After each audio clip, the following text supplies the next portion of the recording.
They were Americans with a forbidden faith. The reason we were brought to Mexico was to create a place where we could live our religion freely. But this colony of polygamous Mormons will be the setting for a murderous tale of Cain and Abel. Anybody that opposed him, he went after him. At its center, a cult leader whose decrees will lead to up to 30 murders. A man who continues to kill, even from beyond the grave. It becomes this kind of blood orgy. And then, a second evil will rise. Ruthless drug lords.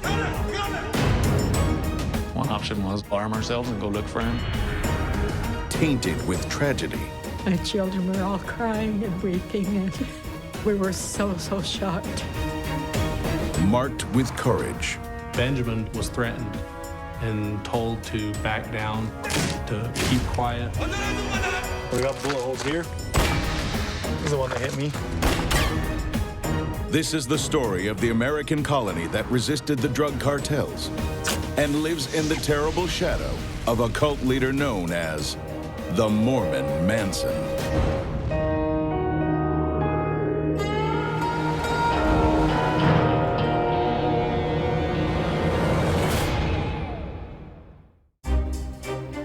"200 miles south of the U.S. border in northern Mexico lies a community with a history like no other.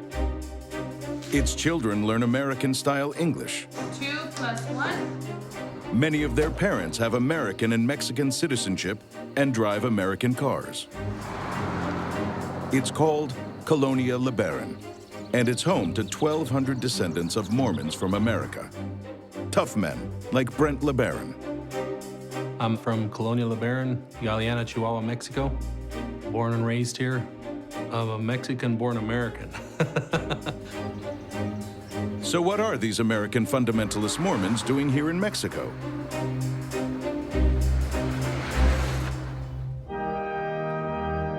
The answer harks back to a divine belief in having multiple wives. For fundamentalist Mormons, the idea of plural marriage is absolutely crucial and central to the religion. Joseph Smith, the founder of Mormonism, had a revelation in the 1840s that his followers should practice polygamy. But under pressure from U.S. federal authorities, the Mormon Church removes the practice from official doctrine in 1890. Polygamy becomes illegal, forcing so-called fundamentalist Mormons who believed it should not be abandoned to split from the mainstream Mormon Church. A few small polygamous colonies form, while other fundamentalists avoid the law by heading south of the border. After polygamy was outlawed, there was a huge move of fundamentalists, of polygamists, to Mexico because they could continue to practice polygamy and not be ostracized or attacked by the authorities. In the 1920s, a Mormon named Alma Dayer LeBaron is excommunicated from the Church of Latter-day Saints because of his polygamy. He moves from Utah to Mexico, hoping to practice his religious beliefs in peace. Their beliefs were they lived plural marriage, so my great-grandfather actually moved to Colonia LeBaron kind of for that purpose, to escape a little bit of the persecution that he and his family were getting. The reason we were brought to Mexico was to create a place where we could live our religion freely. In 1944, Alma Dayer and his 2 wives found Colonia LeBaron, raising their family as Mormon fundamentalists. It's supposed to be a place of peace. But little do they know, their colony will spawn a horror far worse than the persecution they left behind.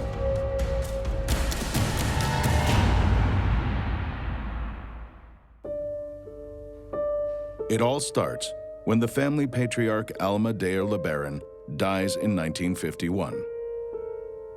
He leaves behind 7 sons, all of whom take multiple wives. I just grew up knowing that I was going to have to share my husband with other women. Irene Spencer was one of those wives.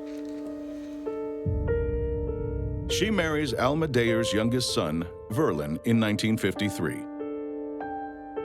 He already has one wife and will eventually marry 8 more. I actually attended 4 of my husband's weddings. How would you like to go to your husband's wedding? Just like Mormonism's 19th century pioneers who founded Salt Lake City to escape persecution, Irene and the LeBarons face a hardscrabble existence. When I came here and just saw the adobe houses, that was bad enough, but I walked in, there was adobe walls, no plaster, no paint, just plain cement floors. We had no electricity. I actually lived for, I think, 17 years without electricity. And it was very rough, very hard. In polygamous Mormon communities, large families are considered a virtue, adding to the strain on Irene. I had 13 children in 19 years. You don't have time to take care of them when you're in poverty. You're cooking beans and rice and trying to just make ends meet to feed the little kids, you know. Among the sons of Alma Dayer, it's the 4th eldest who will emerge as a natural leader. His name, Joel LeBaron. Oh, Joel was calm and sweet and loving and kind.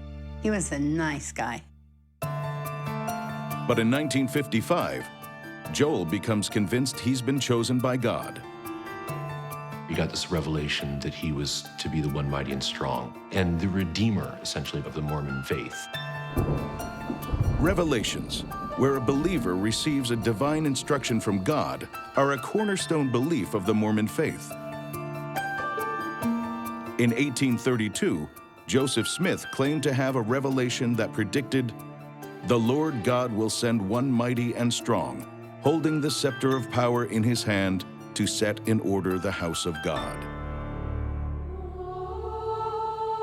Over 120 years later, Joel LeBaron claims he is that fabled one mighty and strong.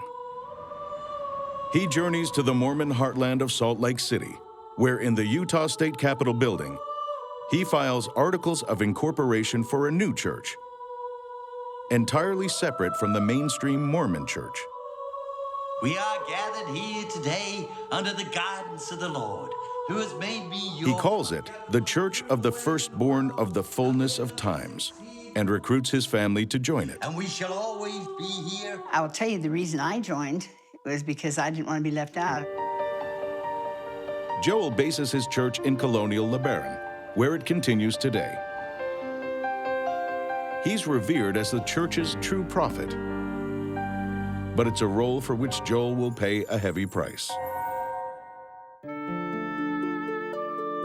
Charlotte LeBaron marries into a polygamous Mormon family in the 1950s, and later finds herself embroiled in one of the deadliest family feuds in American history. It wasn't just a political or religious rival. It was against men, women, and children. At the epicenter of the conflict, 2 LeBaron brothers. Joel, the self-proclaimed prophet and leader of the fundamentalist Church of the Firstborn of the Fullness of Times, and his younger brother, Ervil. It was as comfortable being with Joel as it was in an old pair of shoes. That's the way people felt with Joel. And Ervil resented that.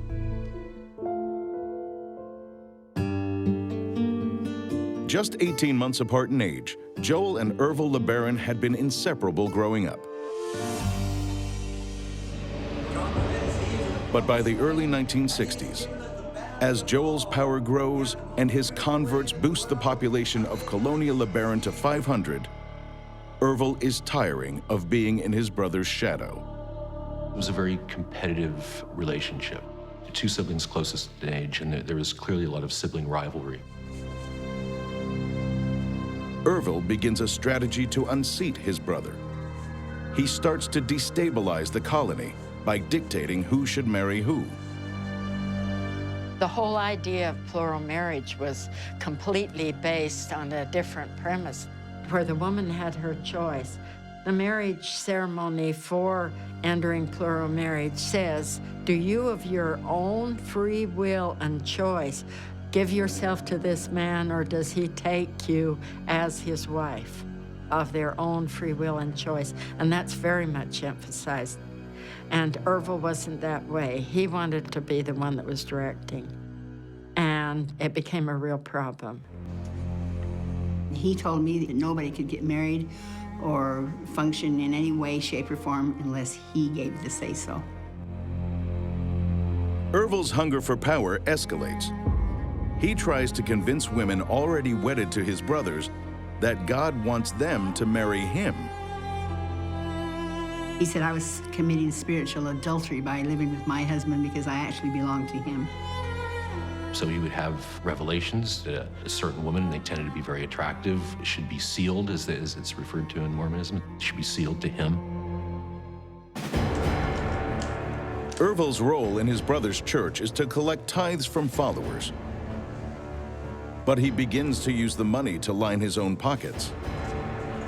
He would go to followers of Joel and say, oh, you need to lend me $3,000 for this project. And of course, the money was never repaid.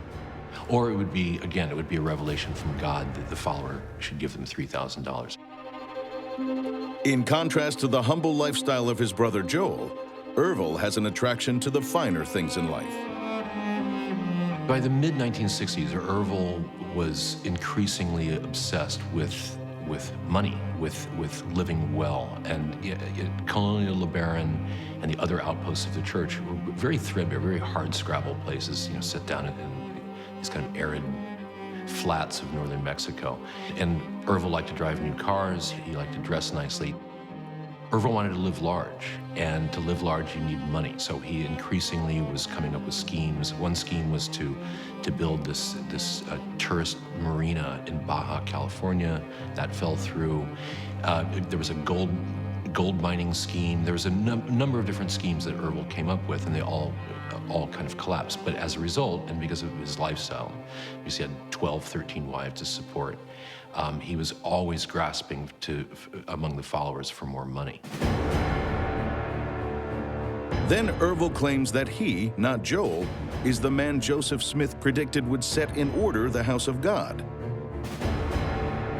The prophesized one mighty and strong. It was very clear Ervil was increasingly wanting to take over the church from Joel. But there can be only one prophet in this church. Joel excommunicates his brother. Cast out, Ervil's jealousy blooms into vengeance.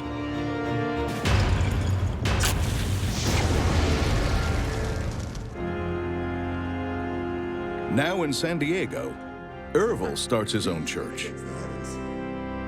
He convinces some of Joel's followers to join him. My brother's disregard for my authority is an act of treason against the heavens. He tells them they've been called by God to rid the world of sinners who have lost their way. And it is punishable by death in this world. Starting with his brother Joel. Ervil had told me, he said, I want you to know Joel will be put to death. Like that. Irene decides to warn Joel of the death threat Ervil has made against him and his younger brother Verlin. I said, Ervil said that you and Verlin are going to be put to death. And he shed tears. He said, you know what? If he wants to be a son of perdition and kill us, why, well, let's find out, To motivate his devotees, Ervil claims that any killing will be justified by an ancient doctrine long abandoned by mainstream Mormonism. It's punishable by death. A doctrine called blood atonement. In Mormonism, what blood atonement is that a person who has fallen, a son of perdition, can be saved by a chosen person killing him. So it becomes this license to kill. Blood atonement had been advocated by Mormon prophet Brigham Young over 100 years earlier. In 1856, Young said that when a person violates a covenant with God, their own blood must atone for it. The LDS Church denounces blood atonement in 1889. But Orville LeBaron resurrects it to motivate his followers to do the unthinkable. This blood atonement doctrine is what gave Orville the basis to gather his disciples around him. Along with the defectors from Joel's church, Orville draws followers from his legion of 13 wives. Some will die because of him. Others will kill for him. Others still will breed an army of assassins for his upcoming holy war. Most are convinced that blood atonement is truly a divine principle, and that their patriarch really is the one mighty and strong. You think of a religious figure, all of a sudden he's talking about whacking people and killing people, that his followers would recoil and run in the other direction. But within the framework of Mormon fundamentalism, it made total sense. The true extent of Orville's influence over his flock becomes clear in August of 1972. His brother, Joel LeBaron, travels to Ensenada, Mexico on church business. Orville's faithful are waiting. We knew it was coming. We knew that there was no way of stopping him.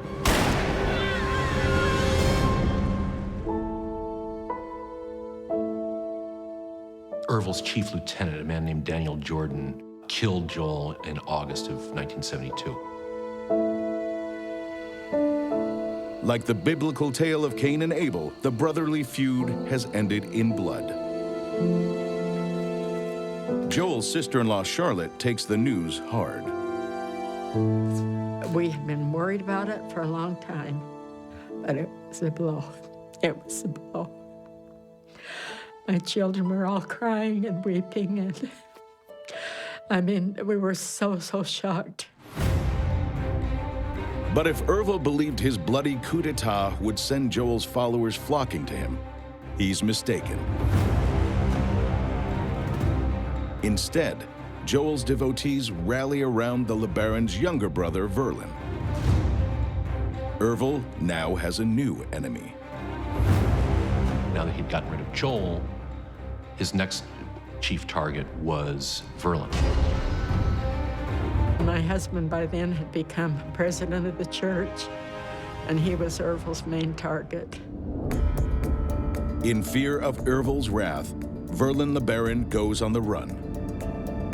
Both in Mexico and in the United States, the law officers told him to not let his presence be known if he went and visited relatives, if he came home to see his wives and his children, that not to stay too long, and that while he was there, he needed to know that he was endangering other people's lives. To bind his followers together, Orville also uses a strategy common to other cult leaders. He builds paranoia that outside forces are closing in.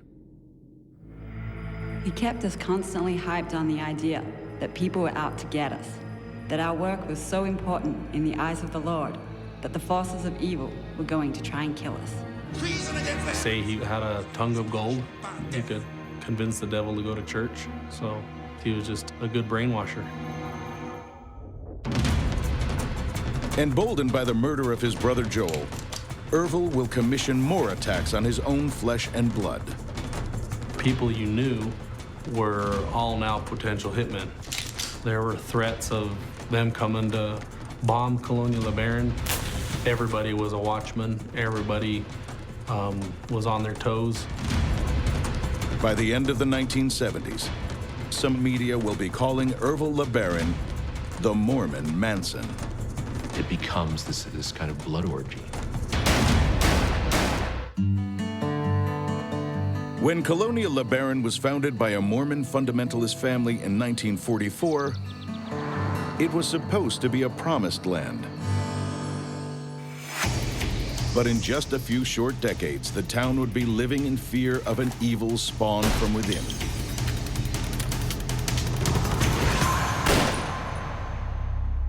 They had a night watch. They had people watching the town and always alert and ready for action if necessary.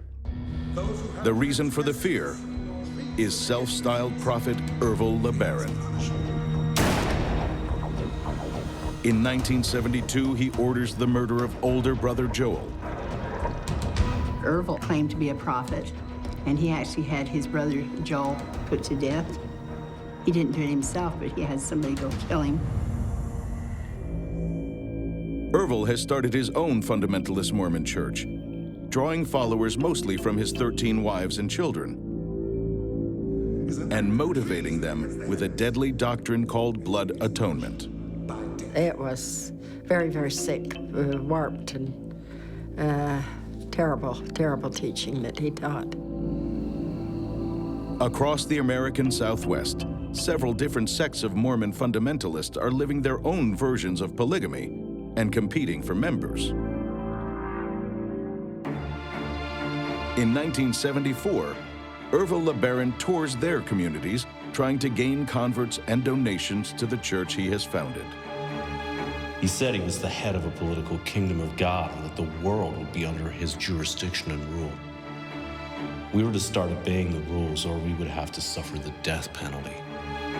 He had been up to see the fundamentalists in some of their businesses and let them know that he wanted to start receiving tithing from them.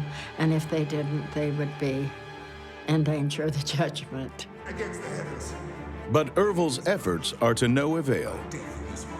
So he embarks on another strategy to gain converts by eliminating the competition.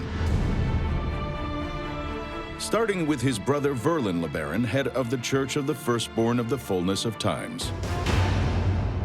He was after my grandfather for years and years. In 1974, Ervil hears that Verlin might be hiding at a polygamous colony in Baja California called Los Molinos. He orders his faithful to launch an attack. The attack on Los Molinos, that was horrible. That was horrible. Verlin's wife, Charlotte LeBaron, is in the colony when Ervil's henchmen storm it. And I never forget, I went to the window and I could see the tall house was on fire.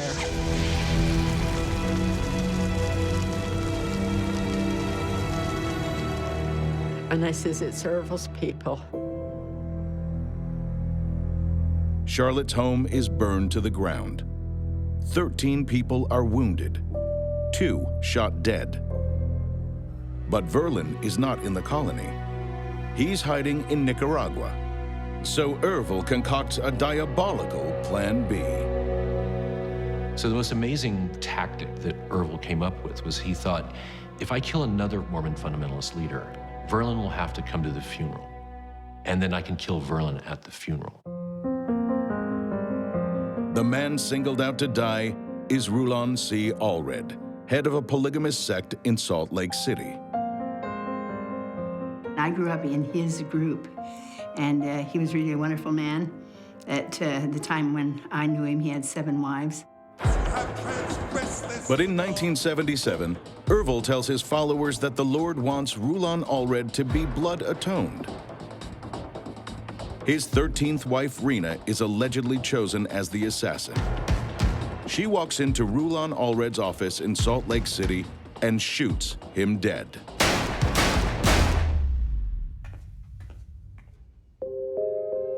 Verlin LeBaron takes the bait and comes out of hiding to attend Rulon's funeral. But so do 2,600 other mourners, so Ervil's assassins can't carry out their hit. They were thwarted in doing it. There was just too many people around, so they backed out of it.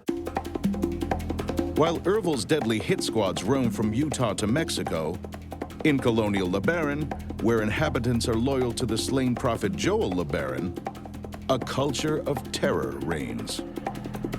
Joel's death had been a real source of fear to us. With the attack on Los Molinos, people actually being killed there and wounded, we knew that he was serious about it. We were continually being followed by their people and telephone calls of a threatening nature. I actually moved down to Nicaragua for 2.5 years because I was on his death list and trying to keep from getting killed. I know I'd go to bed and think if somebody came here in the night to kill me, what child do I take? You got 10 kids, who you grabbing? Treason against the heavens. As well as members of Joel's church, Ervil also applies his blood atonement edicts to anyone who threatens his group. In 1975, on his orders, his followers allegedly murder a female member who has threatened to talk to police. Later that year in San Diego, his 10th wife, Vonda White, shoots a male member who wants to leave Ervil's cult. In 1977, one of Ervil's daughters is also allegedly murdered on his orders. To his devotees, many who are his own flesh and blood, the message is clear: obey or die. So there was an element of terror also in keeping people tied to Ervil. Not one of the victims dies by Ervil's own hand. A fact that often attracts comparison with 1960s cult leader Charles Manson. Both didn't like to get blood on their own hands. They much preferred their followers to go out and do their dirty work for them. What's driving Ervil's murderous desire? Author Scott Anderson believes the only answer is clinical insanity, that his followers mistake for divine guidance. As the killings went on, it was clear to a normal person that he was becoming mentally unhinged. But to his followers, you're inside this hermetically sealed goldfish bowl where really crazy and really erratic behavior was in a way just more signs of Ervil's godliness.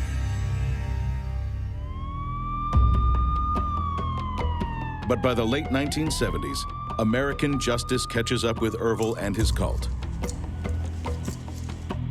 In 1979, his 10th wife, Vonda White, is sentenced to life in prison for the murder of a former follower in San Diego. Then in 1980, Ervil himself goes on trial in Utah for masterminding the murder of Rulon Allred. Ervil's brother Verlin testifies against him, along with one of Ervil's sons. Ervil is convicted and sentenced to life in prison. But the murder spree isn't over. In prison, he wrote this massive 600-page tract called The Book of New Covenants. To most people, it just read as religious gibberish, kind of half-mad rambles. But in fact, what Ervil had done was he had hidden the names of 50 to 55 apostates who he wanted whatever followers he had left to blood atone. His manifesto complete, Ervil LeBaron dies of heart failure behind bars in 1981. In an ironic twist, on almost the very same day that Ervil dies, his brother Verlin, who he had pursued for a decade, dies in a car accident in Mexico City. It was a head-on accident. Apparently, it was a divided highway, and a car coming in the other direction came across the median strip, and it was just a head-on crash into Verlin's car, killed Verlin and another person. So there was speculation that finally Ervil was carrying out the hit on Verlin. Some of Verlin's younger children have been told that their father was killed by Ervil's people. I absolutely do not have any foundation for that belief.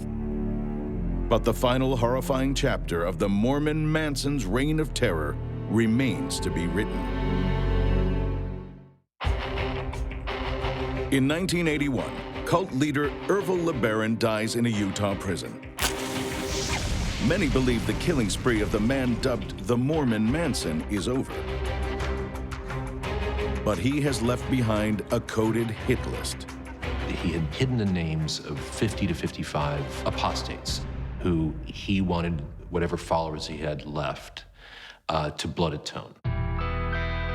The book also names Ervil's successor as head of his vindictive church. The son of his first wife, Delphina, Arthur, takes on the role. But within 2 years, infighting among the church's faithful leads to Arthur's murder. This clears the path for another son, 20-year-old Heber LeBaron, to ascend to power. Raised in a culture where murder is sanctioned by God, Heber LeBaron will continue his father's violent legacy. Everyone's terrified of Heber LeBaron. Really the most kind of sociopathic of this remnant of the LeBaron family that's left that's carrying out these murders. These remnant members of Ervil's church may be few, but what they lack in numbers, they make up for in deadly zeal. His last followers had the Book of New Covenants, and they started hunting down the people on the list.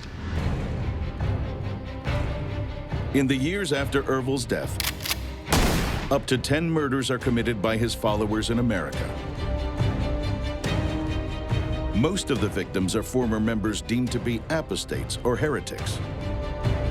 But in the days leading up to June 27, 1988, cult members plot the most audacious massacre of all.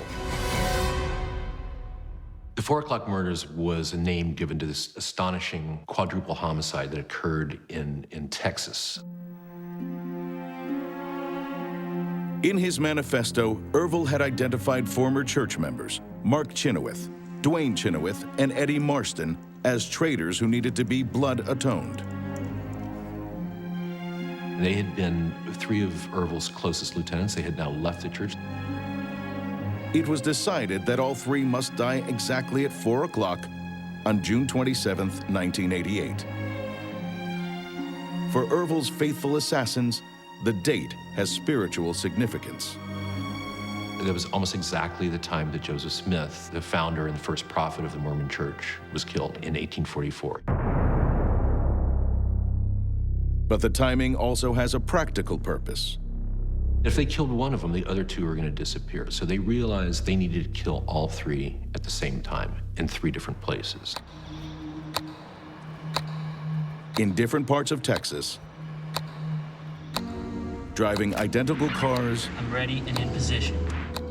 Wearing identical suits, Ervil's murderous followers synchronize their watches and ready their weapons.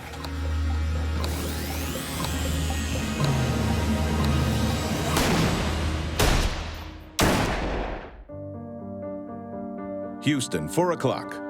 Mark Chenoweth is shot in his office. Dallas, 4 o'clock. Eddie Marston is slain. Houston, 4 o'clock. Dwayne Chenoweth is also gunned down. Then, his 8-year-old daughter, Jennifer.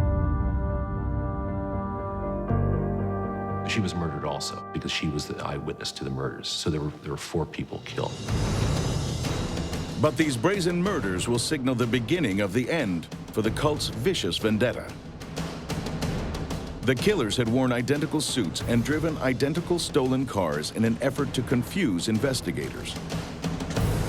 But a routine traffic stop will foil their plans to escape the law.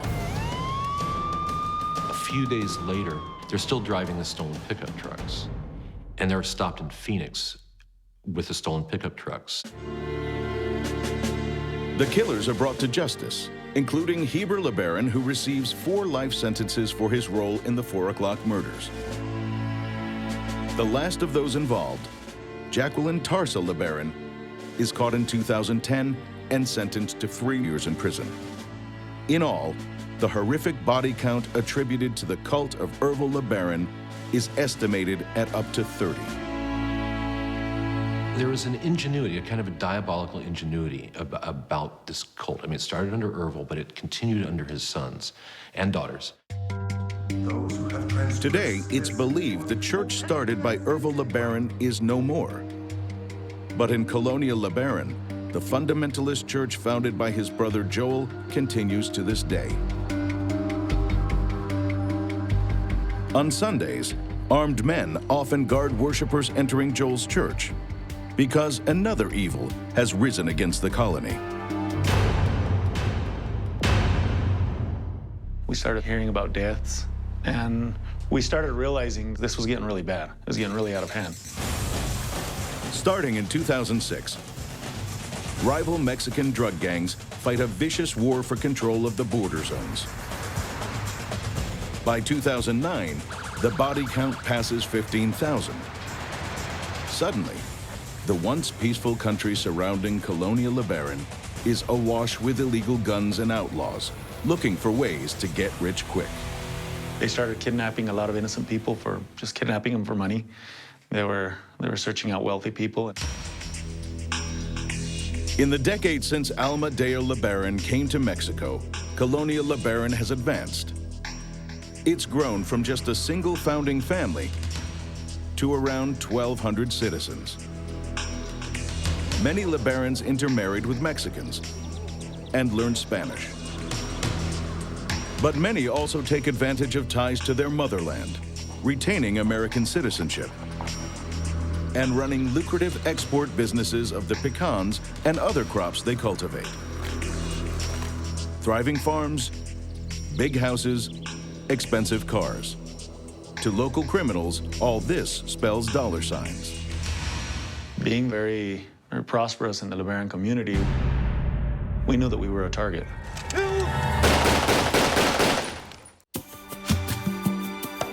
Colonia LeBaron, Mexico. Throughout the 1970s, the inhabitants of the town were subjected to a brutal vendetta by a murderous cult leader named Ervil LeBaron. But after that evil passes, the town prospers. We've been very fortunate because most of us have dual citizenship, so we can go to the U.S. and work, bring back some money, and start something. But in the wake of a drug war starting in 2006, lawlessness explodes in northern Mexico, making the colony a target of violence once again.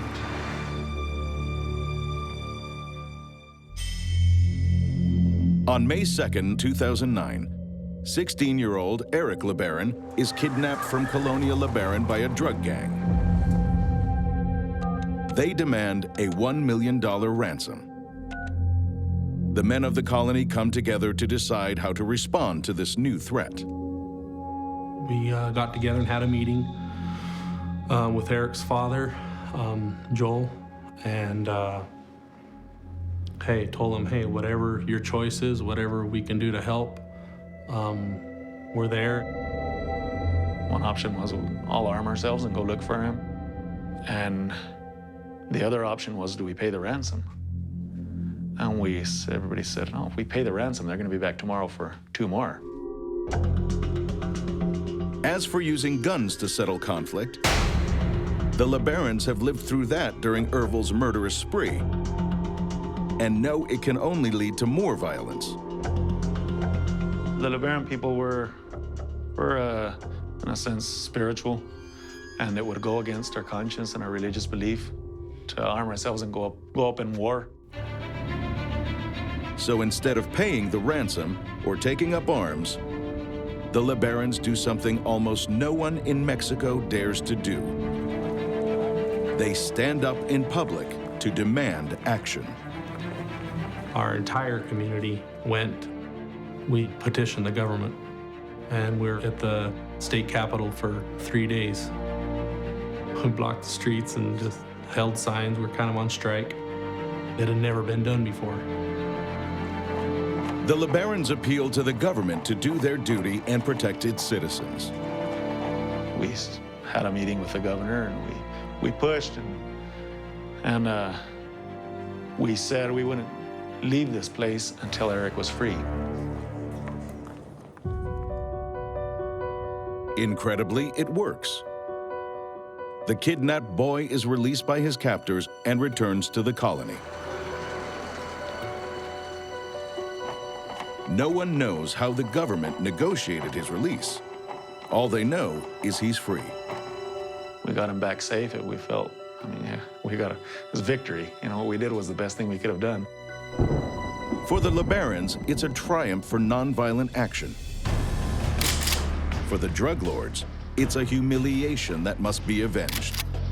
After Eric got kidnapped, there were many threats to the town. One of those who is threatened is Eric's brother, Benjamin. He speaks out in public opposition to the tyranny of kidnapping and extortion sweeping Mexico. His life got threatened many times, and he kept doing his thing, you know. Midnight on July 7th, 2009. Masked men gather outside Benjamin LeBaron's home and start trying to gain entry.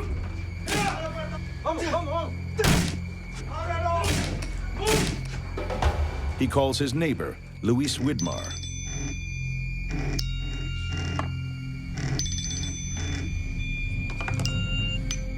First reaction was call whoever was closest to him. Luis, obviously you don't know what's going on, didn't realize the magnitude of what was happening.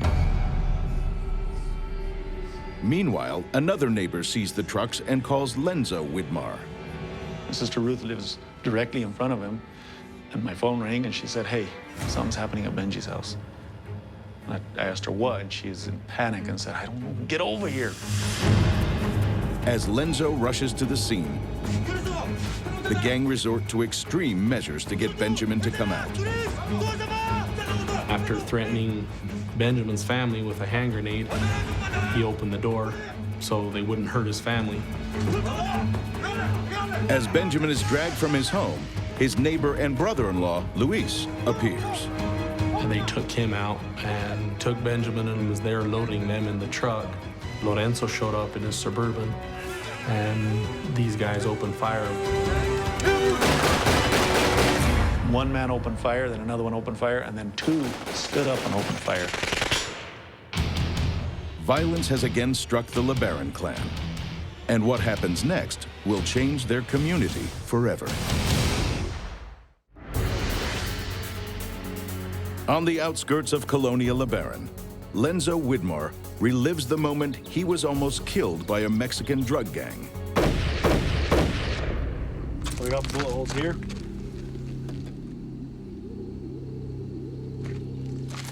And here, this one went all the way through to the other side. There's one down here. And this is the one that hit me.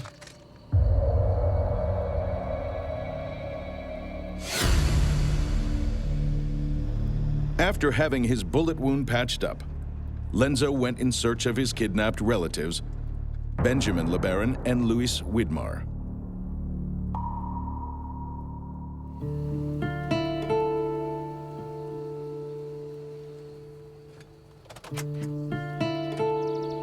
This is where I found Luis's and Benji's body the night they were killed. I showed up here with the state police, and I believe Benjamin was laying right here and Luis right here, face down in the dirt. They were shot in the back of the head, apparently execution style.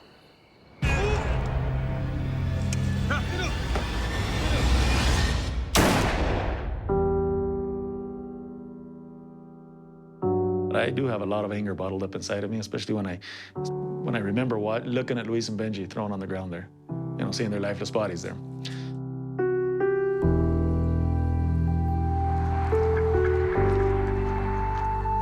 So yeah, there was a sign posted right up there that said, "This is a warning to the LeBaron people." And it was kind of a threat to the LeBaron people to back off with supporting government and catching these guys. But the tough people of Colonia LeBaron do not back off. They use their dual nationality to demand justice for the murders from the governments in Mexico and the USA. Within months, authorities arrest an alleged kingpin of the Juarez cartel, Jose El Requin Escalate. He was the main head honcho around this area. They linked it to him that he actually ordered the hit on Benjamin. With Escalate imprisoned in America, the Juarez cartel is weakened. But for months, Colonia LeBaron fears further reprisals.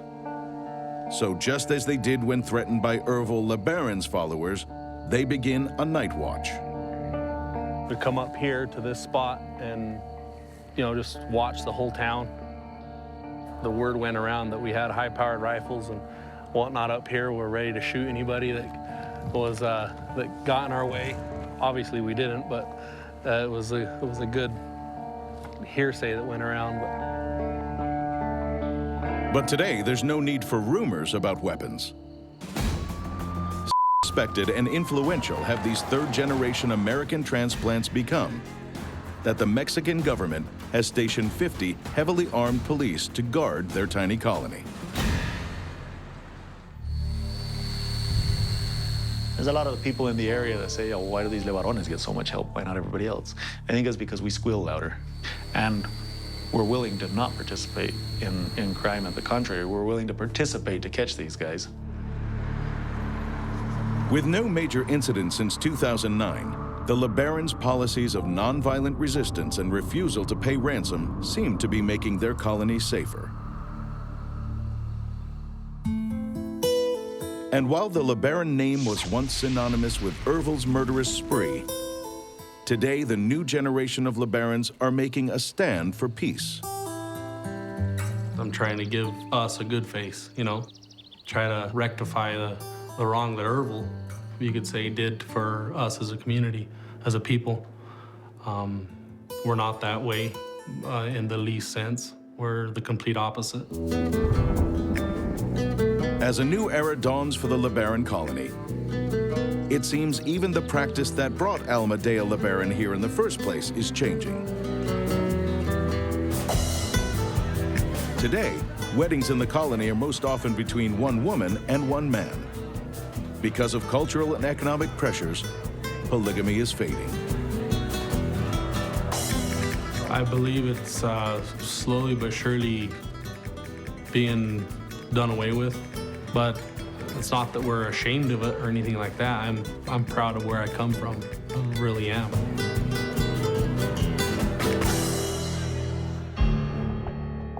In the years since they came to Mexico to find peace, these sons and daughters of America have battled evils from without and within.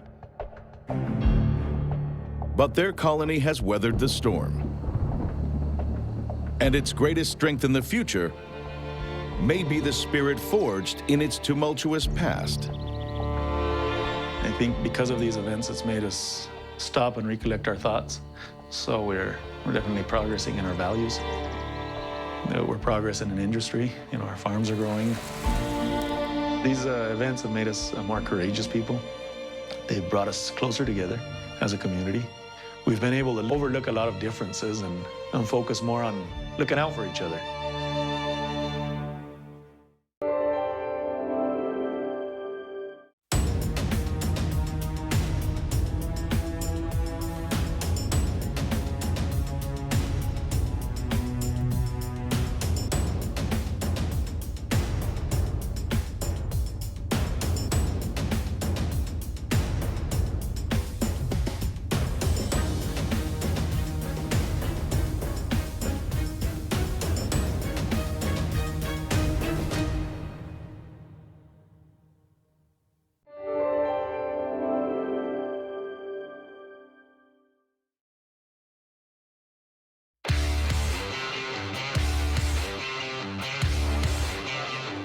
They're sexy, provocative, dare we say, titillating? Hi, welcome to Twin Peaks! Welcome to the world of bosom bars, where the dining experience is stripped back to the bare essentials.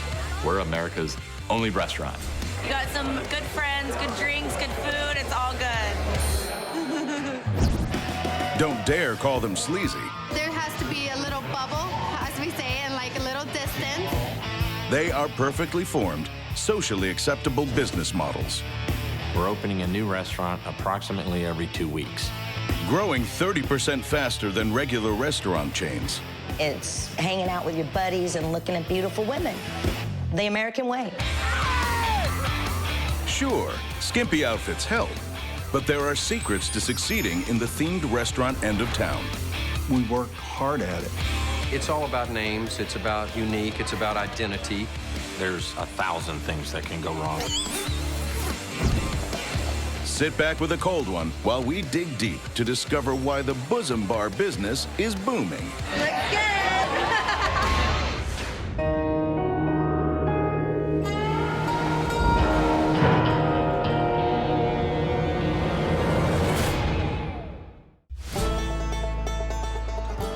we are, opening day, playing restaurant. Texas-based sports bar chain Twin Peaks is about to open its Fort Worth restaurant, number 43 in the chain. Twin Peaks? There it is. Going through final preparations are 25 lumberjack-styled waitresses. You guys know me, I'm Candace. I'm Ariana. Hi ladies, in case you forgot, I'm Gabby. Again. In the back, there are a dozen kitchen staff, over a ton of food, and 150 kegs of beer. And in just 2 hours, the first customers will be coming through the door.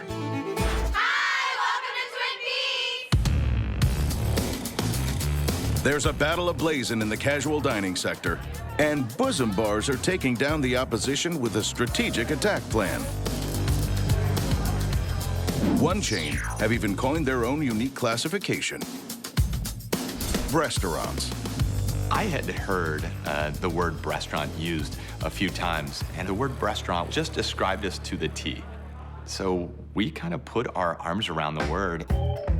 Restaurants or bosom bars? What makes these diners different? They have themed designs for their server uniforms, and they have an emphasis on hiring practices for younger, attractive females. Darren Tristano of America's leading restaurant analyst firm Technomic spends his days studying profit and loss statements and researching consumer behavior.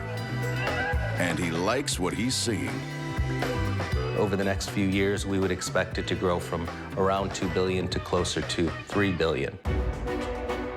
He says many traditional restaurants are shutting up shop, while themed bars are proving successful by sticking to the age-old adage that the customer knows best. This is what most of the patrons want: comfort, relaxation, and good quality service and food. In uniform so neat. According to Darren, bosom bars grew out of the Texas drive-in chains of the 30s.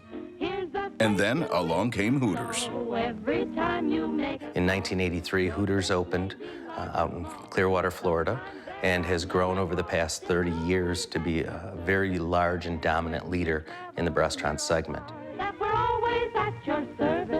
You know, 25, 30 years ago, I would go to Hooters.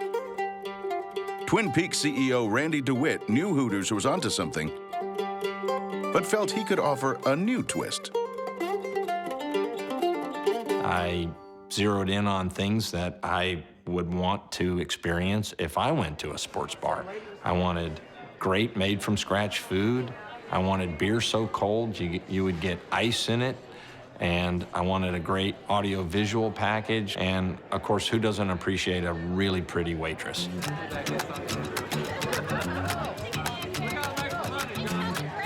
It would seem thousands of American men agree, because Twin Peaks and its fellow bosom bars are hitting a very profitable purple patch. Turns out, there's a science to bosom bar success. And not surprisingly, the main ingredient to keeping customers focused is our first secret: the girls. Yeah, that's what I'm talking about right here. The right attitude is key. So, back to opening day in Fort Worth, where a flying squad of experienced waitresses inject sports bar savvy into the new recruits. So we're gonna wanna pull from here. This is our man mug. See how cold it is, feel it. Oh yeah, it's really cold. Yeah, so it's super cold. We're looking for the girl next door. Just approach the table always with a smile. We use an acronym to tell them the way we want them to behave while they're at work. It spells PEAKS. P is for playful. So let's pour a naughty brunette, you know, since I'm a really cute brunette. Okay, so you're gonna wanna hold it. E is for energetic. We always want to greet them with a huge smile and a huge welcome. A is for attentive. Set down your coasters. Awesome. And then this is when you can take a seat. Oh. K is for knowledgeable. They have to know about the beers. Look at all those beer crystals. They have to know about the food they're selling. And we want them to know the customers too. So we teach them to ask the customers' names. Get to know your regulars. And start a conversation with your table. Ask them how they're doing. And then S, that stands for sexy. Okay, so right now there's a guest walking in. Ready? Hi, welcome to Twin Peaks. Sexy girls. Surely that's a no-brainer in an industry dubbed bosom bars. But these girls have a trick they use to make their customers feel extra special. One section is 6 tables. What does that mean? Two girls wait on 6 tables. It's not flaunting. This is professional flirting. They only work a handful of tables at once. Do you guys need another beer, water? So for a short time at least, they're your new best friend. The chain simply known as Bikinis wants an even closer relationship between staff and patrons. We need to be selling everything that we can at the tables. Eye-level service, name exchange, looking people in the eye. And I am Reagan. Every waitress is instructed to sign her name on the beverage napkins. What do you do to Reagan's Bev Nap? What do you do to Reagan's Bev Nap?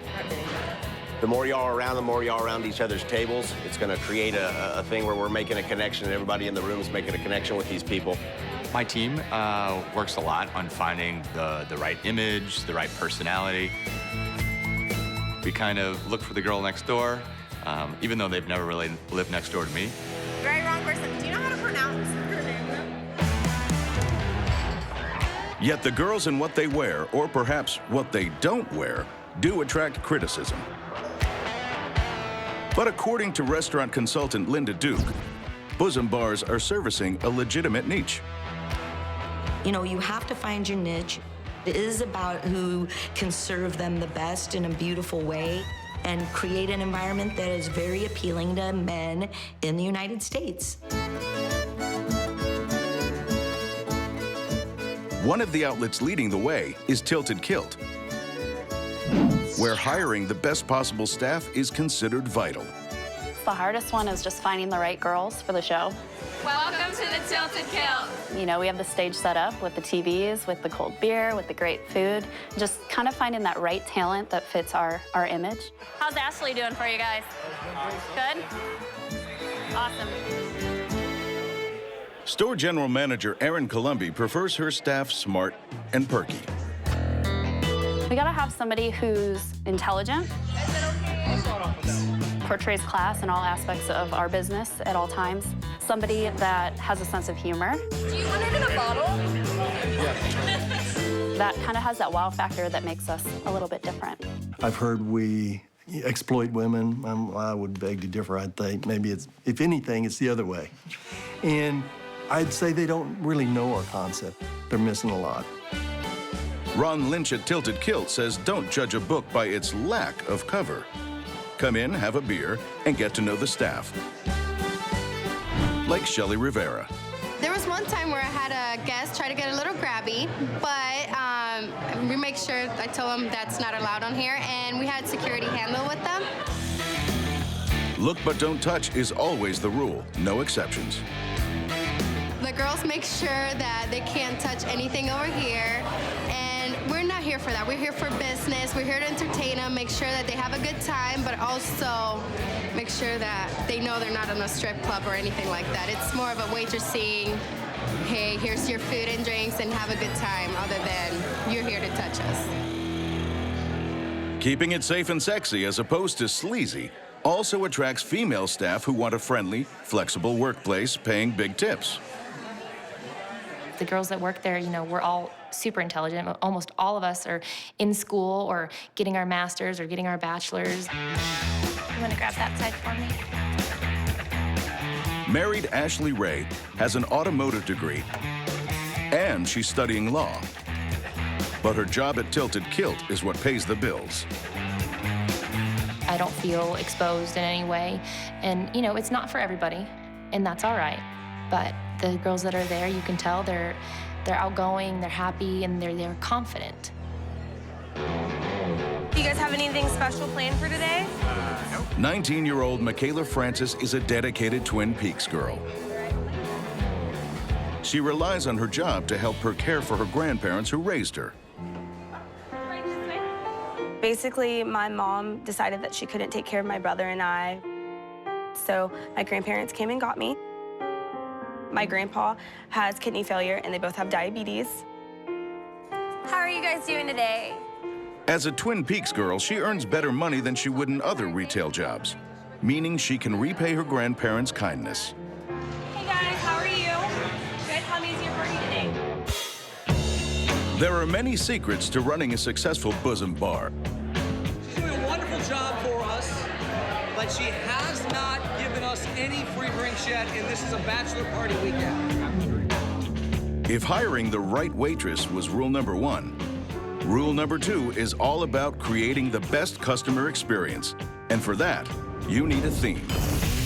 A lot of restaurant concepts focus on their lighting or decor or their music to be what makes their theme. And what makes these types of places the theme are the women. How they wiggle at your table. 1, 2, 3,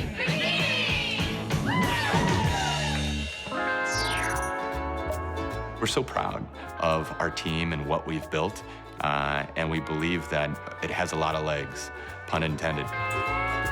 Doug Guller lives and breathes bikinis. He had a restaurant epiphany while sitting on an Aussie beach, and he's never looked back. This beautiful waitress came up, and there's a rugby match on TV, and she handed me a cold beer, and I'm like, man, this is phenomenal. I've got to bring something like this back to the States. Bikinis is a place where every day is like a spring break holiday. Leave your cares and any notions of political correctness at the door. If someone serving you a burger in a bikini top, jeans, shorts, and cowboy boots is going to get you upset, there's probably bigger issues there. Sit wherever you like and I'll follow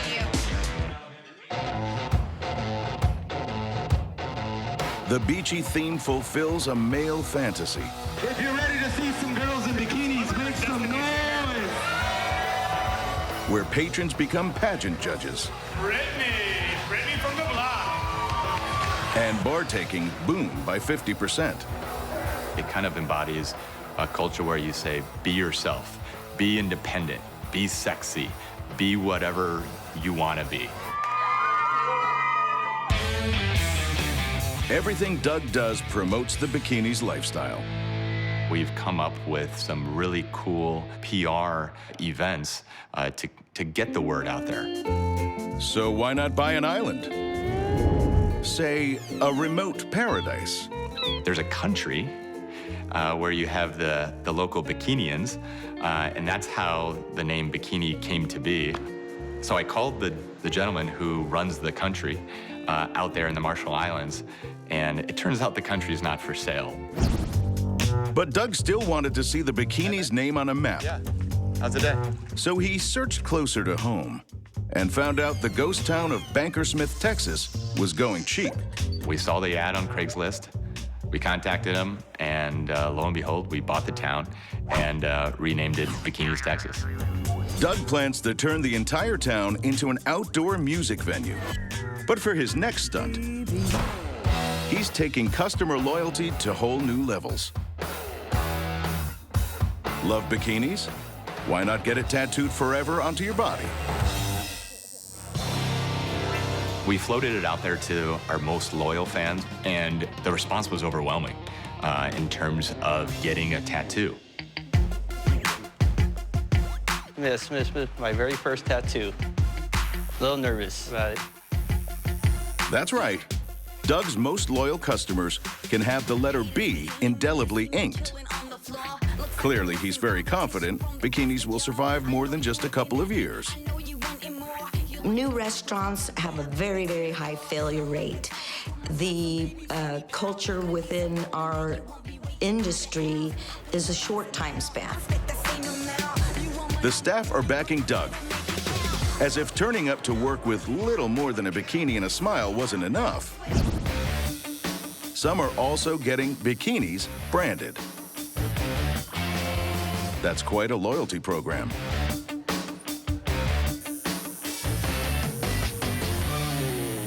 Just pretty much figured why not. I'm not afraid of getting ink, and I love the company. I worked for them for a while, since February. It's just a bikini top. Twin Peaks came about from a desire to innovate. Owner Randy DeWitt and wife Michelle ran a small chain of restaurants and were looking for their next big idea. The big idea was, do something in the sports bar segment. I was sort of tired of all the beachy-themed sports bars, so I just thought, you know, it'd be really cool if we did something kind of mountainous and rugged and outdoorsy. And so, you know, Twin Peaks just sort of seemed a little double entendre, but it seemed like a good name, and we checked it out, and most importantly, it was easy to trademark. So. Creating the right theme in a crowded market is vital, because that's what builds reputation and brings patrons back. I'm pretty much the idea guy. I like to tell people the direction we want to go in, what I want it to look and feel like, what I want it to sound like, what I want it to taste like, and then I get the experts involved and get out of their way. It's those great outdoors ideas that create identity. So a bar with a 40-foot climbing wall makes perfect sense. Every guy wishes he had a mountain lodge retreat that he could go to, and there'd be a beautiful girl there to bring him beer and made-from-scratch food, and he could watch football all day. It's the same sport-watching sentiment over at Tilted Kilt. But unlike bikinis and Twin Peaks, they've taken a different perspective altogether. This is Scotland meets America, where tradition is important. We characterize ourselves as a sports pub. So our sports pubs kind of harken back to the old world where it was a public house and you were going to go into somebody's home and actually the wife would serve you or the daughter would serve you. The husband would pour the drinks and he would make the food in the back. And so we kind of harken back to that. Ron Lynch took over an existing single Tilted Kilt restaurant in Las Vegas, liked what he saw, and began building an empire. Now, the typical customer for the Tilted Kilt is 37 years old. 70% of our customers are male, 30% are female. Sports bars or sports pubs still are primarily the domain of the guys, you know, to watch the sports. It was kind of what I was looking for. I wasn't looking for another boring restaurant. This world has enough boring restaurants. Then there's the new kid on the block, Bombshells. David Simmons saw an opportunity in the Bosom Bars market for some military muscle. This generation of restaurants is coming out now. It's all about names, it's about unique, it's about identity. The girls that we have in here are part of our atmosphere. With just one restaurant and a theme locked in, Bombshells is ready to blast off. We can go so many ways with Bombshells. We can go to the pinup girls from the 40s to the military aspect, and it's pretty creative. Most Bosom Bar owners agree there are only two reasons why their bars bring patrons back. And it's probably not what you're thinking. The answer? Giving them the broadest choice of beer and the simplest food at the cheapest possible price. Bosom Bar's secret number 3, the beer. Study this picture of a typical Twin Peaks greeting. Don't be distracted by the plaid-clad cuties. You want to focus on that number behind the counter. That, believe it or not, is the temperature of the beer. That is our secret weapon here. It's not a secret, we advertise it. It is our competitive advantage here at Twin Peaks. We serve beer coming out of the tap at 29 degrees. We pour it into a frozen mug every time. It's so refreshing, and we have to deliver it every time. Sounds easy, it's really difficult. If you want warm ale, go to England.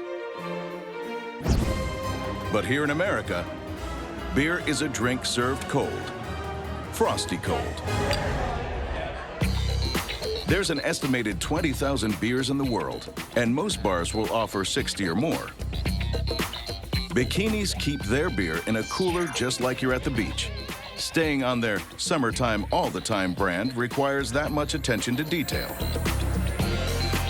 We believe it's sort of Darwin's theory.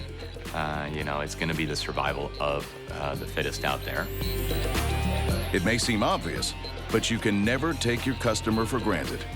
As restaurant consultant Linda Duke constantly reminds her clients. You can't make mistakes in the restaurant business. It's every customer, every day, every meal. So it's not just about the bikinis. There's an old saying in the Bosom Bar business: come for the breasts, stay for the wings. The fourth secret to making it big in this market is get the food right. Cold beer and comfort food are a match made in heaven. Thank you, baby. Delivered by angels. Hi, guys. Welcome to Bikinis. In swimsuits. In a sports bar, when the game's on, you don't want to fuss with cutlery. So Bikinis make sure their signature dishes are finger-friendly. And we're reliably informed the burgers are a crowd favorite.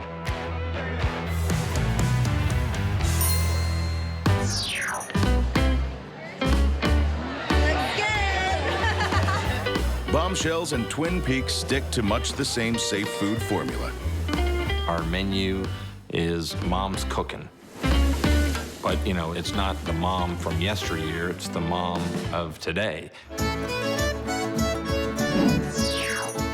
Standing by at the tartan end of town, Tilted Kilt believe they have a dining secret that sets them apart.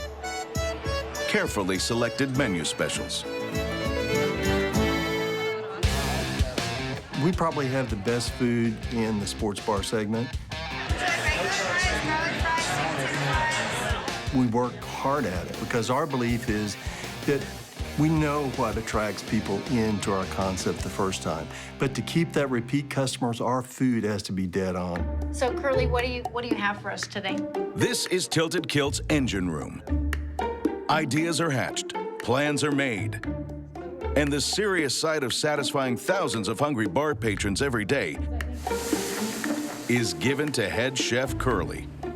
We do these tastings every 3 or 4 months. In a market where a meal and a beer will set you back less than 20 bucks, Chef Curly's challenge is to keep reinventing good food. Our food has to be dead on. Curly brings those items to us. There's definitely heat in this kitchen, but not as much heat as here. The menu committee, about to test Curly's new creations. Our menu committee is continually having to reach out to further and further. Decisions here are critical, balancing taste, portion size, and cost of their food. Tilted Kilt's very reputation is at stake. First, Cajun chicken salad. But is 10 bucks too expensive? And you've got it priced at $10? Yes, ma'am. Do you think that this would be something we'd sell for $9.50? 10's not a lot for this much food, but 10, get over the $10 starts to scare people a little bit. That's an additional challenge that not just is it good, you know, is it priced right? Thumbs up for the chicken, now priced at a thrifty $9.50. Next, curly shrimp. Smells a little spicy.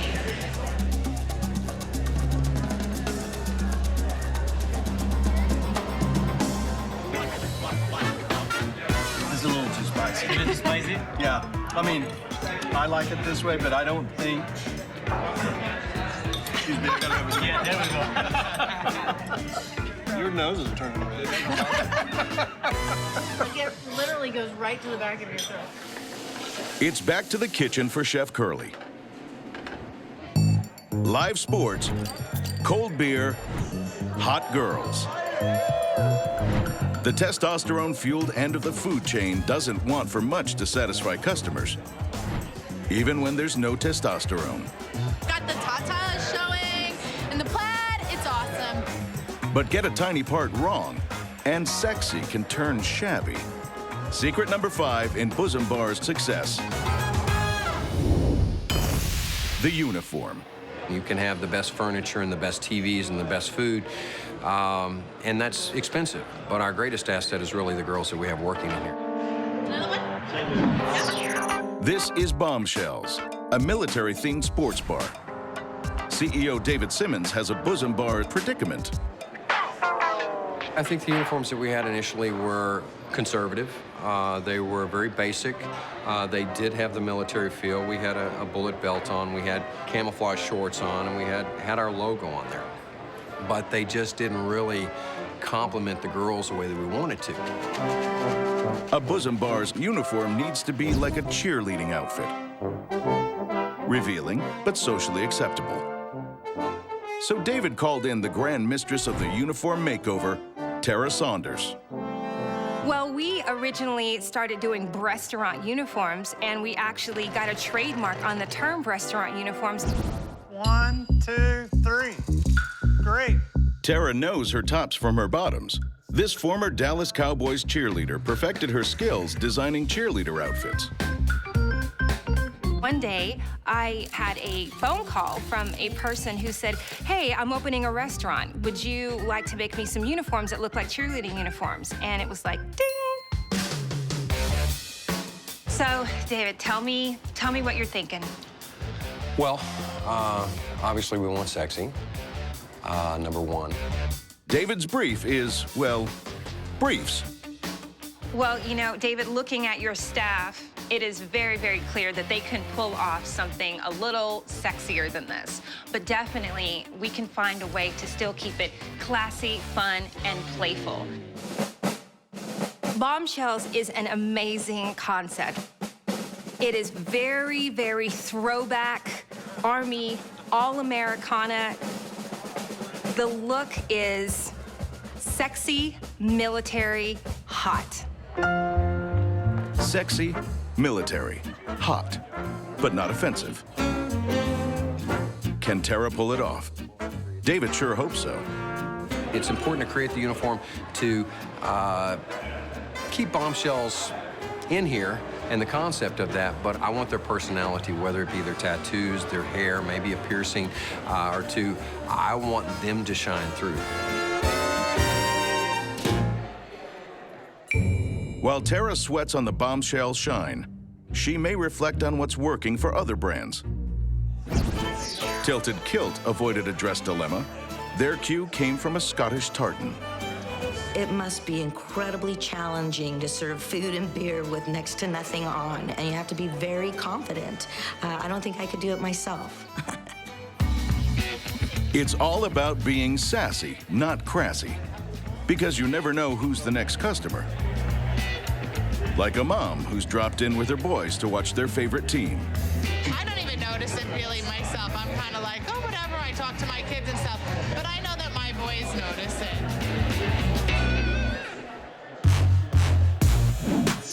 At Bikinis, owner Doug Guller wanted his uniform to reflect that beachy, laid-back look. I think society wants you to operate a certain way. Take, for example, you have a runway model. What she's really doing is selling those clothes as she walks down the catwalk. We kind of are doing the same thing. We're just selling chicken wings.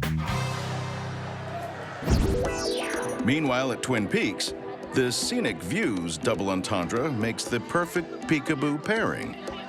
It's playful, it's tongue-in-cheek, we're not serious, and there's no misbehavior. That's just not tolerated at Twin Peaks. So, back to Tara Saunders at Waitressville. Can she create a uniform that's all class with a hint of sass? I want every detail of this outfit, from side to front to back, to say sexy and say military. Let's do it! The uniforms begin to take shape. It's surprising how much can go into so little. I think restaurants got a bad rap in the past. All you should know is that you can go to this restaurant with your wife, with your kids, with your boys, with your friends, with your business partners, and have a great time and feel like you're seeing something that's attractive and still appropriate.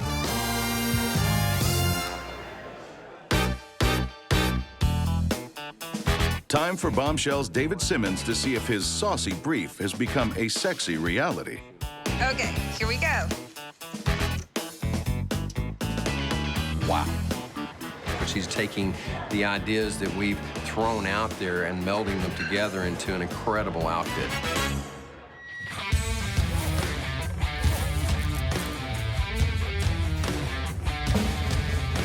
When customers walk in now, see it, there's a, without question, a wow factor. Bye, guys. Thank you. Appreciate you. Remember, These designs are not just for the customers, they're for the staff. Let's see what they think. Oh, I'm loving them. I love the cufflink. I'm loving the material. It's actually quite durable and you can move in them. So far, so good. Well, I love them. I love how form-fitting they are, but my favorite part is this right here, because you can do that and, you know, it looks nice on everybody and it helps everybody out a little bit right there, so. That's 2 for 2. I really like our new uniforms. I think they're very complimenting to our bodies. And it's also gonna help us make more money. I feel very confident, I feel sexy. I wanna come to work and I wanna show everyone what I look like, how great I feel, and I feel like it's just gonna help my tips overall. I look great. Meanwhile, with their new uniforms hitting the target, Bombshells has begun looking for ways to attract new customers. Luckily, they've got one of Dallas's busiest freeways right outside their door. If you look at the simple concentration out the window of the cars driving by, there's plenty of business. In an effort to drag that business off the freeway and into his restaurant, David's begun a Wednesday afternoon tradition out front of his store. We have a big balls tournament, which is basically beer pong on steroids. They've got giant trash cans and giant balls that they have to throw to get into the trash cans. The most 10 wins. But this Wednesday, there's some competition on the way. There is no way that we're gonna lose against Bombshells, right? Yeah, all right. Never one to let a PR opportunity slip by, Doug Guller's bringing a van load of girls from his Bikinis Dallas store. I brought the top 4 girls from the Dallas-Fort Worth area, the hottest, the best, the smartest, and they will no doubt kick some bombshell ass today. Yeah, did you hear that? Give me some of that. What's up?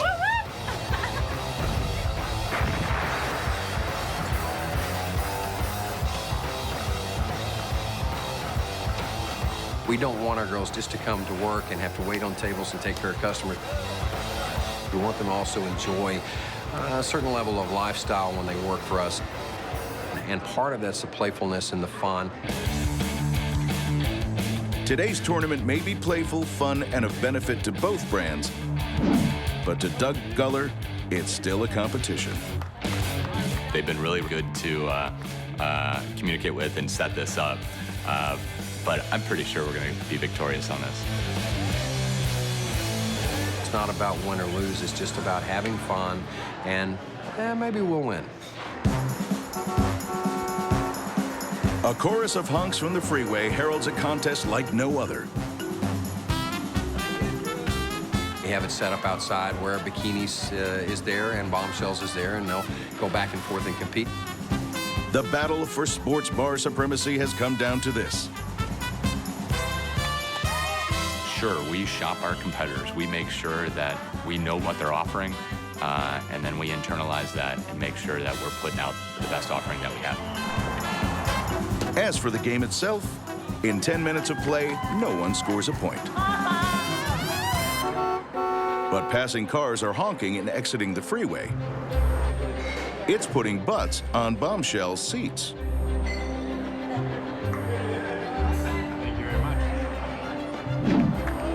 And then, the moment everyone's been waiting for, Bombshell scores a point. Then another.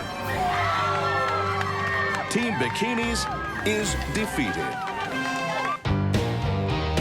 If all you had to do is strip down to your Daisy Dukes to make a buck in the Bosom bar business, then everyone would be flashing some flesh. But the one big secret that makes them successful for countless customers is sport. You know, they're here to watch their team, they're here to watch us, and, you know, if it's a little competitive, it's all good, it's fun and games here. The uninformed and casual observer can be forgiven for thinking the patrons come here with only one thing in mind. You'll be here all night with me? Oh, yeah. All right. Well, good. Get to know each other then. All righty. Yeah? Thank you very much. No problem. But nothing could be further from the truth. The main factor in this business, big TVs. According to restaurant industry expert Darren Tristano, it's no coincidence Bosom Bar boom time arrived when TVs became cheap. Well, I think with the sports bar boom, it really has a lot to do with technology, believe it or not. It's pretty common now to see TVs in a restaurant. 20 years ago, it wasn't so common. There were a few around. David Simmons has big plans for his Bosom Bar chain Bombshells. A plan based on watching TV. Lots of them, all at once. Years ago, it wasn't so important. You know, you had 20 TVs or 10 TVs, and you had 3 games on or 4 games, and it's pretty easy to pick them out. But now you have 40, 50, 60, 70, 80 TVs. Dave's picked up on the Bosom Bar patron-to-screen ratio. Every seat must be able to see at least 1 game on TV, preferably more. Over at Bikini's, it's pre-game day briefing. Football slang is drilled in. First off, being at 3 o'clock, being A&M versus Alabama, and I've had a lot of people calling over the last couple of days, reserving tables, wanting spots to come in and watch that game, Bama and Aggie fans. Everybody wants to watch Johnny Manziel today. If you don't know what he's talking about, you're in the wrong bar. Unless you fake it. You know, they talk to me about it and I talk to them about it, but I'm also like, I'm a girl, you know, I don't know everything. So I know the point system, you know, I know whenever they're losing or winning. And to continue the sports theme, the whole day is structured like a football game. We have managers, but we call them coaches. Even a typical day, we have lunch and dinner, we call them games. Our defense is the kitchen. Our offense are the servers and everyone else in the front. And we have a huddle before every game. That huddle means something right then and there. Bikinis on 3. 1, 2, 3. Bikinis! While the sports-based staff roster isn't employed at rival bars, TV still rules. At Tilted Kilt, it's the biggest day of the football season. Booze and boobs. Double B, can't go wrong. I love football myself, and no better place when they show all the football games on every other TV. You got some pretty girls to look at, fun guys to hang out with, good friends, good drinks, good food. It's all good. So there are some that come just for the game. We like a certain football team. They're not on regular TV, and when we come here, they have all the TVs going, and we know we can watch what we want to watch. Careful, Mom. Your boys aren't just watching TV. I think the waitresses are incredibly good looking, or as in teenager terms, hot. It's always hot in Bosom Bar world, one of the fastest growing markets in the restaurant industry. Like, it's a good spot to, like, come and meet guys and hang out and have a good time. They're the bottom end of the restaurant game that's going all the way to the top. Some like to be called breastaurants. Let's try to see if we can wrap our arms around it and be the only restaurant in this space. Others prefer the more genteel term, sports bars. It's the blue-collar businessmen. Have a cold beer and watch TV, watch sports. We've got all of that for them. Bosom bars, man caves, and occasionally even family restaurants. A lot of people think because the outfit, we're not a family environment, but there's a lot of people that come here, they bring their kids. You know, they come here in family dinners, they have reunions. I just had the fried chicken. It's the best I've ever tasted. She was raving about it. I had a barbecue cheeseburger, and it was really good. Cheap food, cold beer, attentive staff, skimpy outfits. These are all part of attracting the usually male customer. But if you think that's all you need for Bosom Bar success, you're not even close. Your bottom line won't bounce if you don't have a firm grip on the final secret. Location. The right location is very important, especially with these type of restaurants, you know, near a stadium, near some other sporting activity, athletics, and so forth, keeping it focused on their niche with the male-dominated consumer. The Bosom Bar boom began in Texas and grew up all over the Midwest. And now, they're taking over. We're running at a pretty fast clip here. We have 43 restaurants open as of today. We're opening a new restaurant approximately every 2 weeks. Randy DeWitt at Twin Peaks loves talking expansion. But inside competitor Tilted Kilt's planning room, war has been declared. Looks like we're going to be in a race between Wayne, New Jersey, and Chino Hills, California, on the next open. Every pin strategically plots a restaurant site near a sports stadium with strong, loyal fans, ready to cheer on their team in a Celtic-themed bar. Well, we have 88 pubs open right now. We hope to hit 100 plus this year. Las Vegas, a place where fortunes are made and lost. And the setting for a looming battle between tartan and flannel.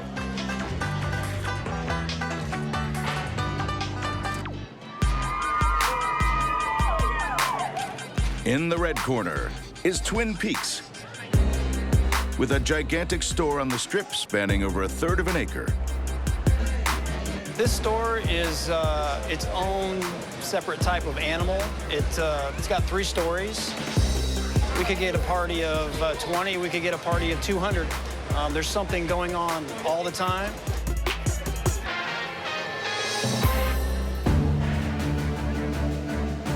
It has 100 TVs, 150 staff, and cost $8 million to build. There's even a 40-foot climbing wall. This is our largest restaurant. It sees more customer per week than any other Twin Peaks. But guess who's moving in just a few blocks away? 20 million people walking by this site.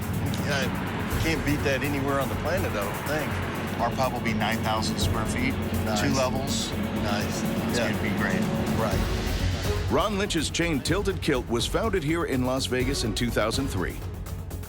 And he's looking forward to reclaiming his home turf. Our competitors have a very large store in this area, but we're on the center of the Strip, right on the Link Project, right in this block where we're at. There's more hotel rooms than all of San Diego County. We have a better location. But Twin Peaks owner Randy DeWitt says Tilted Kilt will have their work cut out for them.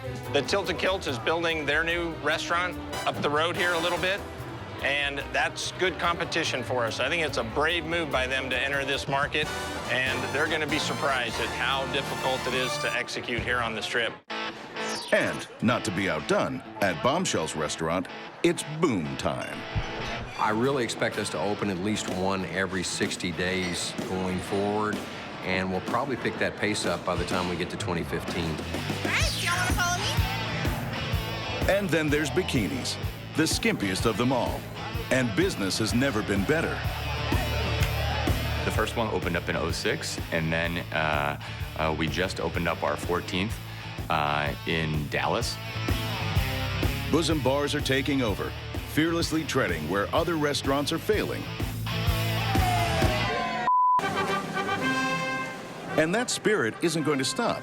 All right. Bosom bar expert Darren Tristano thinks this sexy formula will be the next American cultural gift to the world. The American market has proven the fact that this is an opportunity and a place that customers want to go. There's a global opportunity for it. But is the world ready for this battalion of beauty, sports, and beer? Ron Lynch is betting on it. It takes a lot of resources to go international. And so we finally decided that we're positioned to do that.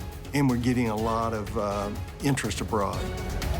In 2014, that's going to be one of our initiatives to find some key partners internationally to work with. World domination awaits. But for now, this rapid rollout is keeping owners busy.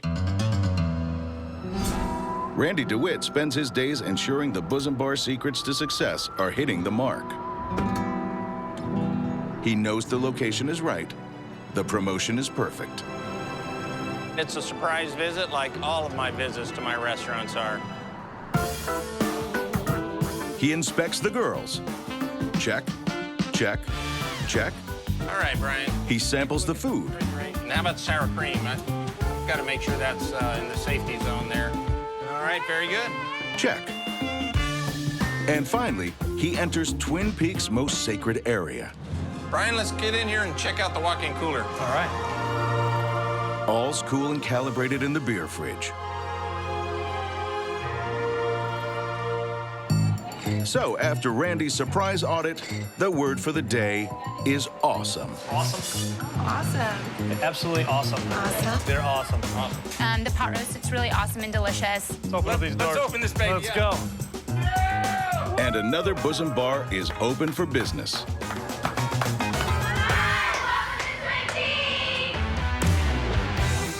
Those titillating drive-ins that morphed into Hooters are now spawning a whole new food fight.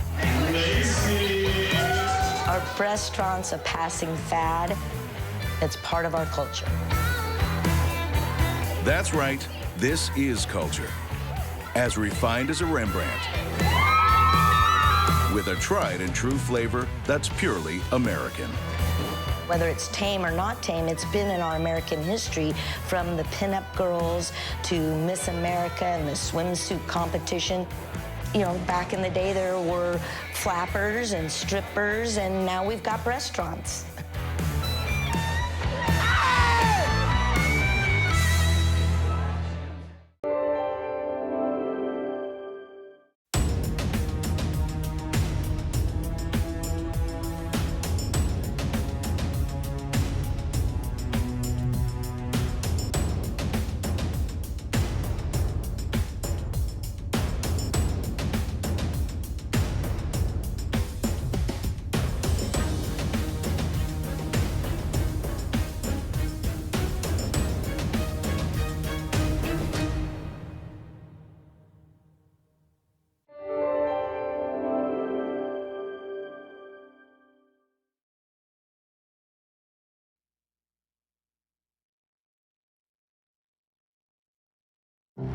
They are a people frozen in time.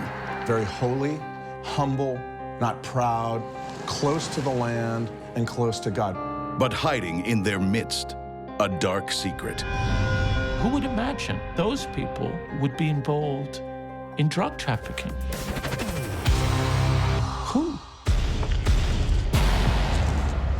Disguised by tradition. It was a complete surprise to us. Protected by fear.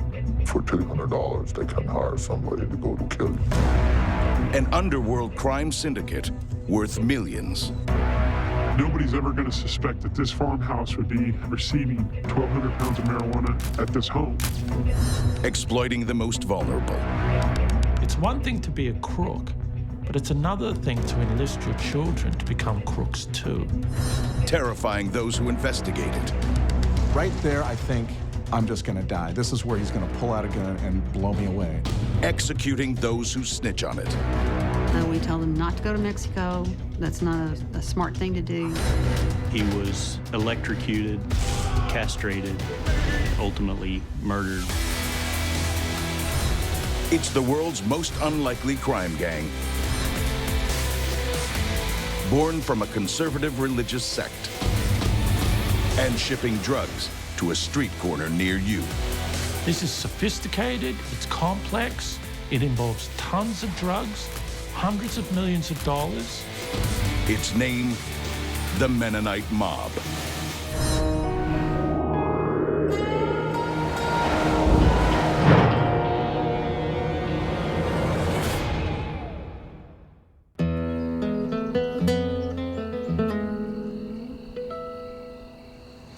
Thanksgiving Day 1989. In northern Mexico, a simple farmer is on his way to the American border and into the history books. Cornelius Bandman was a cattle farmer. He was married, he had children, he was church-going. The church Bandman belongs to is one that most consider a pillar of virtue, an ultra-conservative Christian sect who, like the Amish, hold fast to traditional dress, customs, and values. He was a devout Old Colony Mennonite. People have the concept of Mennonites as being very holy, humble, not proud, close to the land and close to God, very religious folks. But this Mennonite has a secret. You could not believe this. It went against everything you imagined the Mennonite community to be. Banman's secret, 255 pounds of marijuana. Crime is the last thing most would associate with the Mennonite faith.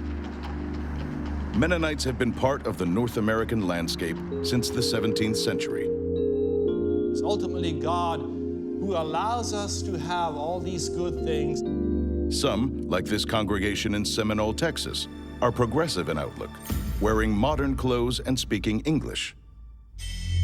But others hold fast to an age-old farming lifestyle, rejecting some forms of technology, wearing traditional clothes, educating their children only to elementary school level, and speaking only Low German.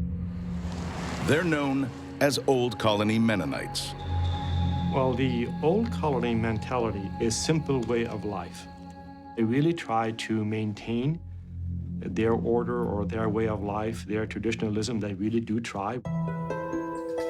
Born out of the 16th century Anabaptist movement in Europe, which also spawned the Amish, the Mennonite religion is named after Menno Simons, an Anabaptist priest from present-day Holland. A core belief of the Mennonite faith is that only adults can be baptized.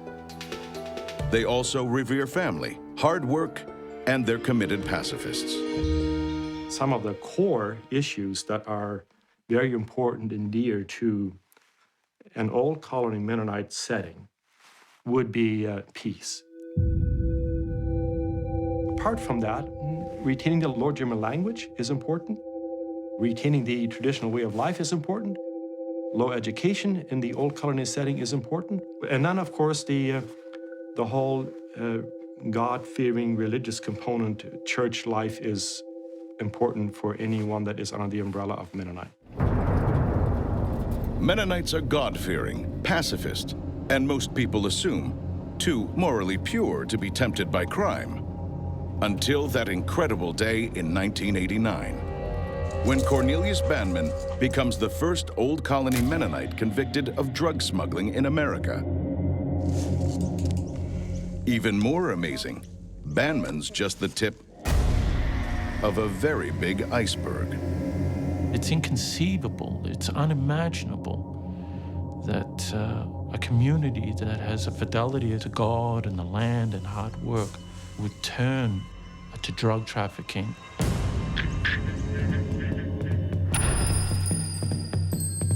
Police believe the drugs Banman was carrying originated in Cuauhtemoc, Mexico. An Old Colony Mennonite community, now numbering 50,000, was established here in the 1920s by Mennonites from Canada. They tried consciously and to separate themselves from the poisonous influences of the outside world. Here in Mexico, the faith's true believers face hardship, much of it imposed by their religion. There was a feeling in this community that the harder you worked, the more likely it was that you were going to get into heaven. So the elders in the community prohibited rubber tires on tractors because this would have made it very difficult to work the land, and therefore you were more likely to get into heaven that way. One man whose place in heaven seems assured is hard-working Mennonite father Abraham Harms. Abe was a church-going family man, devout Old Colony Mennonite. Abe kept, to some extent, simple, austere lifestyle that is the staple of many Old Colony Mennonites. In the 1970s, Abe, like many of his kinfolk, earns a living from making cheese. They develop a cheese that's extremely well known all throughout Mexico. Queso Mennonita is pretty well sold throughout the country. Then in 1989, Abraham Harms packs a vehicle with fresh-made cheese and transports it across the U.S. border and into Canada, where he was born. Like many Old Colony Mexican Mennonites, he enjoys dual Mexican-Canadian citizenship. In a barn in southern Ontario, his customer waits. But it's not Mennonite cheese he's buying. It's Mexican dope. What A did was he hollowed out the cheese wheel and placed marijuana inside the cheese wheel. In this moment, Abraham Harms crosses the line from devout man of God to drug smuggler. And in the coming years, he'll assemble his fellow Mennonites into the strangest drug syndicate America has ever seen. But what drove this humble cheesemaker to begin dabbling in the world's most ruthless illicit trade? And what chance did this faith's strict moral codes have against the rise of the Mennonite mob? I know what they're capable of doing down there. If they know that you know something, for $200 they can hire somebody to go kill you.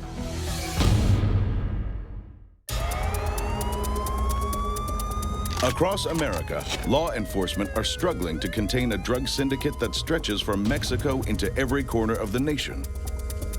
You know, it's kind of like you're putting your fingers in the dike when you run out of fingers. Cocaine, heroin, methamphetamines. But this isn't any ordinary cartel. Its members come from a conservative Christian sect most consider morally pure. They're Old Colony Mennonites, operating like a mafia.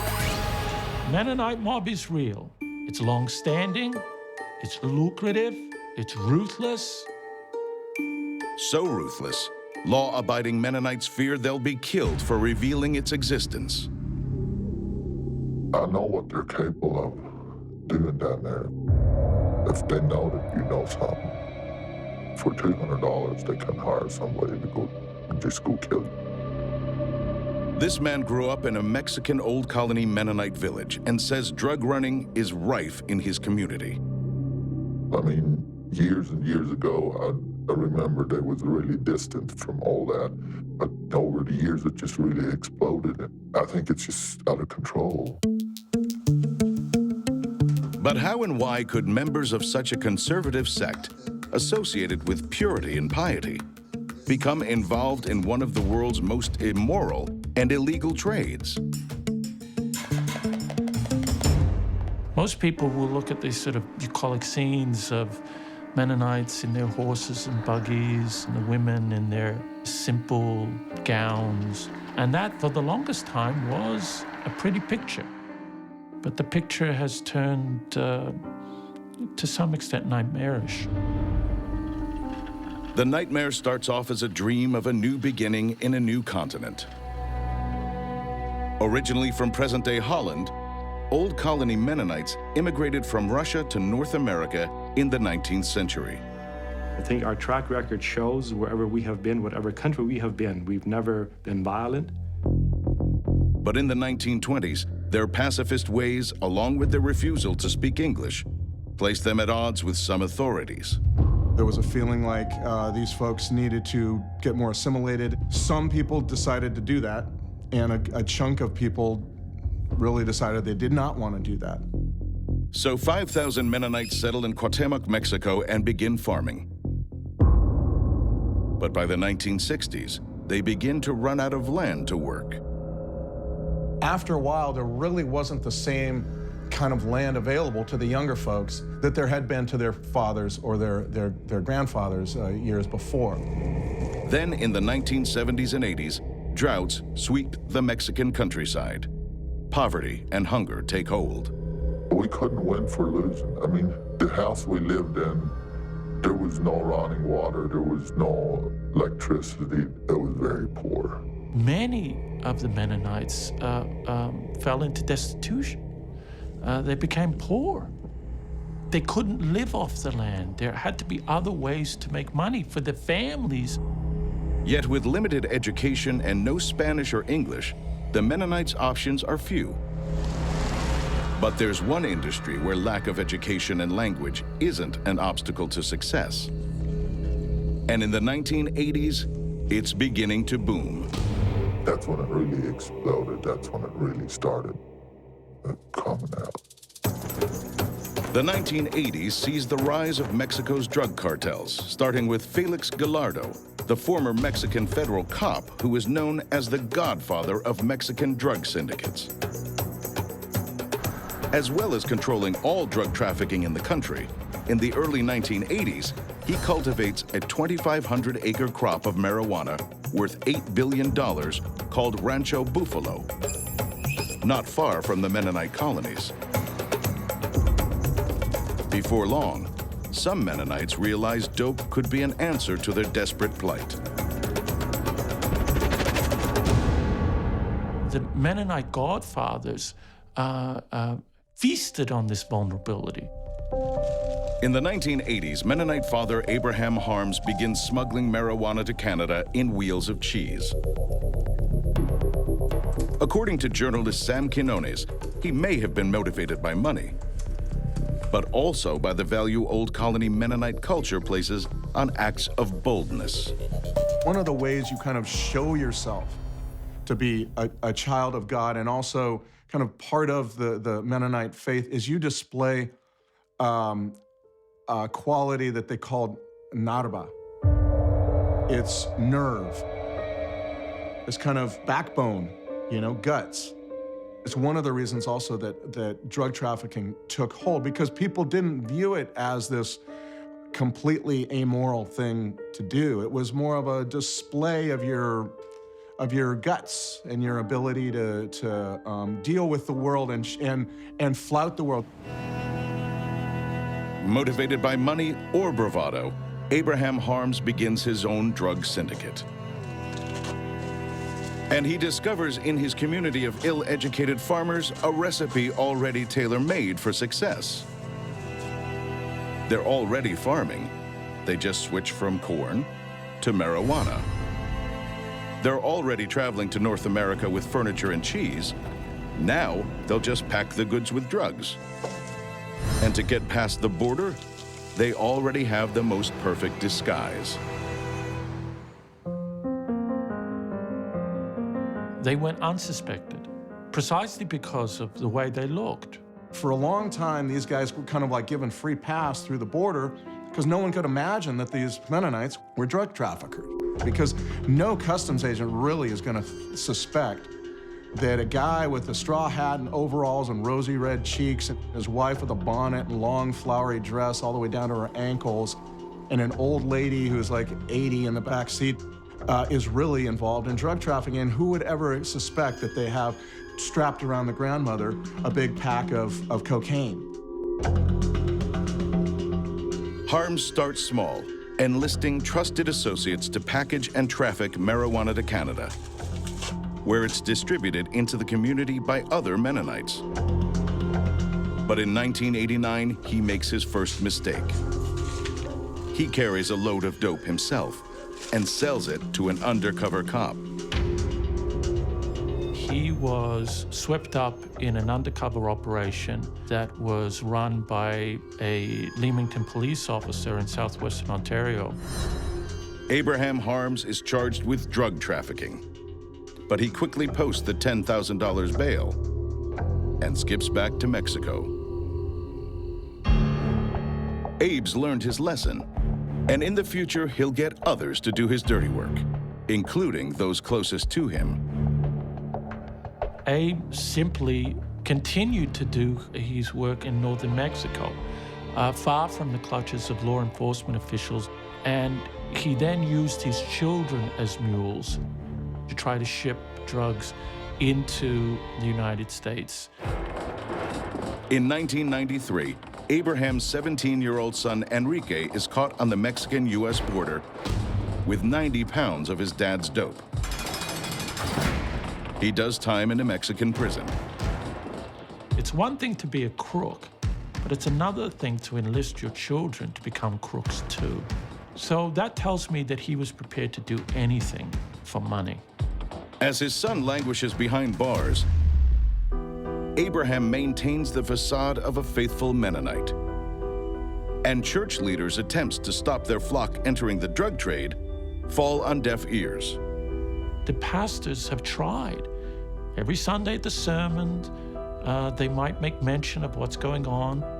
They've reached out to some of the key Mennonites who were involved and asked them to stop what they're doing. Indeed, I spoke to a pastor who approached Abrahams and tried to get him to stop, obviously with little success.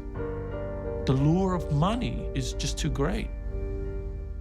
Some Mennonites pay a heavy price. Between 1989 and 1995, U.S. and Canadian customs catch at least 30 of them smuggling drugs. But the rise of the kingpin Abraham Harms seems unstoppable until a November morning in 1994. My understanding was he was headed to church, and it was a Sunday morning when it happened. He may have been a drug trafficker, but he was a churchgoer too. And he was still a devout Old Colony Mennonite insofar as that he believed in the Lord. But today, on his way to church, Abraham Harms mysteriously loses control and crashes. He may have been drunk or high on drugs or a combination of both. There's another theory that Harms was run off the road and killed. Others believe that it wasn't an accident, that he was in fact murdered. And ironically, a Bible was found a stone's throw away from his body.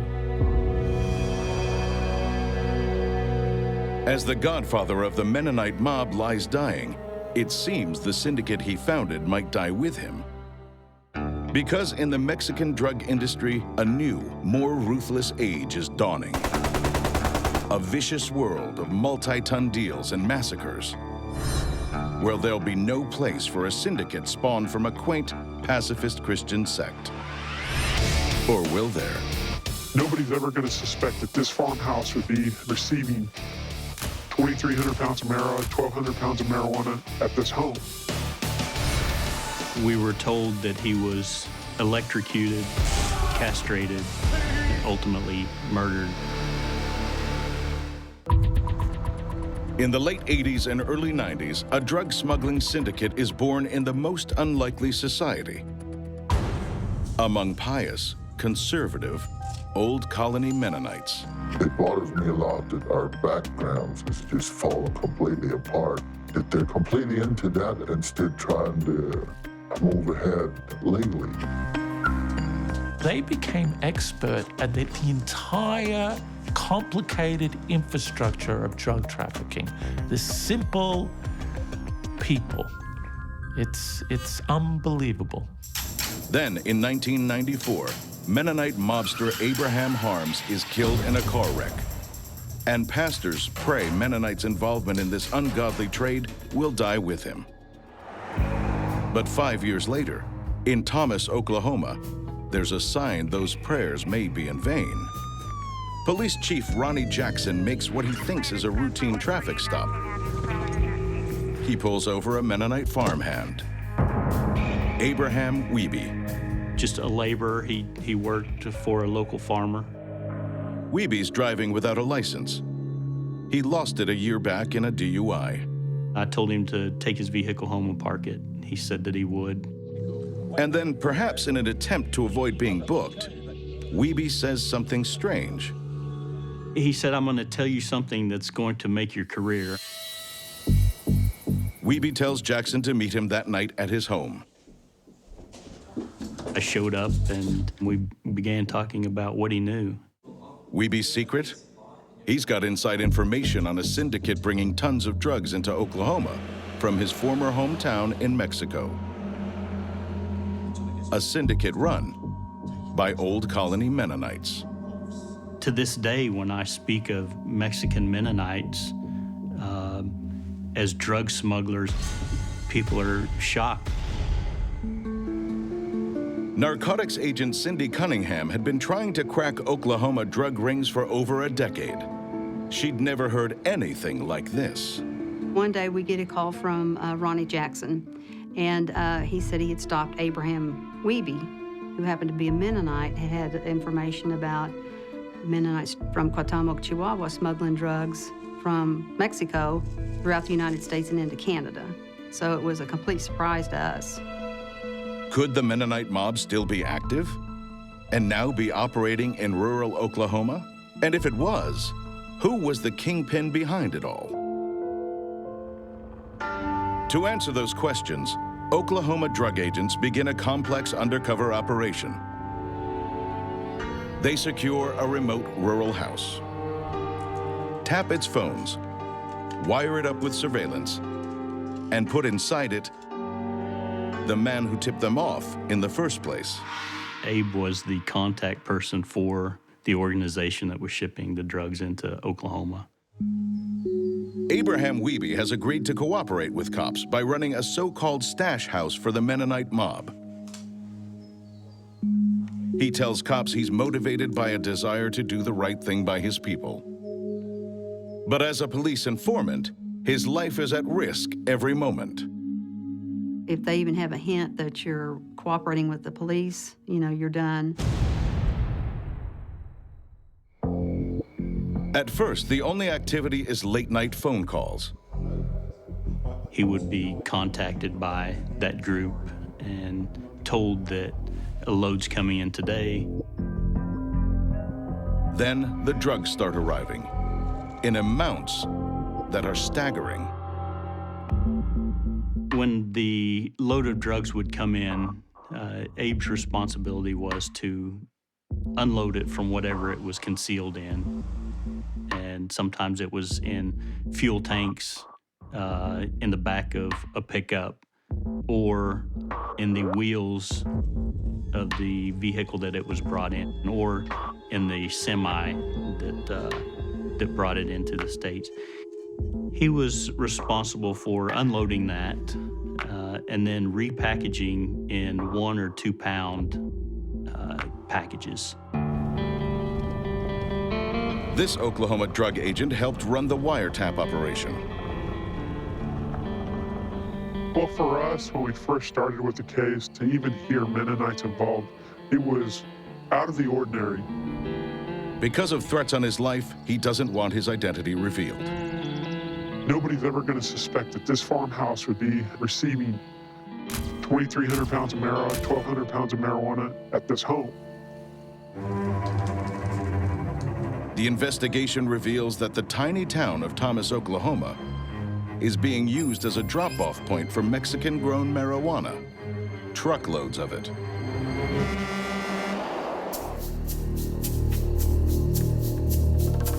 So we'd back up to the barn, they'd close it, unload it, walk over to the house, obviously they'd package it, and all the dope was stored in the attic of the house. We had a flatbed that came up here 2 different times, and it had about 1,000 pounds each time. The largest load we took off had a ton. For Western Oklahoma, there's probably never been a case this large with those amounts. Using small towns instead of large ones as trafficking hubs is a relatively new method for sophisticated drug cartels. A method that makes sense because outside of the major metropolitan areas, smugglers believe they'll be able to operate under the radar. One of the new trends that Mexican trafficking now uses small towns as hubs for drug distribution. What used to be that the smaller towns were the destination point, you know, that's where people would buy and use the drugs most of the time. Now those are the areas, particularly the rural small towns, where people send their 30 kilos or their 50 kilos of whatever, and they break it up into 2-kilo loads, and they take some over here and some over there. The reason is because they know, I think there's a general realization the cops are outgunned, outmanned in those areas. And it's a real new trend, last 10 years or so, maybe, and growing, I think. And within weeks, agents have the name of the man said to be sending all these tons of drugs north. To cops in Mexico and Canada, it's a family name that is chillingly familiar. We identified him through these series of wiretaps, as well as the information we got from Abraham Wiebe. The alleged kingpin's name is Enrique Harms. The former teenage drug mule has taken his father's place at the top of the Mennonite mob. Well, after Abe's death, I suspect that there was a period of mourning, but Enrique became the head of allegedly the drug trafficking syndicate in Cuauhtemoc. A new leader heralds new, more sophisticated methods for the Mennonite mob. Gone are the days of cheese wheels and Chesterfield sofas. Now Mennonites use their skill with machinery to hide the dope deep inside vehicles. One concealment method was the wheels of the vehicle. They would take the tire off the wheel and construct a round tube that would be welded to the rim of the vehicle. In that tube, marijuana would be packed. They would put the tire back on, air up the tire, and then place it on the vehicle, and you could drive on those wheels. Another method involves stripping the floors out of semi-trailers.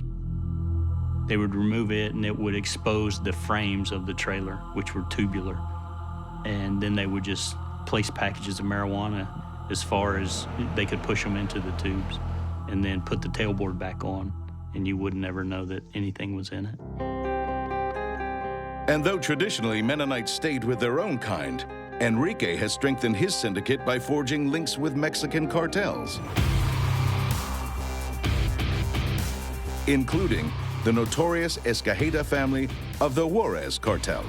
This was the first time since I've been here, since 1980, that we were able to actually link people in Oklahoma back into cartels in Mexico. So this was really a substantial case. And more strange, of course, because it's all coming out of this religious community known for piety, for humility. After 6 months, cops bring the Oklahoma operation to an end, arresting 15 of the syndicate's drug wholesalers and drivers. But there's one Mennonite they can't touch, and another they can't protect. He wanted to go back to Mexico. We told him not to go to Mexico. That's not a smart thing to do. I said, don't. I said, you know what you did? I said, don't go down there.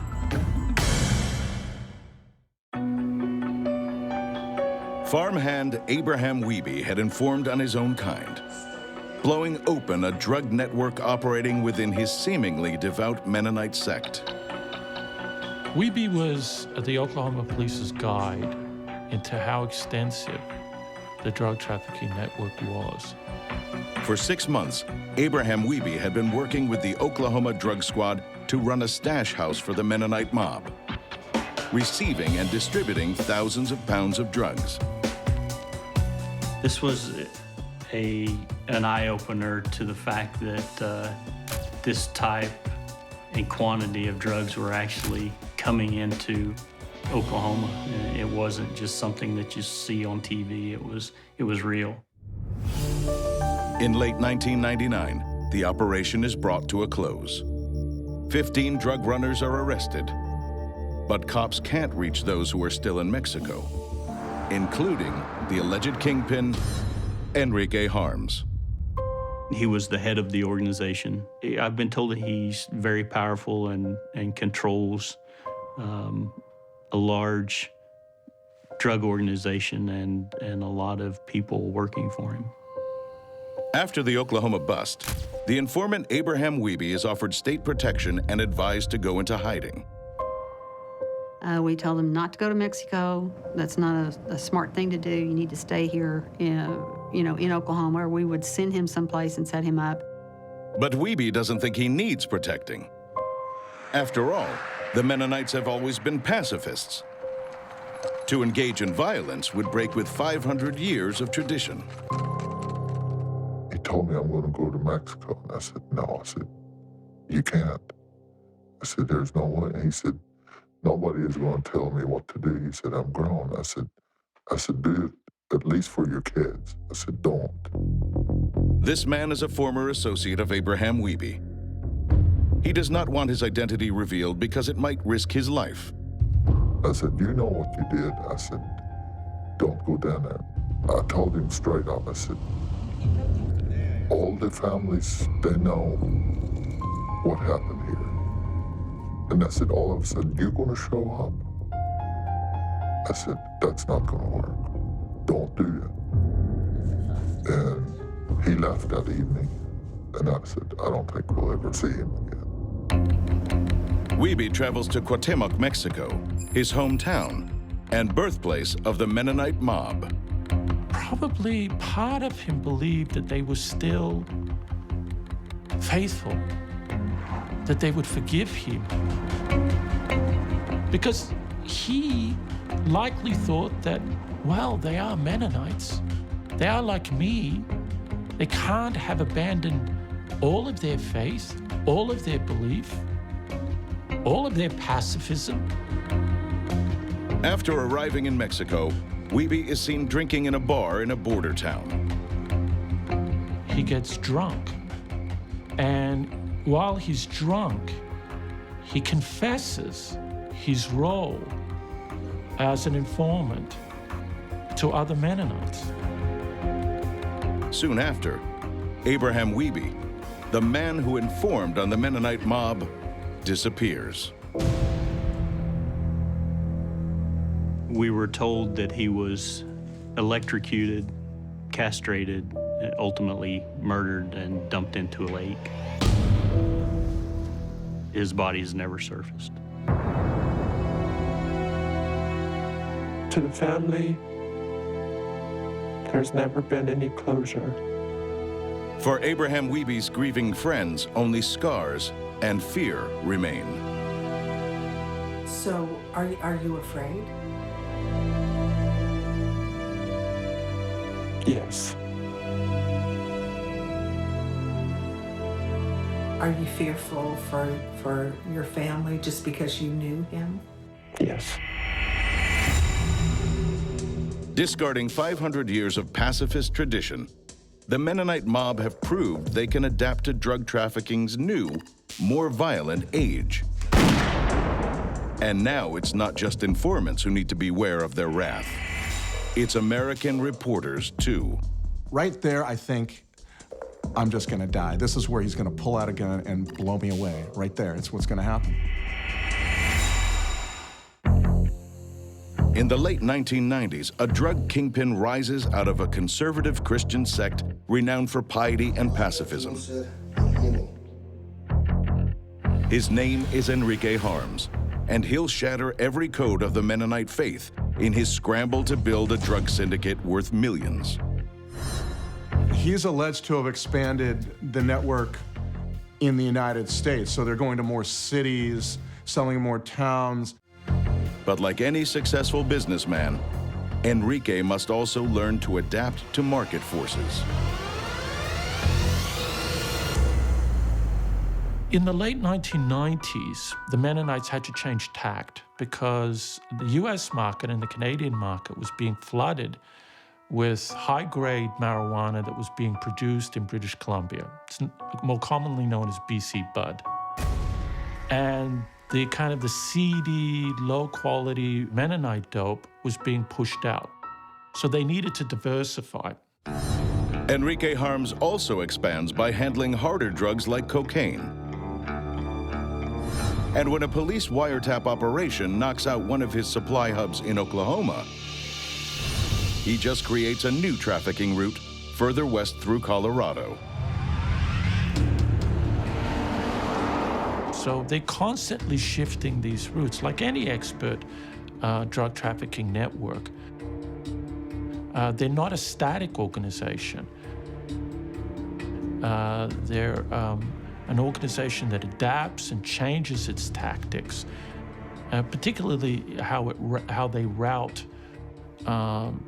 drugs into and out of both Canada and the United States. My impression that Enrique Harms is kind of like, was the mastermind behind all this. The guy who had most vision and entrepreneurial vision over what was possible and what could be done. According to some, in the formerly pious Mennonite colonies of northern Mexico, drug running has become deeply ingrained. It wouldn't surprise me if there's not like 10 or 15%. They're heavy in it. They drive brand new vehicles and dark windows. When I go to my families, they just say, "Oh, did you hear about him? He's big involved in shipping stuff to the States." You hear that constantly. Journalist Sam Quinones first hears of Old Colony Mennonites' association with the drug trade in 2004. Like everyone else, he's amazed. I was just blown away. I just could not believe it. And I began to think, wow, that is a great story. I gotta go do that story. This is fascinating. To find out more, Quinones travels to Enrique Harm's hometown of Cuauhtemoc, Mexico. But he finds it's a community that doesn't give up its secrets easily. It was not a world where I had any entree. It was a low German-speaking, very cloistered world. Quinones starts probing about drug smuggling, but hits a brick wall.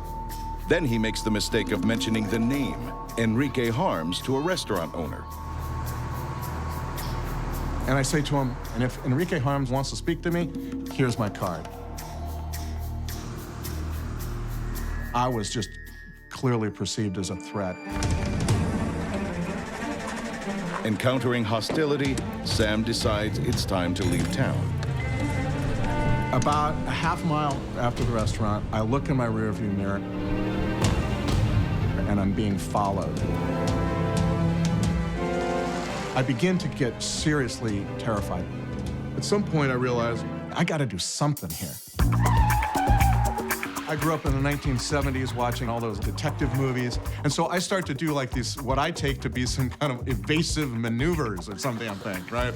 So I make a right turn and then a left turn. For a moment, Sam thinks he's escaped. Get to a stoplight.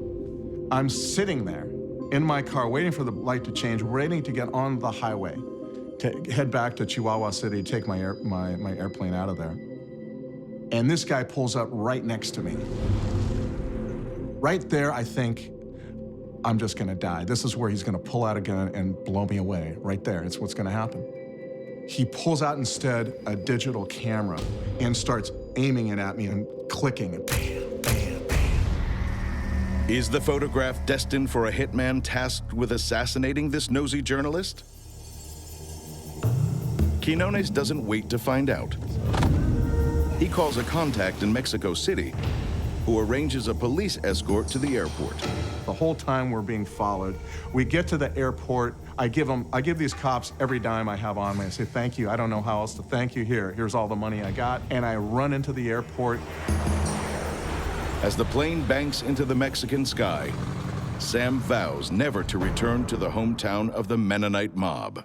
You could not pay me to go back to Cuauhtemoc, Chihuahua, as beautiful as it is, ever again. With the perceived threat gone, Enrique Harms allegedly resumes doing what he does best: figuring out new ways to get drugs into America. But what happens when American drug enforcement wise up to Enrique's new supply route through Colorado? They were trying to spirit into Colorado tons of marijuana and cocaine. Is this the end of the line for the kingpin of the Mennonite mob? From making cheese to making millions, the devoutly Christian Mennonite community Enrique Harms was born into has provided the perfect cover for an international drug network. This is sophisticated, it's complex, it involves tons of drugs, hundreds of millions of dollars. In the early 2000s, it's estimated by Ontario cops that up to 5,000 Canadian Old Colony Mennonites are involved in the drug trade. By the late 2000s, at least 100 of Harms's kinfolk have served prison time because they've run drugs. Try as he might to keep his syndicate low profile or masked by their traditional farming lifestyle, Enrique's Mennonite mob are firmly on law enforcement's radar. We know that they migrate from Canada to Mexico in the winter months. They grow crops down there, and then they come back across with drugs, and of course they bring money south. No longer are traditionally dressed Mennonites given a free pass through the border, and the vigilance is paying off. In a September 2013 bust, DEA agents in Colorado seize 11,000 pounds of marijuana and 30 kilos of cocaine. 7 men are indicted for drug trafficking by a grand jury, including the Mennonite mobster Enrique Harms. Enrique Harms and his alleged co-conspirators were indicted on trying to spirit into Colorado hundreds of tons of marijuana and cocaine.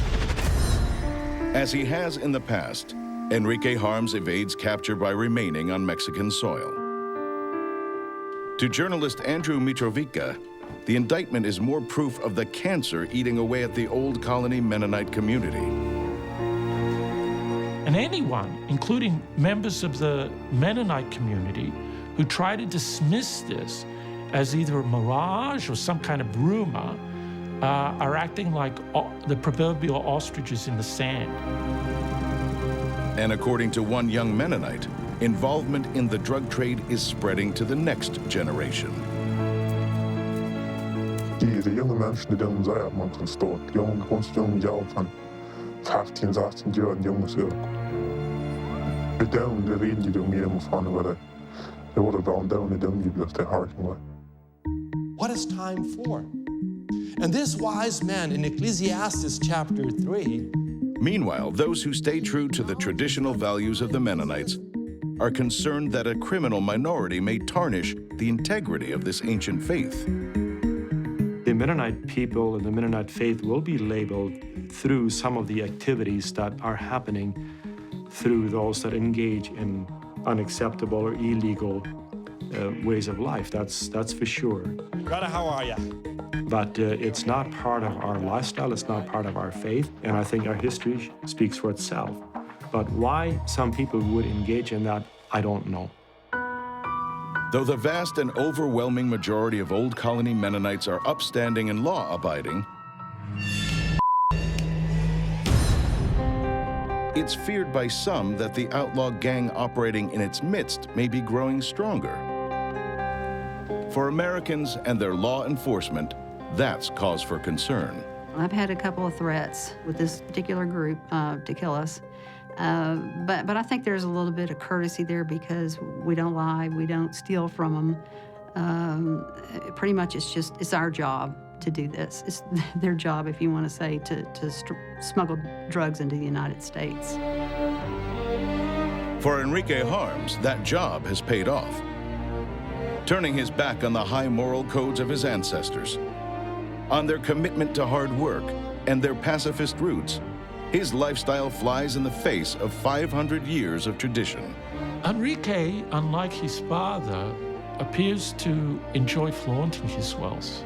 He's also, according to law enforcement officials in the United States and Canada, bought strip clubs, built an ice rink, cars, jewelry, all of the sort of the stereotypical trappings of an alleged drug kingpin.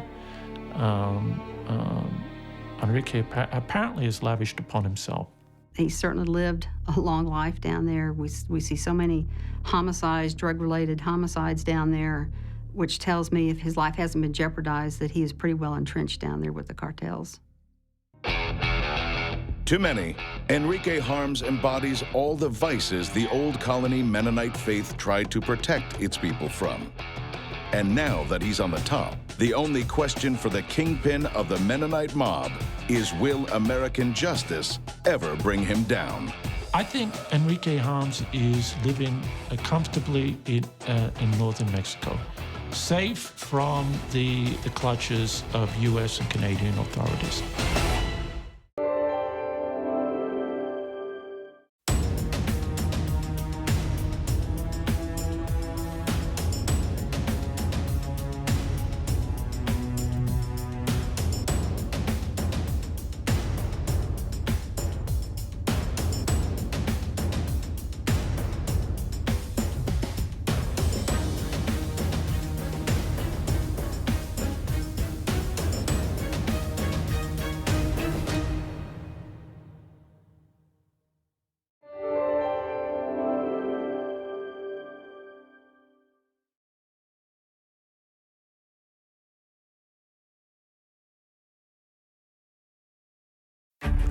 stockpiling Bibles, gathering supplies, making bunkers, training children. Christians across America are getting ready. It's clear in the Bible that the end times are not going to be a fun time to be around. Dear Lord, thank you for this day. I believe there's going to be huge earthquakes. I believe there will also be panic in the streets and the looting and killing that's going to go on for 7 years. They believe the apocalypse is coming because they read it in the Bible. The elements will be destroyed by fire, and the earth and everything in it will be laid bare. I mean, you talk about Noah's flood, that's nothing compared to what we're talking about here. Going off the grid. Well, this is what they call a sun oven. You can put a whole turkey in this thing. Digging deep underground. It's approximately 14 feet down. Packing heat. This is great to have in case for a home invasion. And spreading the word. We decided pretty much that we were going to blow Operation Security in the interest of getting the word out to other people. With one hand on the holy book and the other on their survival gear. It's the tool itself, the Bible. This is the word, this is the ultimate survival manual. Meet the Bible Preppers.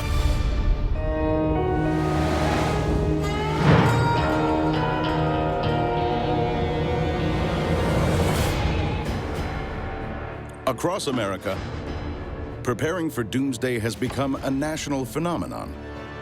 But now, a new type of prepper is taking the country by storm. They get their guidance from the Bible. To have everlasting life.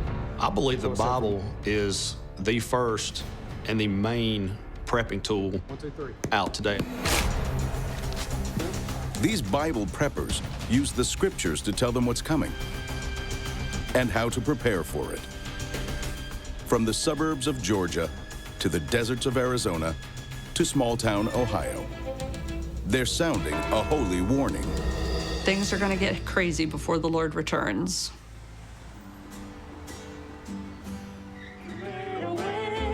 In Norwalk, Ohio, Christians Phil Hovatter and his wife Sandy are absorbed in Sunday worship. King of kings and Lord of lords. Sandy's not just a follower, she's an ordained minister. And made his home among us. He was full of unfailing love and faithfulness. Say that. My calling is to help people to create an environment where people can grab hold of the truth and the grace that God has for them. Hallelujah. But Sandy and Phil have another calling too. One that involves stockpiling supplies, preserving meals, and studying the Bible for survival clues. They're Bible preppers who believe Jesus Christ might soon return. It will be a worldwide event. It will be the end of time. When it happens, it's going to happen very suddenly. And those who are prepared for it are prepared. Those who are not have missed their opportunity.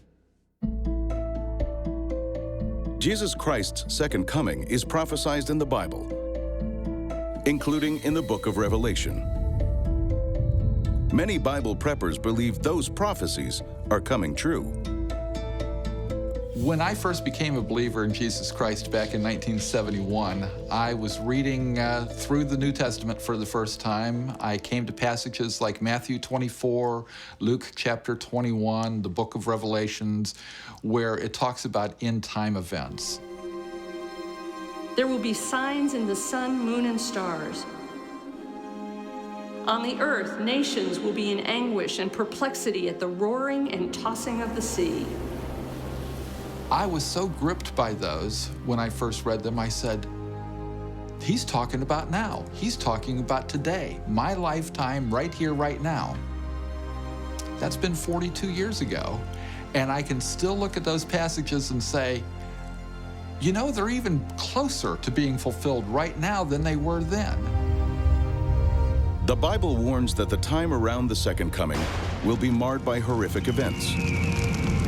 There's going to be a lot of natural disasters of a scale and magnitude that we've never seen, truly going to be the literal biblical proportion type disaster. And along with that has to be just massive civil unrest. Which is one of the reasons the Hovatters have begun preparing. Okay, this is our basement pantry area. This is actually phase 1 of our food storage plan. These are things that you can buy at the grocery store. Soup in cans, dried soup, macaroni and cheese, spaghetti, sardines, all kinds of basic food products that would keep us going through a short to medium-term disaster of some sort. The Hovatters are just beginning their prepping. But one thing that makes them very different from ordinary preppers is what they choose to stockpile. We bought a couple of cases of Bibles as amongst the first preparations that we did.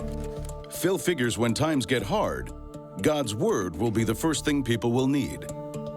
These are paperback Bibles we can give out to people in the community. Phil and Sandy haven't always been Bible preppers. They first met as Air Force cadets in college. We met first day of class in September. I fell in love with her instantly when we were on a field trip for school in Homestead, Florida. They flew us down for a weekend, and I saw her in her swimsuit by the pool. Many years ago. That's the one. But they weren't a match made in heaven. She told me one day that actually she's very far from being a Christian, and she was an atheist. And my reaction to that was totally spontaneous. I just blurted out, "Oh, I'm so disappointed in you." Despite their differences, the pair marry in 1977. Within a year, Sandy also becomes a Christian. But it's not until 2012 that Phil raises the subject of readying for global disasters. Phil sat me down at the dining room table one day and said, "We need to talk about something." And so he told me about how God had been impressing on him the need to prepare for a time when life would not be as it is now. We're talking 2012 when I started to look into this. There were a lot of problems with finances in Greece and Spain, Portugal, Ireland. So economic issues certainly were one of the things I saw. But there were other things. Summer of 2012, there was a lot of solar flare activity. We're seeing tsunamis. I mean, the word tsunami was not in the American vocabulary until 10 or 15 years ago. To Phil, all these happenings suggested the end times may be near, Well, we're gonna make Spanish beefy rice, right? and that a 7-year time of torment, known as the Great Tribulation, might soon begin. The Bible definitely talks about a tribulation time coming at the end times. And 7 years of very rough going. Well, it's going to taste just like the Spanish rice that your mama used to make. That's why instead of watching a game on a Monday night, the Hovatters are vacuum sealing meals to see them through whatever disasters lie ahead. All the way. Okay, you want to get the hose out. Okay. Seat that firmly. And How do you know when it's done? It turns itself off, just like that. All you have to do is take out the jar, put it in 5½ cups of boiling water, and half an hour later, you've got really good beefy Spanish rice. Among Bible preppers, one question looms large. Just how much of the 7-year tribulation will they have to prepare for? Some say believers will be saved before it even begins, in a moment known as the rapture. The Bible describes a time when believers are taken out of the world, and that's called the rapture. The Bible describes them as believers being taken up to meet the Lord in the air.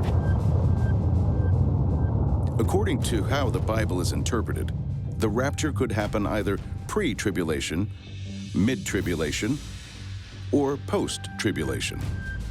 Some people believe the rapture happens at the beginning of that 7-year period. Some people believe it happens in the middle. And some people believe it happens at the end of that 7-year period. Where you stand on the pre-, mid, or post-tribulation spectrum guides just how much food you need to stockpile.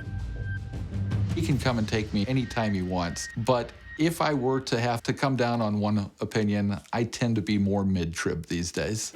This is some of our dehydrated food products that we have. We've got some, that means Phil will have to survive 3.5 years of violent tribulation. And he doesn't have enough food stored yet. We've probably got, I would say about 1.5 years worth for the two of us. But if you think these mild-mannered Bible preppers will be an easy target in the end times, think again. Coming up, why some Christians are training in survival. Father's name we pray. And self-defense. It's going to be so much chaos and panic. People are going to be starving. They'll having to eat each other to survive. Since Christian couple Phil and Sandy Hovatter became Bible preppers, they've had to learn some unexpected new skills. I consider a firearm to be used as a weapon of last resort, but last resort in cases of protecting our person and hopefully never our property. But you have to do what you have to do in order to survive. Just because the Hovatters are Christians who love thy neighbor doesn't mean they're not ready to defend their preps. if you had told me 1.5 years ago that I would have, I think it's 8 handguns, and that I would be able to shoot them, I would have said, you're confusing me with some other Sandy.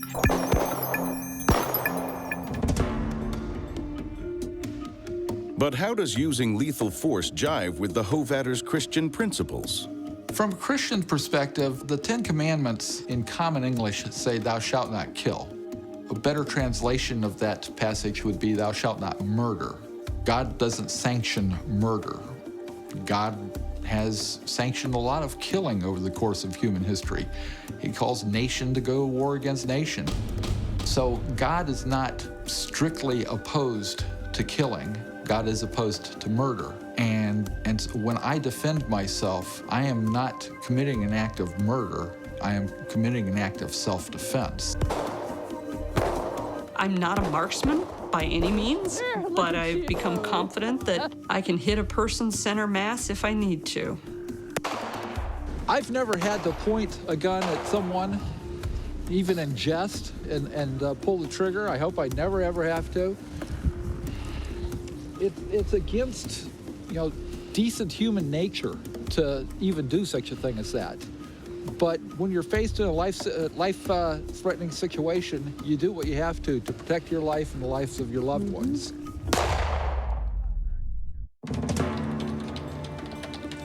What makes Bible preppers different from other preppers is that many want to help others survive the end times. We started our website called The Approaching Day Prepper. We post articles on there. We are sort of chronicling the types of preps that Sandy and I are doing, and also sharing the tips and tricks that we've learned. While most preppers like to keep their activities secret, for Christians Phil and Sandy, it's about spreading the word. A lot of preppers, most preppers I would say, keep their activities on the down low. They're quiet about it because of the very thing that Sandy said about, if you say something, if people's first reaction is, oh, if anything goes wrong, I'm coming to your house. Well, not only are they going to come to your house, but they're going to bring everybody they've ever told about you to your house. And their whole family. And suddenly the situation becomes unmanageable. And so most preppers practice what they call operations security, OPSEC, where they keep their preparations private and quiet. We decided pretty much that we were going to blow operations security in the interest of getting the word out to other people. This is what we are doing. We want you to do it too. As new preppers, we felt like we had a different voice. The voice that says, you don't need to be stressed. You can do this in a calm way and with faith. And you can do it by taking these baby steps. And once you've got the baby steps, then you take the next steps. Phil and Sandy believe that God will look after his flock, but they also have to look after themselves. We see back in the days of Noah, God warned Noah of the coming flood, and Noah went and built a boat. God didn't provide the boat for him. God didn't provide all the supplies for him. Noah had to do the work. So God always works with people in partnership. I want to be ready if life changes. I don't want to be the one who is totally incapable of living in that new way. That's why I'm preparing, you know? That's why I'm learning how to build a fire. You know, when was the last time I built a fire? When I was a Girl Scout in 7th grade or something? I don't know. As for when Jesus is due back, Phil's not ready to put a date on it. It's been 2,000 years. It might be another 2,000 years before Jesus comes again. I don't know. But everything's in place. There's nothing I see that would prevent it from happening very soon. Meanwhile, 700 miles south in McDonough, Georgia, there's a whole family of preppers who also take their cues from the Bible.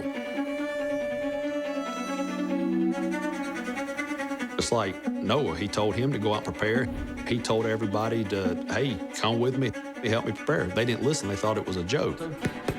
But it happened. Father's name we pray.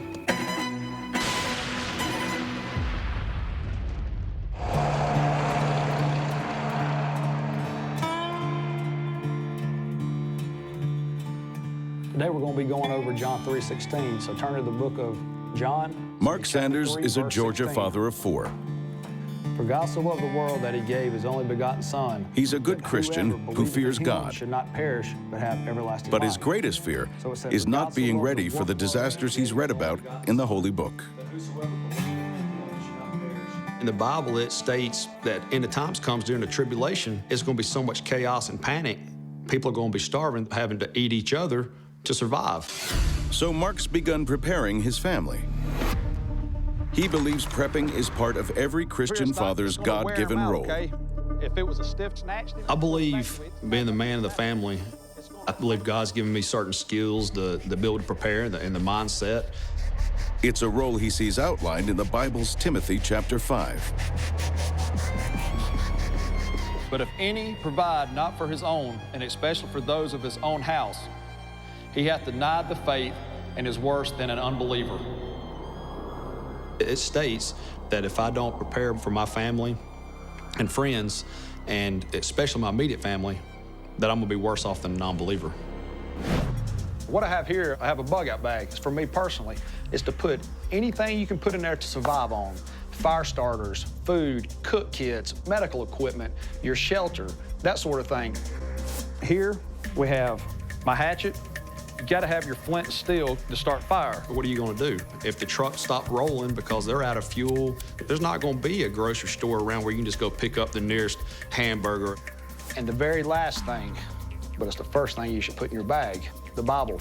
I believe you should have the Bible with you in your bug-out bag, because that's gonna be your manual and your word. This is the ultimate survival manual. It will give you all the answers, and it has the Word of God in it. Guys, first thing you have to do, we had to find some dry wood. You gotta start off with little small pieces. Might take a few shots, hopefully not. It's what Mark sees in the Bible that sends him out into the woods, training his family to live without the conveniences of modern life. There's certain scriptures in the Bible that I believe I take it as preparing. Once we get a fire going, guys, we gotta put something over the top to put the pots and pans on, because if you don't have a metal grill or something, what else you gonna have? It's like Noah's Ark. He told him to get every kind of food that's available for the people and for the animals. So around here, we're just gonna use some of this wet wood. So we got to keep prepared to get through the hard times. Mark thinks one day soon, We have a trigger system here. his kids' lives may depend on knowing survival skills, like how to set a trap for wild game. We're gonna build a snare for a larger animal like a deer, and if we do drop it lower, you could catch a coyote, bobcat, fox, or something like that. It's gonna run, it's gonna hook his neck, it's gonna come through here, pull it. When it pulls tight, Everybody thinks this prep and stuff's just absolutely crazy, but in the old days, that's how they lived before we're doing now. We're just used to having a bag of potato chips at any given time. Now, pretend you're a deer. It's just going back to what probably our grandparents are doing, especially our great-grandparents and before them. Dear Lord, thank you for this day. Thank you for this time we had together, Lord. And thank you so much, Lord, for blessing us with this deer we have. Once you have killed an animal, throw deer meat in a skillet, cook up some potatoes you grow in your garden, some carrots, some peppers, whatever you have. Teach them how to cook it up. Mark believes that during the coming turmoil, knowing how to get by out here in the woods could be crucial to survival. This is the way you do it in the bush, survival. 2 Peter chapter 3, verse 10. The heavens shall pass away with great noise. I do believe when he returns, there's going to be natural disasters. I believe there's going to be huge earthquakes. And the elements shall melt with fervent heat. There'll also be panic in the streets and the looting and killing that's going to go on for 7 years. And the earth also, and the works that are therein shall be burned up. He said he's going to release his anger, and it's going to be unlike that you've never seen before. So the baby to be born will be holy, and he will be called the Son of God. Every Sunday, Mark and his family attend their local church to prepare themselves spiritually. But after the service, there are preparations of a different kind. 1, 2, 3. 1, 2. 1, 2. One of the first things that we were training on, that I started them on, is boxing. 1, 2, 3. You teach them the jab, the cross, and the hook. Mark's Christian faith has led him to value his family above all. And in the end times, he wants them to be able to defend themselves. Today we're going to go over a simple gun disarmament. It's going to be one handgun. It is plastic, it's fake. By no means do you ever point a gun of any type to anybody. This is a training gun, all right? All right, point that at me, Dean. I don't have anything here. These Christian kids, 11-year-old Nicole, 10-year-old Dean, 9-year-old Joshua, and 7-year-old Summer won't be turning the other cheek. No, come here. Let me show you real quick. You gotta step forward that foot. Turn sideways, step forward. Now step back. I wouldn't say every kid needs to learn how to do this because it is dangerous, but sometimes you might not have any other choice but to try to disarm a gun. Put your hands up. Like his kids, Mark's wife Haiti is on board with the prepping lifestyle. I think about it often because we never know when something's gonna happen. We gotta be prepared. You never know when you're gonna be in a situation where you're gonna need it. Lay your hand down on mine and push it forward. Yeah, I'm teaching my wife, Haiti, some hand-to-hand combat, because that's real important for females to know, because if they get attacked, normally they're a little weaker than a man. They're gonna end up on the ground, so they gotta know how to defend themselves. Squeeze.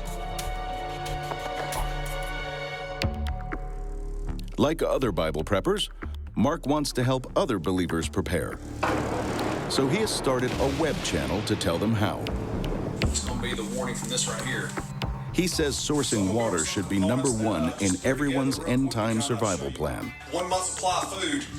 Food should be #2. Go ahead, little single shot. And the third essential? 12 gauge. And I believe the third thing is going to be firearms. You got to have a means to protect yourself. You got to have knowledge of firearms, different ammo, when to use it, when not to use it. Mark is armed for the apocalypse with a 7.62 millimeter rifle, 38 revolver, 45 pistol, 9 millimeter pistol, 12 gauge shotgun, 410 shotgun, and a military-style AR-15 assault rifle. Some of these guns are for hunting. You can kill anything from a squirrel with a smaller caliber, a rabbit, all the way up to deer, elk, moose, whatever you can get your hands on if when times get tough. But other weapons are for self-defense. So this is great to have in case for a home invasion or somebody wants to get a little crazy and come in on you and try to take what you've worked for. I believe God allowed us to have weapons to defend ourselves. I wouldn't think twice about using a firearm. If it has to do with protecting my family and myself and my friends. He hopes it won't come to that, because his fourth essential tip for when the tribulation starts is get out of town. Way out of town. because when it gets bad, people are gonna come loot and take what we have. So we have stuff stored out in different places. We have a place in Kentucky where we keep a large amount of food, large amount of water. That would be our meetup place.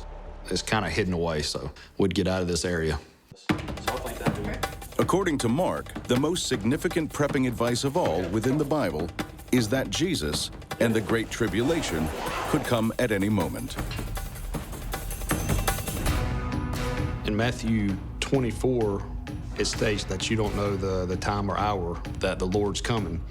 So in my eyes, that's telling me I better be prepared. It could be now, 5 seconds from now, it could be 1,000 years, because you do not know. So I believe that is a huge sign to always be prepared. Don't ever turn your back on it. But there are many different views on how to be ready. Coming up, one Bible prepper who may have the ultimate preparation strategy. Satan and his fallen angels are standing outside that door right now, puking their guts up about me telling the truth about how to be prepared for this end time.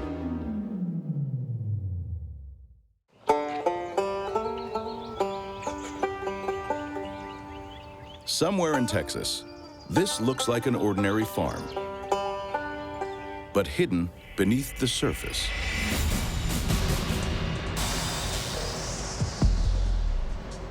We've done the food, off-grid solar power. Just about everything has been prepared for. The prepper who lives here would like it to stay hidden, so he doesn't want to reveal its exact location or his whole name. He just wants to be known as Alan. I've spent several $100,000 trying to be prepared. Alan's a father of 2 and has been married for 29 years. He first started prepping when he noticed the world around him was changing for the worse. When you live 50 years and you start out in a society that's one way, and you see it start to change extremely to the other side, then yeah, there's a fear that things are changing in the world. And it's pretty clear in Revelations what we're facing. You know, everything that's mentioned, earthquakes, wars, rumors of wars, pandemics, they're all present. Convinced the prophesied end time was near, Alan began readying. I started by moving to the country, and then as things progressed along with the almost financial collapse in 2008, I started getting real serious about preparing. Serious enough to dig a bunker deep below his farm.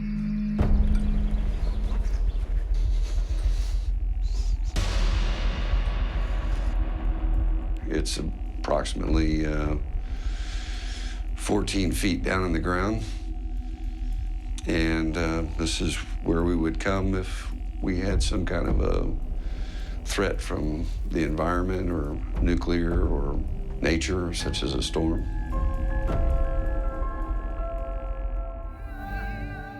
Alan believes in a post-tribulation rapture, which means enduring all 7 years of tribulation.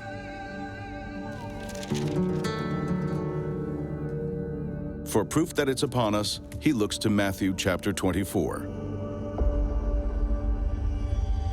For nation shall rise against nation, kingdom against kingdom,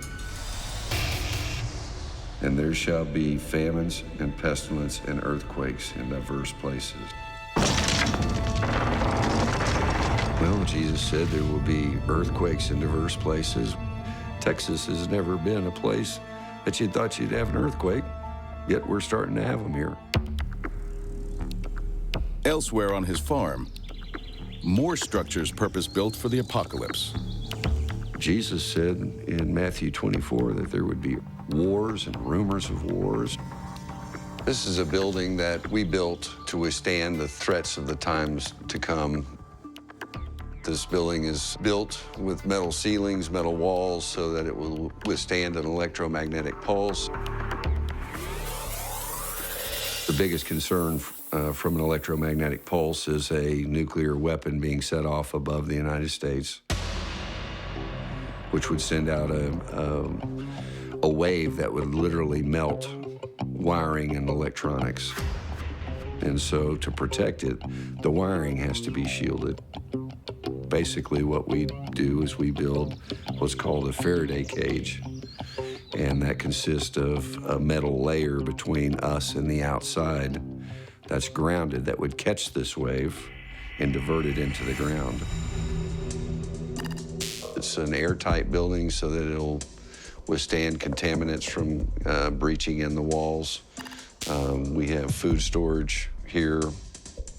You have to really think out about, you know, I may be eating this stuff for the next 3-4 years. It takes a lot of time and a lot of preparation. And this is just the tip of the iceberg of the things that you try to do in order to be prepared. Alan's prepping has taken years, and it's cost him a fortune. These are the batteries that power is stored from the solar cells. And we have 26,000 pounds of batteries right here. That represents 120 individual batteries in these racks. About $120,000. But Alan, who spent almost $500,000 getting prepared, says there's something even more important than having bunkers, food stockpiles, and banks of backup power. It's having faith. I guarantee you can't see it, but I'm surrounded by God's angels right now. And Satan and his fallen angels are standing outside that door right now, puking their guts up about me telling the truth about how to be prepared for this end time, because he has no power over me anymore. Alan has always been a Christian, but in recent years, he was born again and started studying the Bible anew. It changed his attitude to being prepared forever. I came to the conclusion that the preparation needed to change gears. I needed to go a different direction.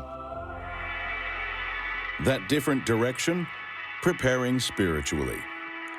Now that his faith is strong, he says he doesn't fear death in the end times because he knows he'll have a place in heaven.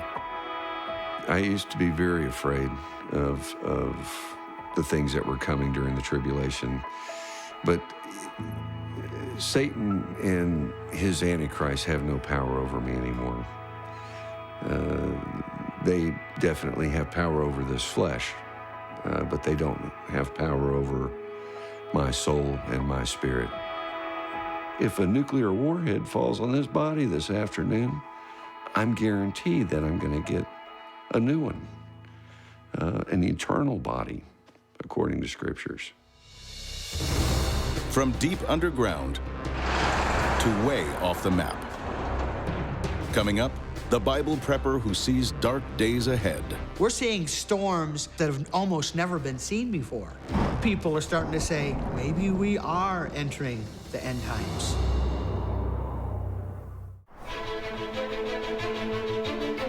Across America, devout Christians are preparing for disasters predicted in the Bible. Be prepared and stock your food and be ready.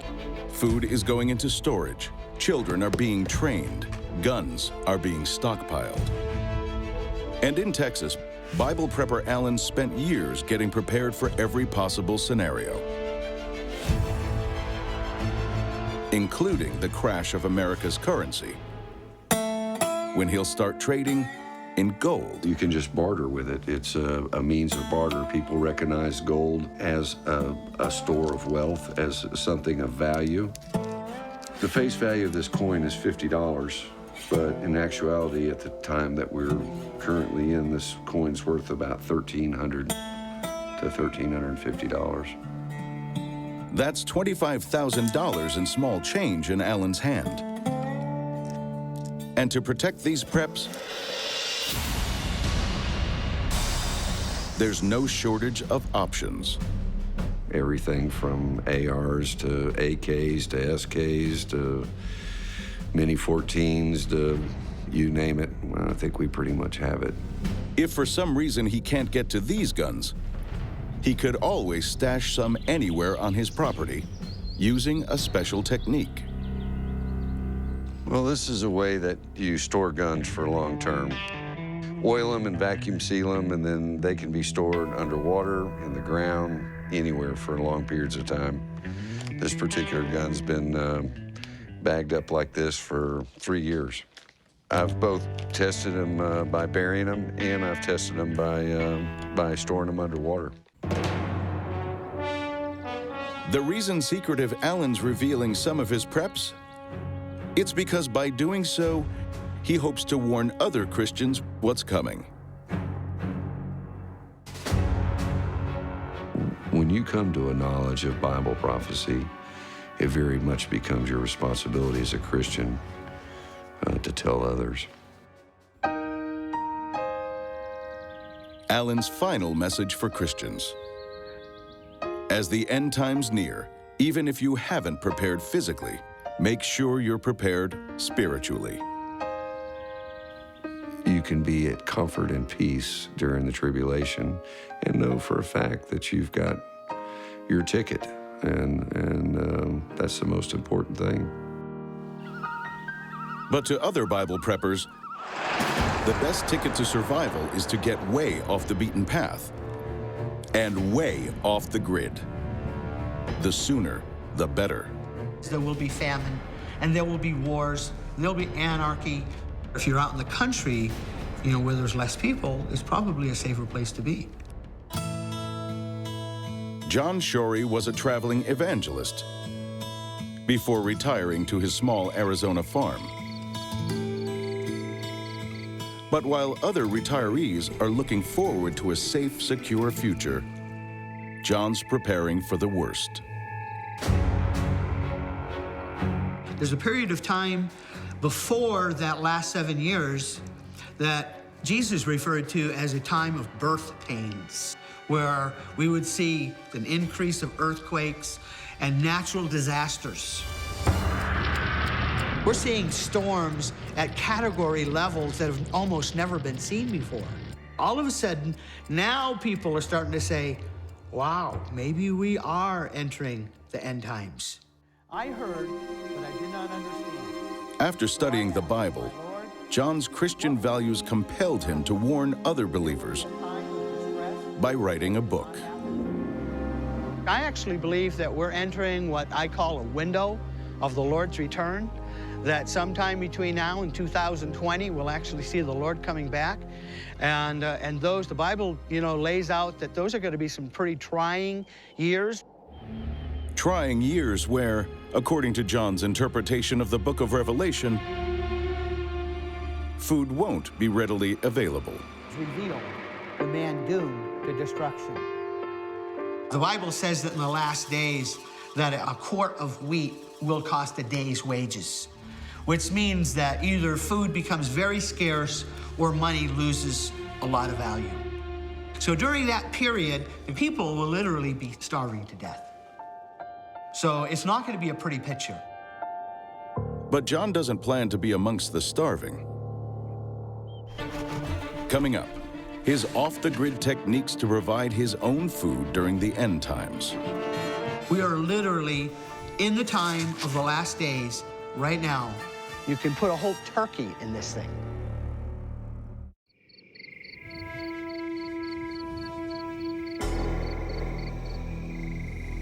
In deepest, driest Arizona, John Shorey is attempting to turn a patch of desert into a haven from the horrors of the Great Tribulation.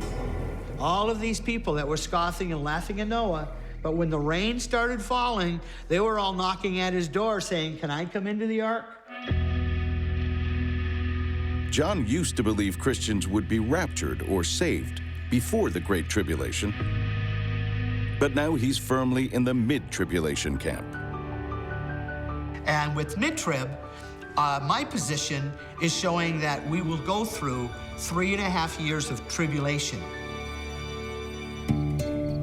To survive those 3.5 years, John's aiming to be self-sufficient. So he's got over 20 chickens and guinea fowl. growing 60 nut and fruit trees, maintaining up to a dozen beehives, and storing 6 months of water. We've put in 2 5,000-gallon tanks so that when we're not using water, we can fill up that as our reserve. We could literally see infrastructure going down. We could see the grid go down to where water's not going to come out of your tap anymore. And so people should have, barrels of water or some way of storing extra water, because without water, we're in trouble. John's also figured out a way to make the desert bloom. He's transforming its infertile soil into farm loam ideal for cultivation. Well, this is actually where I'm currently composting. And basically what I do is I pick up anywhere from 2 to a dozen boxes of throwaway produce at a local grocery store, and I just keep spreading it out in layers. And there's hundreds or over 1,000 worms in this bed making fertilizer. You're getting this rich, brown, excellent texture soil that things just can grow very well. When his greenhouse is completed, John and his family will be able to live indefinitely off the produce they grow. And after harvesting his crops, John's got an off-the-grid way to turn them into a meal. Well, this is what they call a sun oven, and uses, solar to cook on. This thing works virtually anywhere in the United States where you have sun to partial sun. They say that if you can see your shadow, this thing will function and will work. You can boil rice, we've cooked cookies, we've baked bread, you can put a whole turkey in this thing. This morning it was in the 40s, it might be in the 50s right now, and it's over 300 degrees inside that oven. In fact, that water in that bottle is boiling. I've cooked roasts in an hour's time by putting them into a glass jar like that. But why all this preparation? And why urge others to do it too? What makes John Shorey believe the end times are upon us? There's a whole number of prophetic events that are all falling in this same window of time that is pointing to a strong possibility that we are literally in the time of the last days right now, leading up to the Lord's return. He says if you read the news, the signs are everywhere. Like the conflict in Syria, which he believes aligns with a prophetic Bible scripture. Because in Psalms 83, it says that Damascus will be destroyed, never to be inhabited again. Well, this prophecy's never been fulfilled. And to me, it makes sense that Israel will be involved in this, and they will probably be pushed back against a wall to where they'll use a nuclear bomb against a city in Syria, Damascus. But John Shorey's not the only one sounding a warning. In Texas, there's a pastor so sure the end times are coming, he's built his reputation and his business on it. So it's been this way for quite a while. We're talking about an apocalyptic event of unprecedented proportions. Coming up, I think you should be watching it. The man who's on a holy mission to get the whole world to prepare. In Dallas, Texas, a business owner is planning renovations. This thing we got to do is to seal it so that radiation cannot get in. He wants to shield his studio from a nuclear war that's prophesied in the Bible. We're talking about an apocalyptic event of unprecedented proportions. I mean, you talk about Noah's flood, that's nothing compared to what we're talking about here.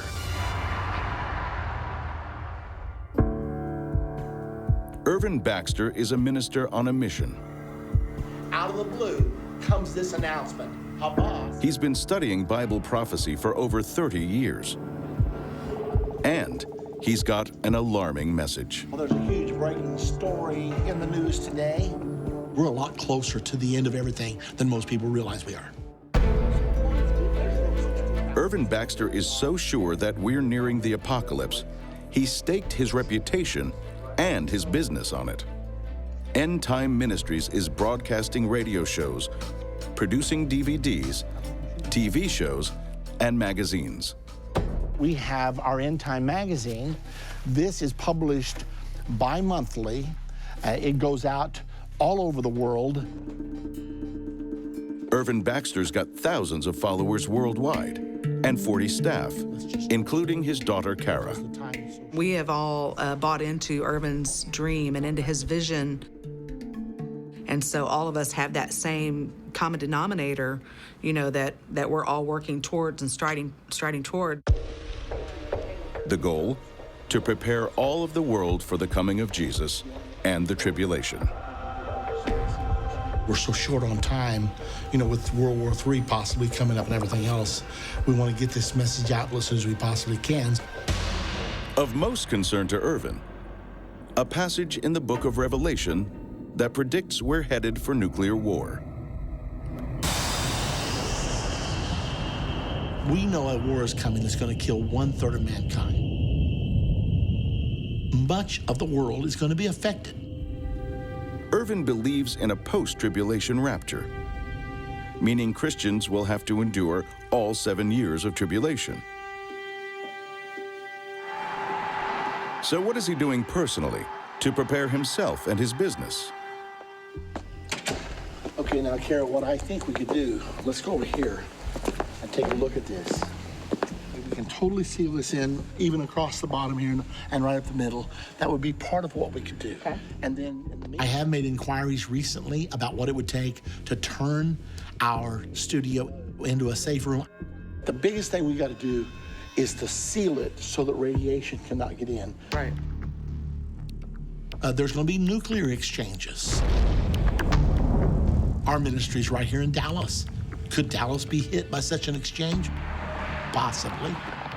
While we're in a safe place, we can also be on the air broadcasting 24/7. That's our main thing that we want to do.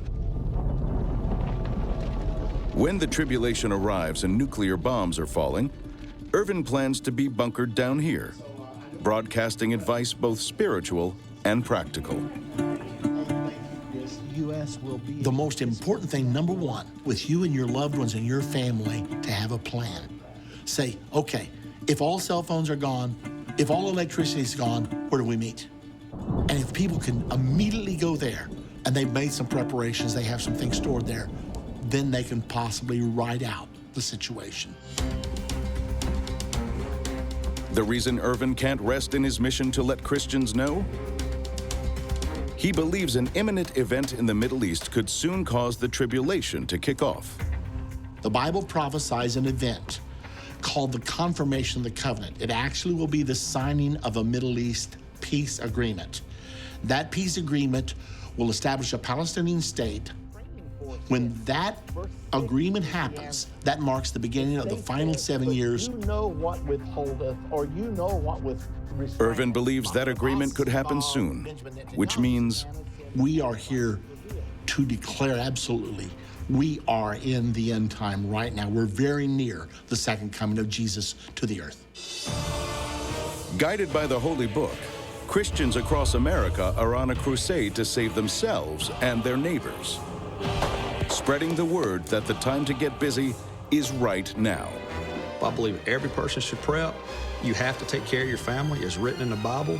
They may not know the exact day or hour of Christ's return, but America's Bible preppers are certain of one thing: they won't be caught unaware. The wise man sees trouble coming, and he prepares for it.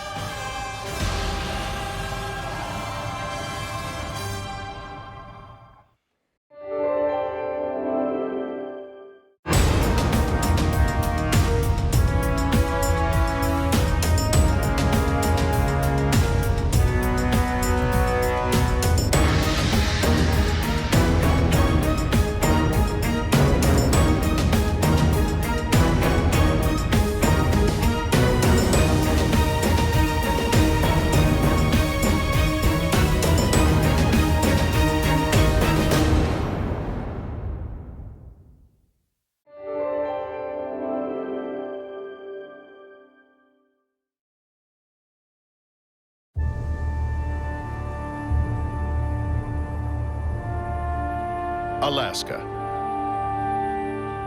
Her wild beauty is legendary. But this vast, majestic landscape comes with a price.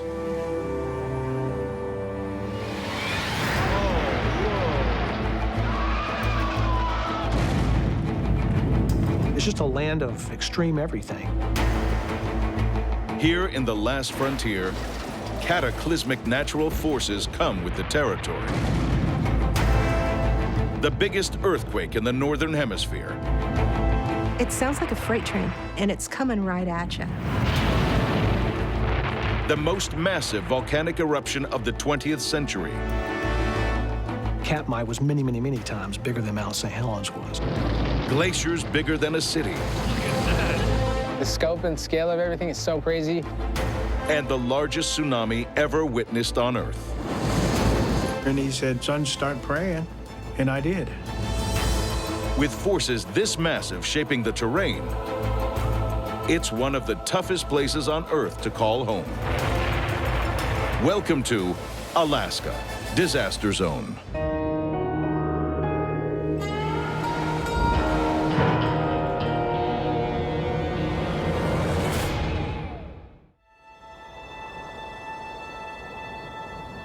Deep beneath the rugged land of Alaska, devastating forces are waiting to be unleashed. One of the most powerful can reshape mountain ranges in seconds and leave whole towns in ruin. California likes to call itself the earthquake capital of the country, but they're not even close. This is earthquake central.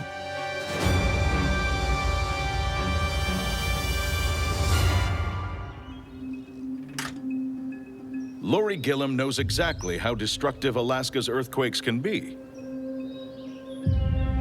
She's faced the biggest one in American history. An earthquake for the ages. It sounds like a freight train, and it's coming right at you. Lori's home city, Anchorage, lies just north of a deadly subduction zone, where two continental plates are colliding head-on, and one is dragged beneath the other into the Earth's crust. It's what creates Alaska's largest mountain ranges. But it's also the crucible for the biggest and most frequent earthquakes in North America. Alaska averages an astonishing 100 quakes a day, and gets more earthquakes than the other 49 states combined. If you were to make a list of the top earthquakes in the last 500 years in what's now the United States and Canada, they'd almost all be Alaska. But the biggest of all comes on March 27, 1964. The day 7-year-old Lori and her sister Debbie are dropped at the 4th Avenue Theater in Anchorage by their mom. Mom was awesome. At that point in her life, she was a stay-at-home mom, and she volunteered at the elementary school that my sister and I went to, and at church. She was just always there. Lori thinks she's about to watch Disney's The Sword in the Stone at the theater. Instead, she'll have a front row seat as one of the biggest earthquakes in history unfolds. Mom bought our tickets, we got popcorn, she sat us down in the theater. She left. We didn't exactly know where she was going, but we kind of figured she'd go shopping. 80 miles away, deep beneath the ocean floor, the crust begins to rupture with a force equivalent to 63,000 atomic bombs. It's the epicenter of a massive quake. The 1964 earthquake started rupturing underneath Prince William Sound. But in seconds, the rupture spreads, heading for Anchorage, then a city of 100,000. Beneath the 4th Avenue Theater, the earth begins to tremble.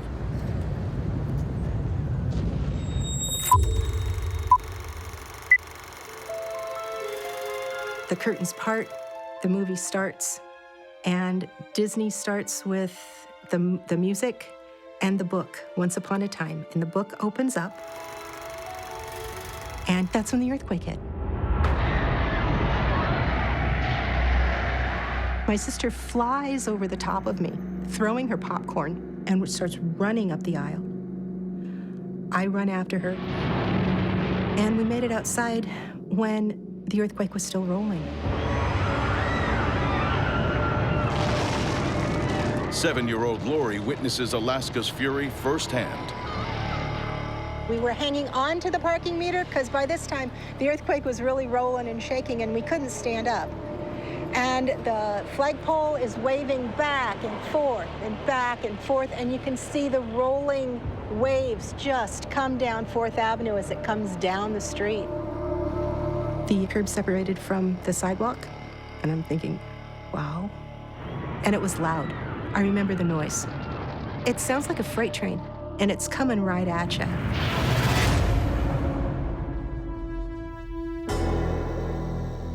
After 4.5 minutes, the shaking stops. We were a block and a half up from the 4th Avenue slide, where the sidewalk and the buildings dropped 20 feet and then slid.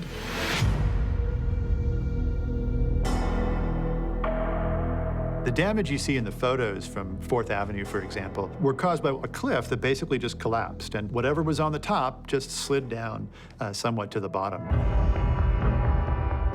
The theater stands its ground, but just 2 blocks away, the J.C. Penney store slumps into the street, killing shoppers. The corner of the building collapsed.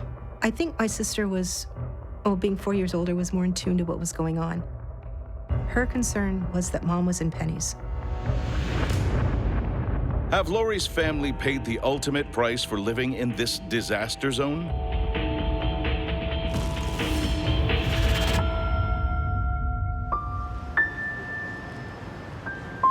This is where we were supposed to meet Mom, at the parking meter. I remember a lady wanted to know if we were okay and if somebody would be coming for us. It felt like we were standing there forever, absolutely forever. I remember her coming around the corner and there was my mom and everything was right with the world. Lori's family are some of the lucky ones. But their city is devastated. The earthquake rates a 9.2 on the Richter scale, the second largest in world history. What was exceptional about this earthquake was really the size of the area that slipped. In 5 minutes, this area that's 450 miles long and 150 miles wide moved an average of about 30 feet. The quake thrusts up whole sections of the seabed. Jetties are left high and dry. And coastlines change so radically, maps have to be redrawn.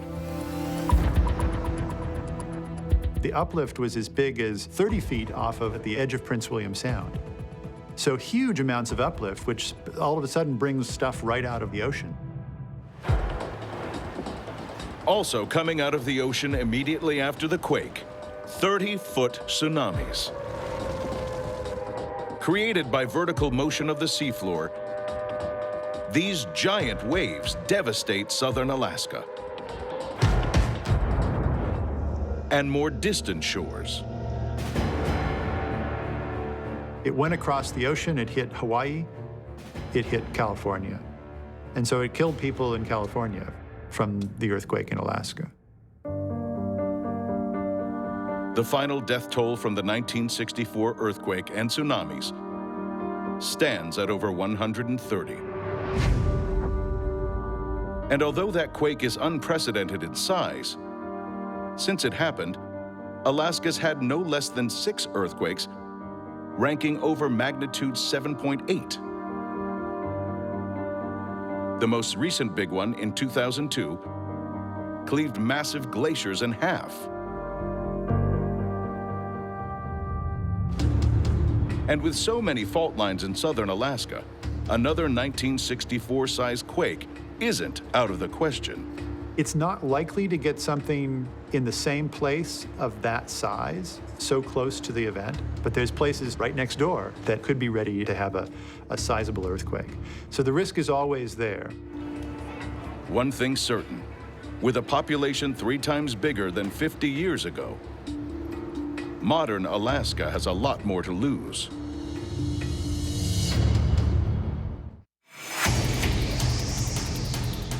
Alaska is a breeding ground for disasters. It has the biggest earthquakes in America, the highest mountains, the most massive glaciers. So what happens when all these forces come together?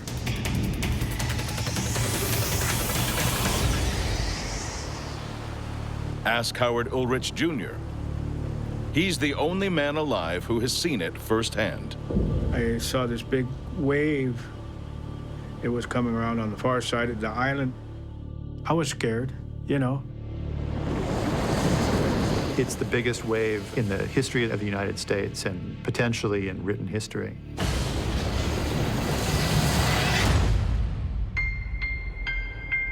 Lituya Bay, a deceptively tranquil fjord in southeast Alaska.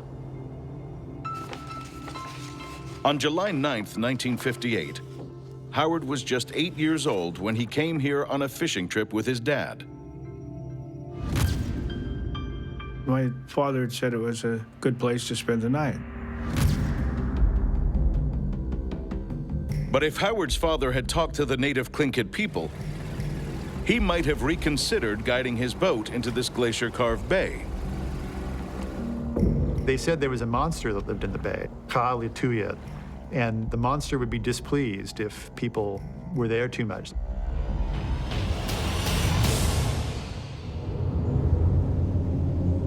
Little does Howard know, he's about to meet that monster. It was very quiet, glacier water, chunks of ice, icebergs. All you could hear is the engine just moving. Calm, gray water. Icebergs are not even making hardly a sound. 10:15, we're anchored right here. So I went to bed and went to sleep, I guess. And then my dad came down and woke me up and he said, "Son, you'll never see another earthquake like this in your life." A fault line in the huge mountains at the head of the bay has spawned a massive quake.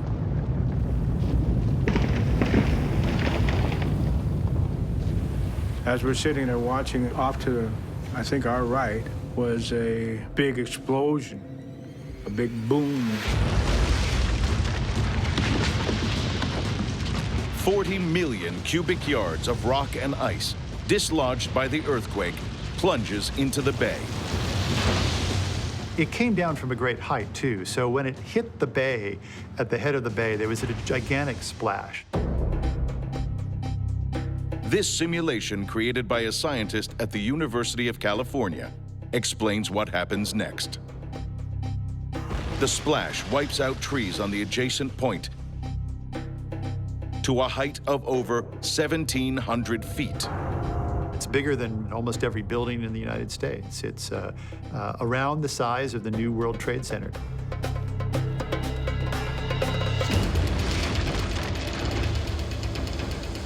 The displaced water then becomes a wave of devastating power. It was coming around on the far side of the island, and it was a big black mess. It's got all this dirt, I figure, was making it real black.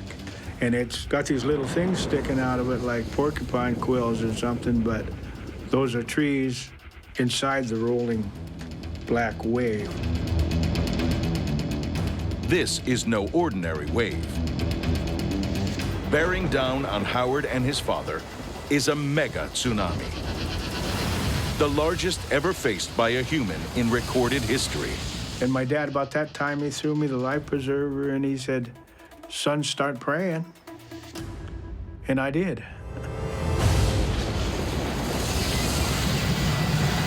Just got a hold of the boat and we went up real fast. It was like being in a nice smooth elevator just going up. There was trees underneath us. We washed up this hill and then washed back down again. Miraculously, Howard and his father survive. But 2 other boats in the bay are destroyed. 2 survivors are later rescued from a lifeboat. 2 other people are never seen again.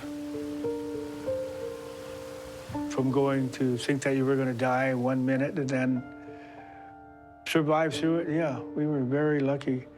And these people were not. The 100-foot wave has stripped trees along the shore to the bedrock. Scientists deduce it's not the first time it has happened, and it won't be the last. Lituya Bay actually has a whole history of big waves, and probably all caused by big landslides. On average, Lituya Bay has had a mega tsunami every 30 years. And with the last happening 56 years ago, all hell could break loose at any moment. There's another rip up there waiting to happen. Shortly, any time, overdue. When you're in the volatile land of Alaska, not everything is what it seems. A meadow isn't just a meadow. It's a grizzly grazing patch.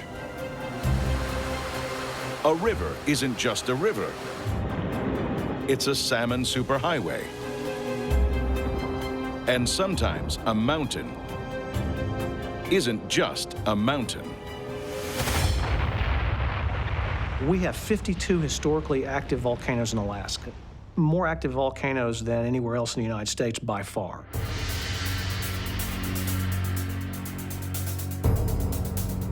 They range from really large ones to small ones and everywhere in between, and with large eruptions and small explosions and everywhere in between. Alaska's volcanoes include perfect cones like Mount Cleveland in the remote Aleutian chain, or Mount Augustine in Cook Inlet. But there are also less picturesque, but more menacing peaks, like Mount Redoubt, one of the closest volcanoes to Anchorage. If you see something like Redoubt with a great big breached crater in the top, well, that says to me that it has more violent eruptions. In this disaster zone, there are 3 to 5 eruptions a year. Here at the Alaska Volcano Observatory, scientists monitor a 2,000-mile-long arc of Alaskan volcanoes.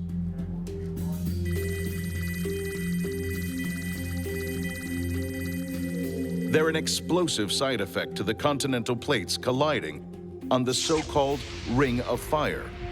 We have one plate that's being subducted beneath the other, and that's what generates our unique landscape. Without that, we wouldn't have the volcanoes.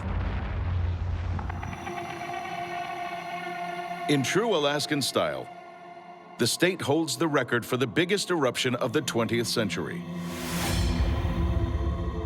In 1912, Mount Katmai exploded with power 30 times stronger than the lower 48's most famous eruption.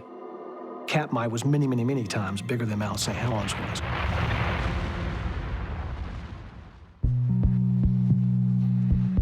Fortunately, most Alaskan volcanoes aren't near where people live. But volcanologist Game Machimsey has been closer than almost any man alive to an eruption at its angriest. It happened in 1992. On the afternoon of August 18th, we got a phone call from the FAA saying that a pilot had reported something going on at Mount Spur. Spur is about 80 miles due west of Anchorage. It's the closest volcano to the city.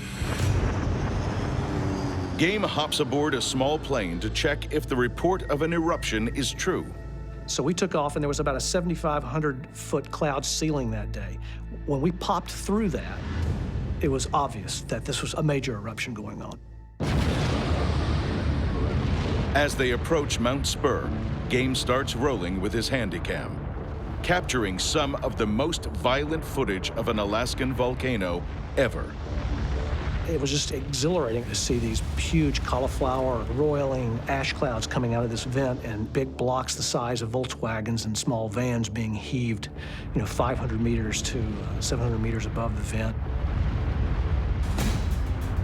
The massive eruption spews an ash plume over 8 miles into the stratosphere and flings rocks almost 3 miles away from its crater.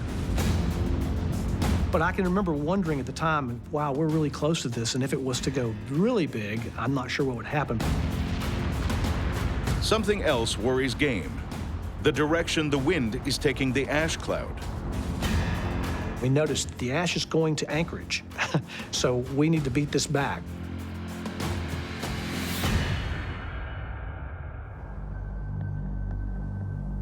Game's plane lands at Anchorage Airport just before it's shut down.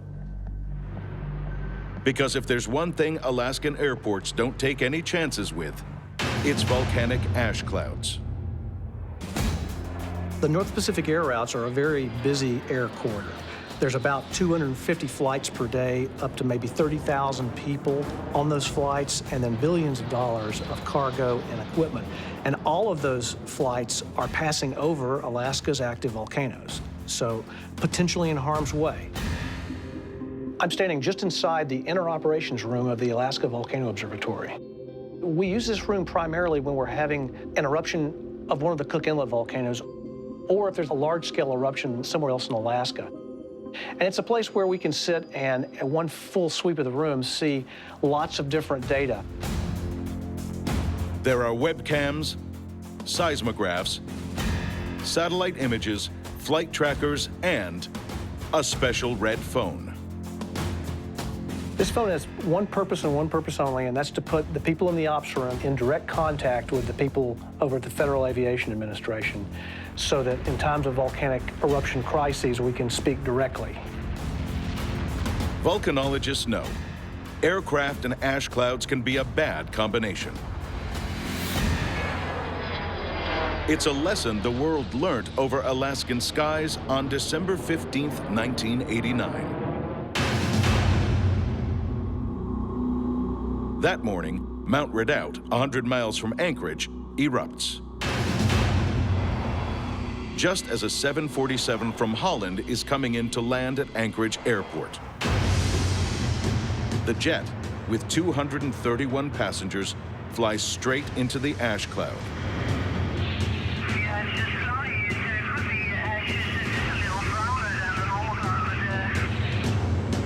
If you get enough ash into the engines, it will remelt and then essentially solidify in the form of glass on the inside of the engine.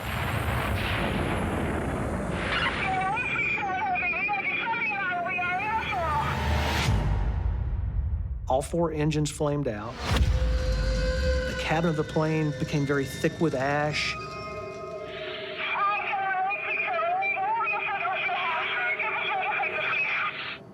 For 5 to 6 minutes, they were a silent, dark, heavy glider. The pilots were desperately trying to restart the engines, and every time they restarted, they were knocking a little bit more ash off of those turbines.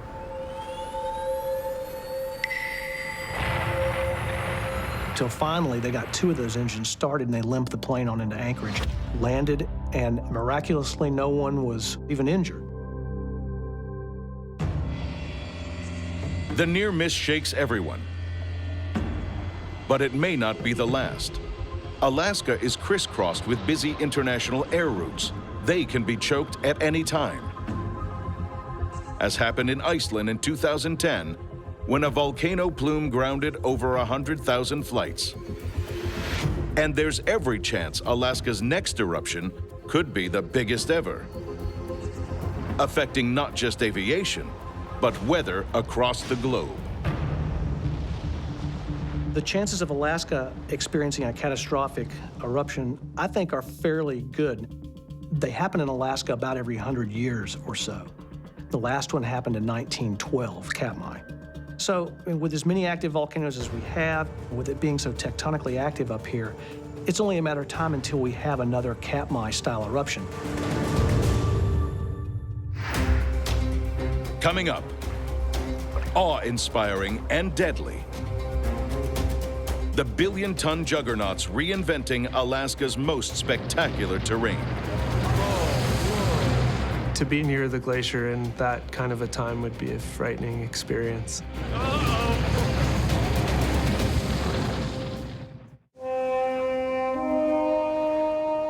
Alaska's majestic mountain ranges are thrust up by deadly tectonic forces. But there's something just as powerful cutting them down. They can be several miles across and tens of miles long, and as thick as skyscrapers. Glaciers. Alaska is home to 20,000 of them. And their massive power is morphing this disaster zone in ways you wouldn't believe. Glaciers in Alaska have really carved most of the landscape. To see how, glaciologist Mike Heckers and mountain guide Don Riley are on their way to the Mendenhall Glacier to reveal its secrets. They'll be attempting to delve inside it, into a potentially deadly ice cave. There's an ice cave up there, so we're gonna go check that out and see if it's safe to go in there. The big danger in an ice cave is that the ceiling's gonna collapse on you.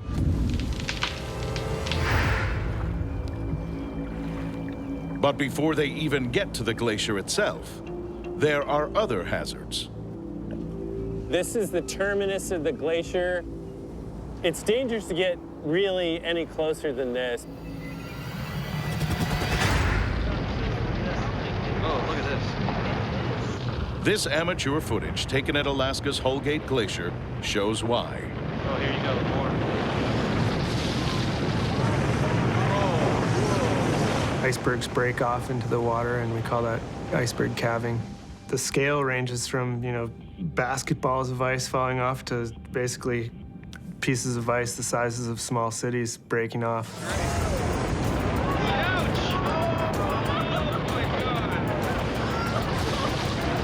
Here comes the water. If you get a big piece that hits flat, then there will be this huge wave. To be in a boat near the glacier in that kind of a time would be a frightening experience.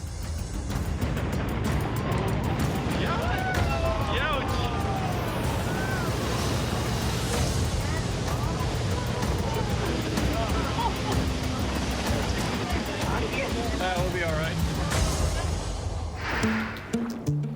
At the so-called terminus, the glacier's power is at its most raw and unpredictable.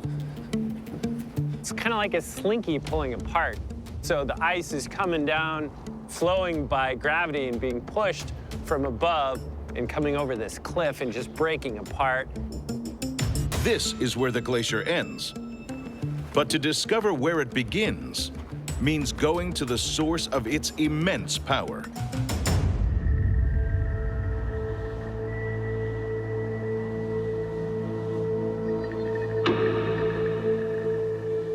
On the flanks of the monumental Mendenhall Towers, a death-defying peak, where mountain guide Dawn feels right at home. So we're up here at 5,500 feet, and we're up in the Juneau ice field. And up here, we get more snow each year than can melt. So once you get about 90 feet of snow piled up over the years, just the sheer weight of it will compact and form glacial ice.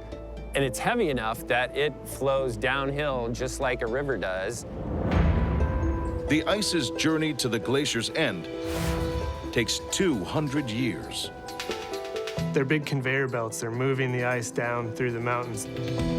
But glaciers take with them a secret weapon: rocks, dragged from the mountainsides. They're what make glaciers able to reshape Alaska. The ice itself does not actually carve valleys, but the rocks that are embedded in the ice that are carried down act as a big Brillo pad and just scrape away at the rock below. So you have classic U-shaped valleys where glaciers have been, and we can see that up on the Mendenhall.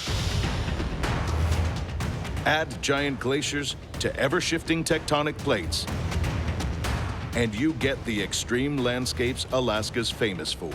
When you get the combination of the tectonics pushing things together and pushing things up, and glaciers cutting down through them, then what you get is really, really steep relief. And so this very, very rugged, dynamic topography. Here in Southeast Alaska, you can hardly look anywhere without seeing how glaciers have affected the landscape. Anywhere from the rounded peaks that the glaciers have gone right over the top and smoothed them over. Even most of the waterways are actually fjords where the glaciers have carved them out.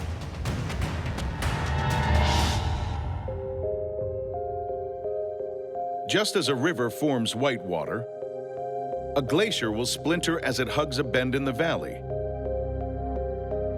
or crack as it falls down steeper slopes. The result? Some of the most dramatic and forbidding terrain on Earth. The analogy to a waterfall in a glacier is an ice fall, so if you go over a steep slope, the ice will get all broken up and move real fast. So where the change in speed is the greatest is where you'll form crevasses. Reaching up to 100 feet down towards the glacier's frozen heart, crevasses are cracks in the brittle surface of the ice. Ice near the surface is weathered and shows up white or gray, while the newly exposed ice at the bottom of the crevasse is a vivid blue. It's a world that is always moving and always demanding respect. You always have to be thinking ahead, thinking about what's underneath you. If you're walking around on snow, you might have crevasses underneath you. They're always changing, they're always doing something interesting. Like rivers, glaciers are joined by other glaciers as they travel downhill. So right down here, we've got the south branch of the Mendenhall Glacier, and you can see where the rock is being kind of pulled off. And if you think of glaciers as rivers, when you get two of these rivers that come together, the rock that was on their side will then be forced out in between them, and that's what's called a medial moraine. The rocks that used to be on the side of each branch are now in the middle of the main branch. So if you count the medial moraines in a glacier, you can know how many tributaries upstream join together to form that main branch. Just as the glacier transforms the landscape, it's also being transformed itself. One of the main forces of change is water. Glaciers have their own plumbing system that helps to get water, both rain and then the melt that happens on the glacier surface, away from the glacier. It usually starts out that the melt percolates through the snow if it's there, and then it'll start flowing across the ice. And if there's any sort of fractures or cracks, crevasses in the ice, those crevasses will steer the water as it forms rivers. We call them superglacial streams. Then, at some point, the water will make its way to the glacier bed, and that feature is called a moulin, which is a French word for a mill. And moulins tend to form where there's a weakness, some sort of a crack in the ice. That's a place where the water can actually go, sometimes all the way down to the bed of the glacier, hundreds of meters through the glacier ice. But to truly understand a glacier's devastating power, you have to see its most ancient ice up close. Mike and Dawn have just found the ideal place to do it. A glacial ice cave. But it's unstable. Formed from moving ice that could shift at any moment. What do you think, Mike? I don't know. I don't like the look of this crack right here. In 2013, a glacial ice cave collapsed in Oregon, killing a 25-year-old snowboarder. The ice is moving, the ice is melting. You can see it's already broken up there, and there's a lot of light coming through that thin ice.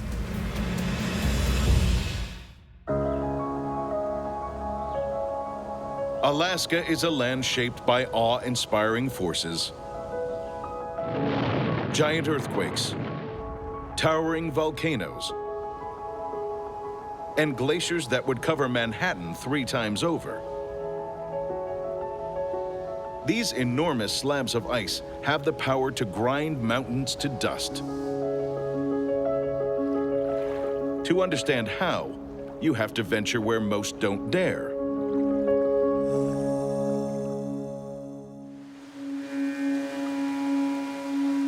Into the glacier's frozen heart. A potentially deadly ice cave. Wow. You can see these cracks where it's really thin right in there. So this whole section could come down. You've got a dynamic environment in which you're visiting, and there's always potential for something to go wrong. I think we should go in on this side. Yeah, that looks better. Cool. Glaciologist Mike Heckers and mountain guide Dawn Riley carefully pass through the unstable entrance.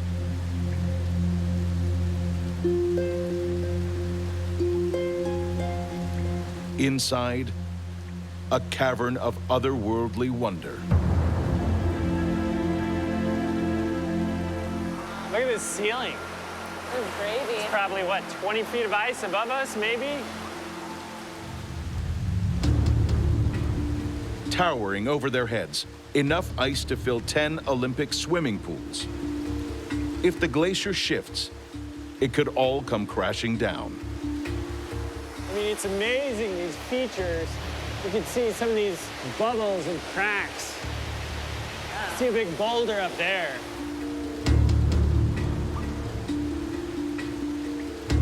This is really one of the most amazing features here on the Mennonite Glacier, this ice cave. You can see by the colors and the shapes you can see on the walls. It's just really magnificent. Within this ice, the secret to how glaciers pack such a giant geological punch. Its clarity means it's super dense. 3 times heavier than the snow that created it, making the glacier like a billion-ton steamroller on the land. This is really cool. So smooth. You can see how it's just kind of flowing over these rocks. Yeah. Can't find glass sculpture that nice, and it's natural. Ice caves are temporary. Some collapse after just a few days, others after a few years. At any one time, there might be dozens of them in Alaska, though most will be too remote or dangerous to enter. They're dynamic natural wonders created by water and wind.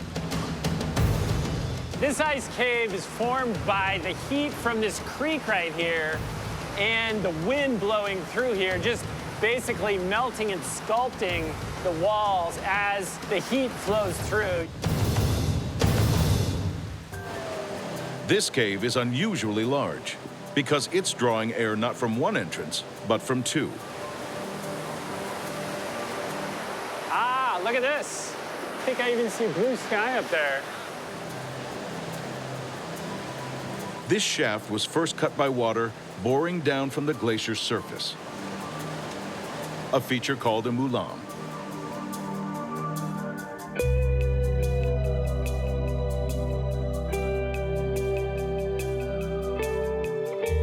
Over time, it's been widened by the warm air, like the cave. There's a nice cross ventilation blowing in here. Warm air from the forest up there is just coming right in through here. Constant melting creates one of this cave's most striking features. You can see the sculpted ice on the side. It's caused by differential melting, just by streams of air blowing through here and water trickling down in some places and not in others. Where it's trickling down, it's going to melt more. So you get these really fascinating shapes. Oh yeah, you can see water coming right down this edge. So you were saying that's what kind of carves this sculptedness, is Right, kind of how yeah. the water's running? It's a little differential melting with water flowing down on these edges, kind of eating it away and then starts somewhere else.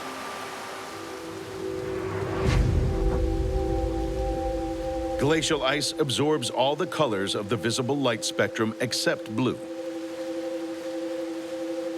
which it transmits in a brilliant hue. The longer light travels through the ice, the more blue the ice appears. But in this disaster zone, nothing stays the same for long. The ice cave here is always changing. So more ice will collapse near the entrance, probably this summer and over the next year or so. And within a couple years, this ice cave probably won't be here.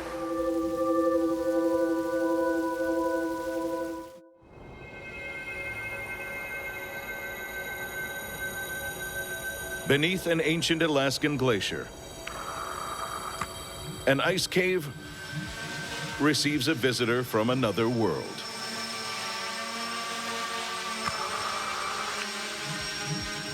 What's great about the quadcopters is that we can get into places that are really dangerous. Fitting into, extremely tiny places, into crevasses, into glaciers. You can get shots no one's ever seen before.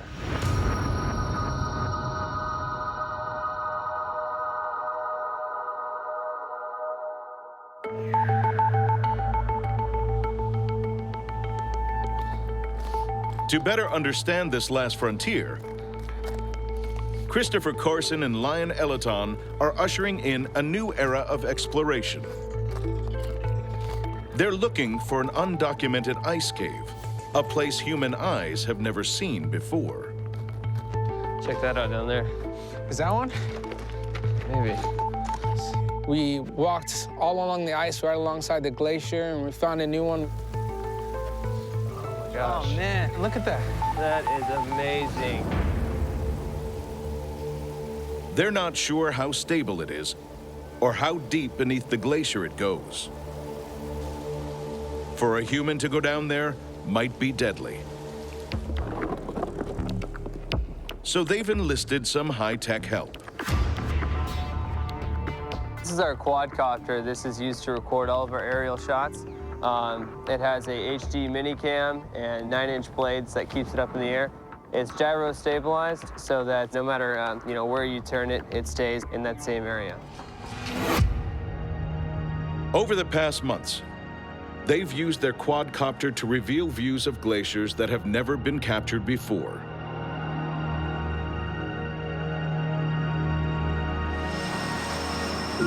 Being, from what we've researched, the first person to ever fly a drone into an ice cave, we haven't found a single person to do that, and it's really exciting. Exciting for Chris, but high risk for this delicate craft. The challenges are insane, absolutely insane. From wind to rain to turbulence. You don't want to crash, obviously.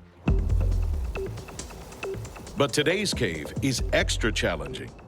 The quadcopter will be flying out of sight, so they'll have to rely on video beamed to a monitor from the copter's camera. So we have one person that is actually flying the quadcopter, and the other person is monitoring the actual shot and what's going on within that shot. Lose signal in this ice cave, and it could be curtains for their $4,000 quadcopter. So there's a lot of things that can go wrong, and you can lose your drone any which way.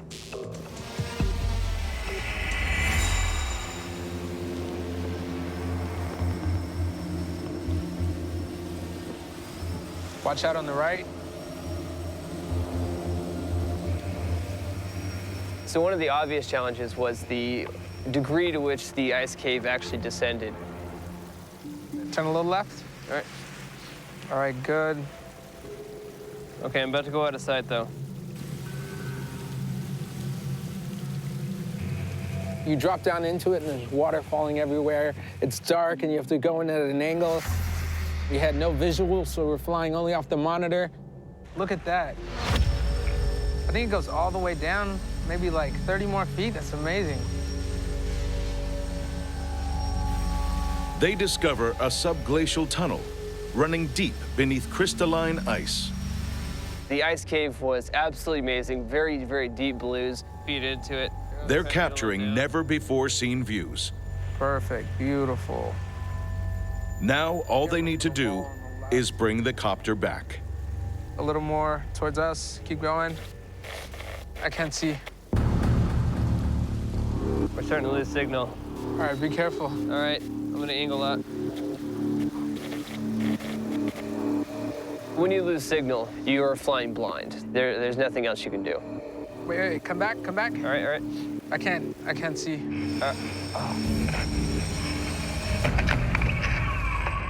Did you crash?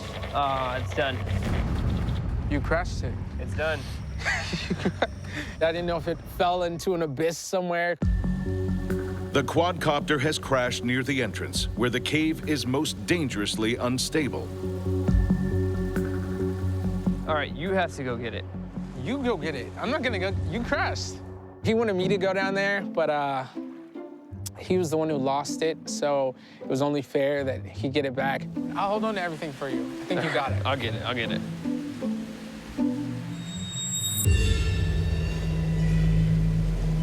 Despite the risk, Chris isn't prepared to abandon his quadcopter. Ice caves are really dangerous. I mean, these things calve or collapse all the time. You got it! Are you okay? Yeah. Chris, like a true champion, went down and he got it back. Their quadcopter is damaged, but its camera still captures a few fleeting images.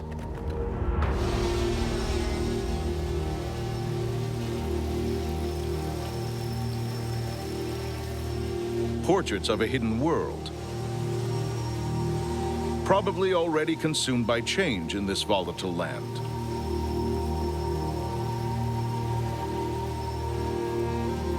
These things are melting so fast and moving so fast that some of these shots that we get might never be seen again. So it's pretty humbling to be able to see it, you know, for the first time.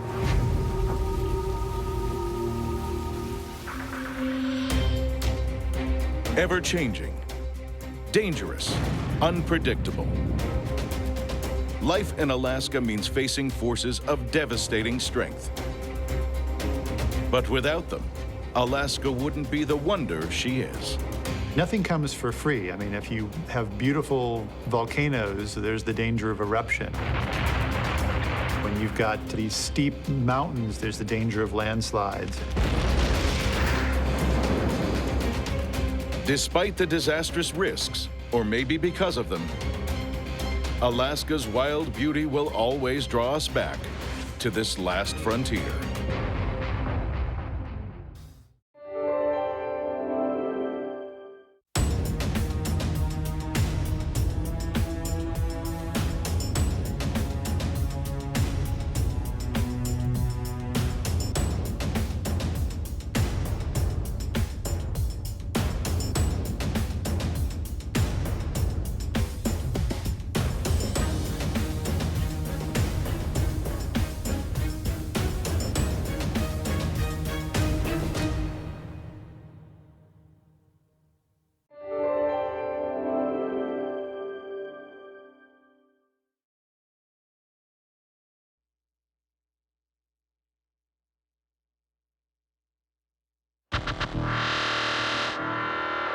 Prison.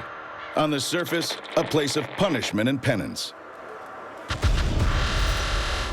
But behind the scenes, hidden from the eyes of prison guards, a place of ingenuity and artistry. It's an art form. It represented your culture. It represented your beliefs. In American prisons, a secret and illegal subculture of tattooing is thriving. Tattooing is a very, very big part of prison culture. Now, for the first time, men who have lived and breathed prison tattooing will reveal the secrets that surround it. They'll unveil the methods of making the tattoo machines. This is just your basic motor out of a CD player, whatever we can get our hands on. And how to make the ink. You cut that paper open, you got piles of black soot. They'll outline the pitfalls. If a person hasn't earned the tattoos he has on him, he's probably going to get dealt with. They'll explain how they evade detection by authorities. There are some very unique, intelligent people in prison, and where there's a will, there's a way. How tattooing drives the clandestine prison economy. And decode the hidden meaning behind the most feared prison tattoos. The teardrops that I have are most commonly known as, for either murders or attempted murders. From dramatic facial tattoos to being inked against your will. Welcome to the raw, real world of prison ink.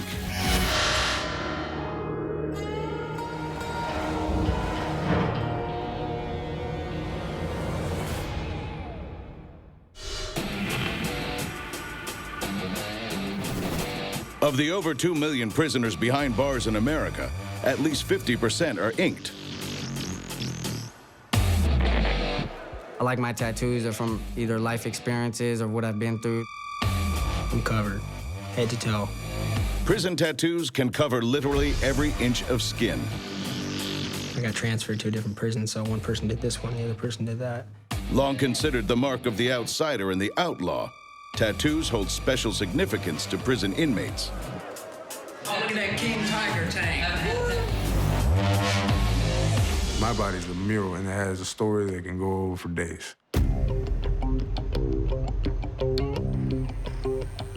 But actually getting inked behind bars means breaking the law.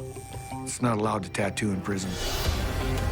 Because of the risk of infection, tattooing in U.S. prisons is illegal. This forbidden status means no professional inks and equipment are allowed, giving rise to a unique style of single needle tattooing known as black and gray. Black and gray tattoo emerged simply based on the limits of the technology. They did not have the access to multiple needles. They didn't have access to real tattoo needles. In your average tattoo shop, the artists are using sophisticated coil or rotary machines. Precision coil devices can cost up to $700 each and are intricately crafted. The tattoo machine basically is made up of springs, coils, capacitors, copper pieces, front springs, rubber bands. Basically what it does is you hook it to a power supply. So when electricity pushes it down, the magnetic part pushes it back up. Depending on what you're doing, you use different needle groupings. Basically, that's the rundown of a tattoo machine. But in prison, where tattooing is banned and most of the components of a tattoo machine are considered contraband, how do inmates manage to create such amazing works of art on their skin? Inmates behind bars can make almost anything if they put their minds to it. It's fascinating what they can come up with. The ingenuity begins with the construction of a makeshift tattoo machine, using whatever inmates can get their hands on. So, with pretty much every prison tattoo machine I've ever seen or I've ever made consists of a regular pen, and on the inside there's a pen filler, which you take out. Convicted of assault, 27-year-old David Chance is an accomplished prison-style tattooist. He's revealing his techniques on camera for the first time.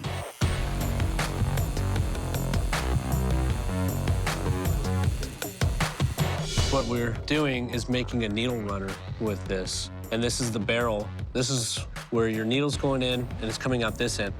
Guitar string is used as a needle which will puncture the skin and deliver the ink. You use what you have. And in there, I mean, we're limited. We're allowed CD players. We're allowed musical instruments. So those are two things that you need right there to make a prison tattoo machine.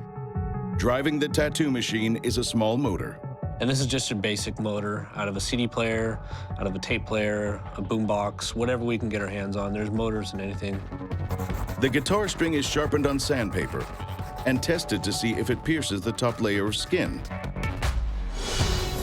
David then makes a cam, a rotating disc from the pen's ink tube.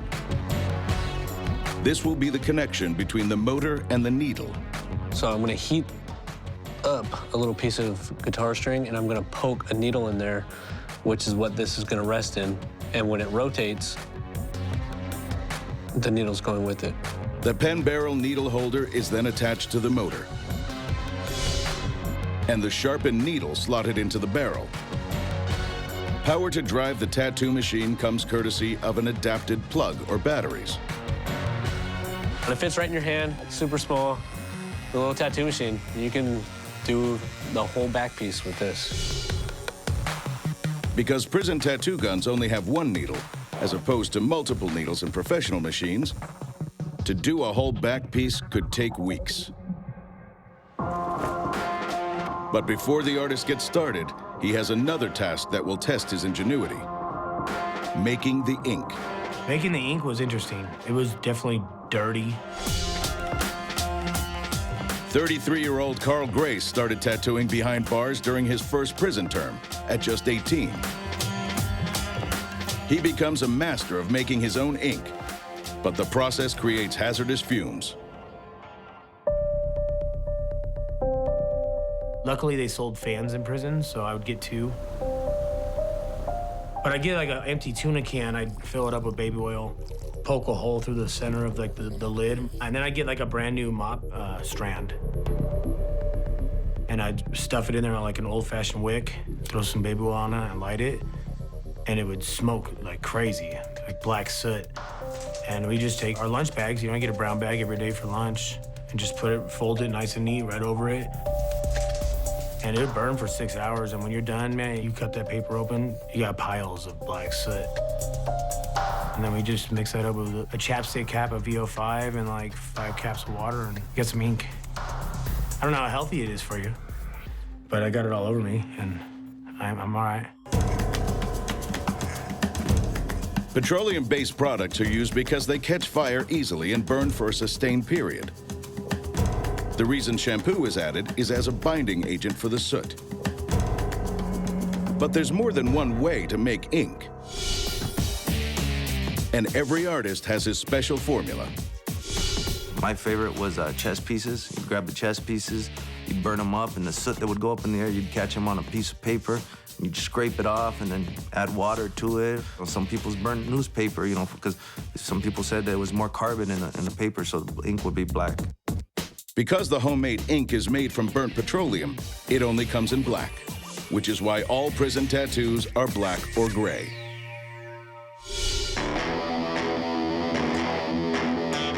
With the homemade ink, that's all you have is black and then shades of black. With a prison-made tattoo machine and homemade ink, the inmate is ready to start tattooing. But now comes the most difficult element of the prison ink process: mastering the craft.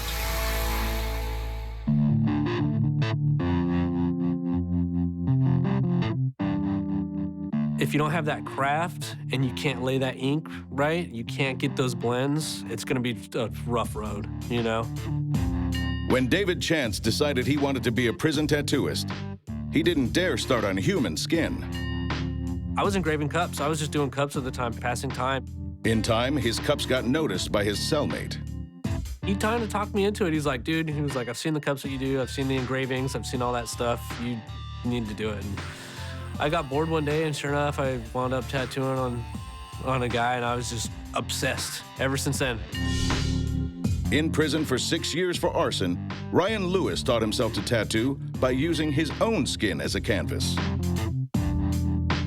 Yeah, I actually tattooed my chest. My buddy did one side of my chest, and I ended up doing the rest of it. It was just really like leaning down and dying for a few hours, and I did it, I think, over the course of a week. And it was really intricate, a lot of line work, and like from the first line, I was just like, what am I doing to myself? Learning the craft takes years of experience. Something Josh Hagan had none of when his cellmate talked him into trying to tattoo. At the time, I hadn't even thought about tattooing. I just drew a lot. He's like, hey, tattoo me, bro. For the couple days, I was like, no, I'm not really into that, you know? Then he finally talked me into it. I tattooed him, and it took him like 3 months to heal up. I scabbed the guy, and it just ruined his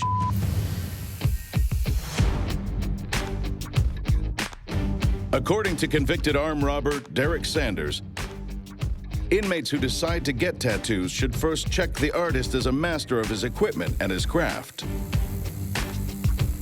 Some people are good, some people are bad, some people are just beginning, you know, just testing the waters. But basically what I did before I got my tattoos, I watched other people, you know, watched them perform their art on other people. And I made that my decision of who I would, you know, choose to do my tattoos.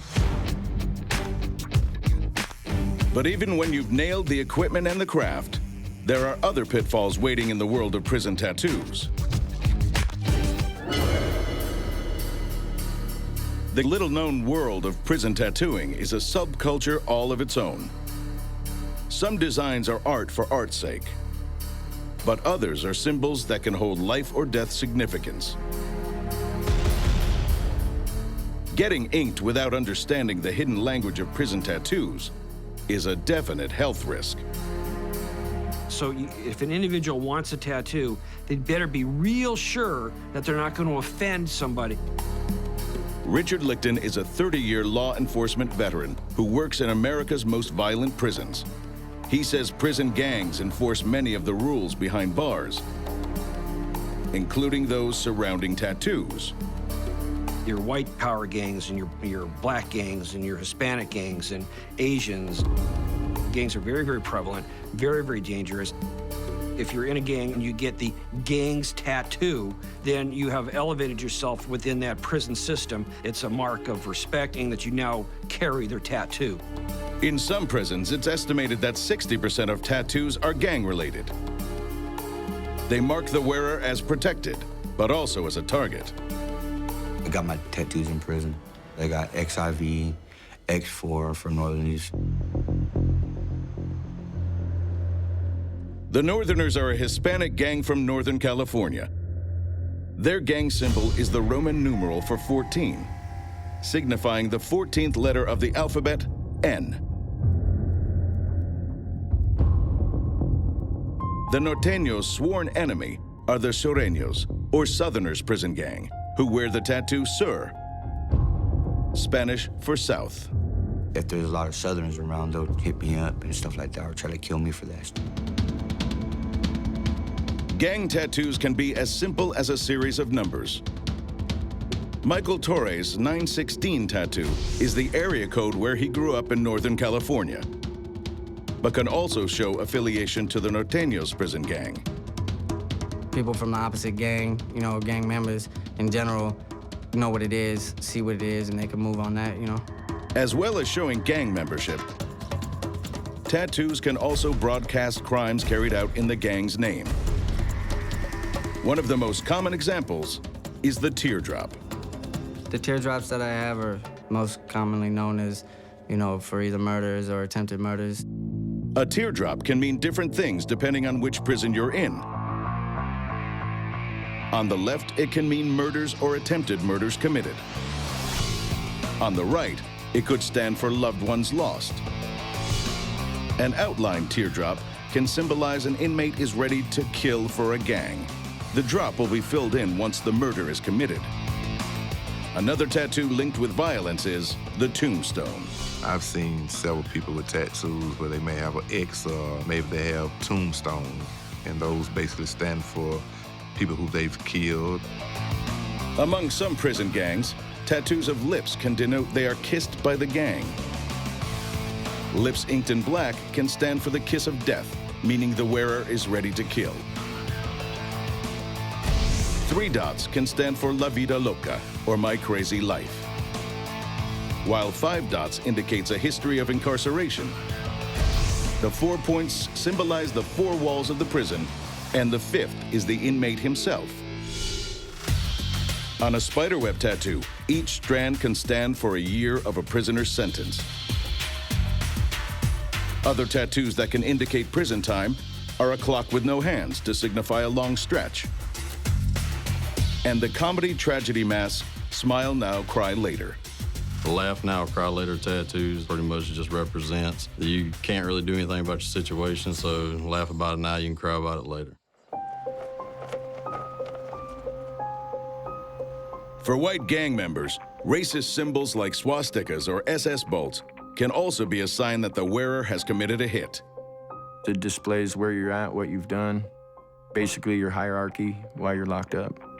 Yeah, when you earn tattoos, it's mostly, violence. 33-year-old Carl Grace knows that from experience.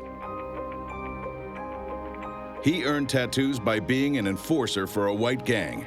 Put in some work. There was some dude from, my area that, I don't know, he wasn't up to par with the white boy standards, and so I smashed him on the yard.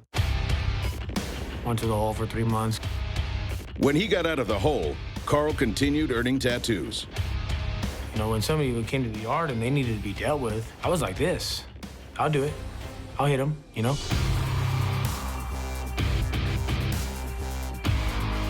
I have, a huge crucified skinhead on my side that I earned for, handling some business in the yard that I was pretty proud of at the time. Carl says the majority of these tattoos are earned not through gang-on-gang, but intra-gang violence. This guy messed up, he's got to be dealt with, and somebody's got to do it. It's mostly in-house cleanup all the time. That's how you earn tattoos. I mean, that's how you're supposed to. Not everyone knows the secret code of tattoo meanings, and for those who break it, there are penalties. If a person hasn't earned the tattoos he has on him, he's probably going to get dealt with, One time, an individual thought he would get himself a white power tattoo. He was not a member of that gang. Well, they came to him with a knife, and they said, you either cut it off your arm right now, or we're going to cut it off. And the inmates wound up cutting it off for him.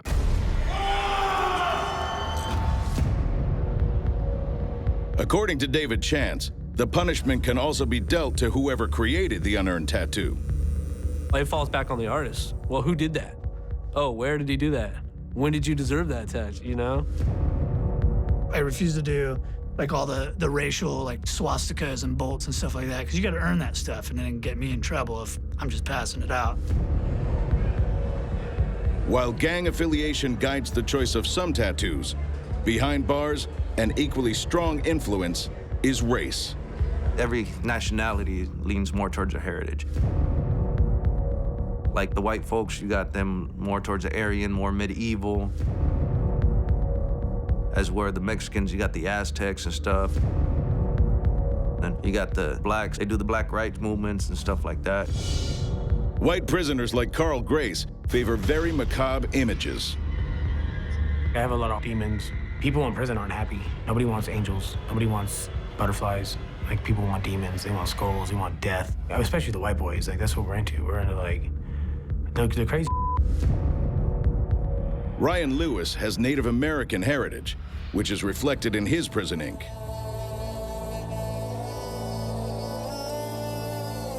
Kind of my path, it's a band from our tribe. It's it's a basket design and an oak leaf, which is pretty central.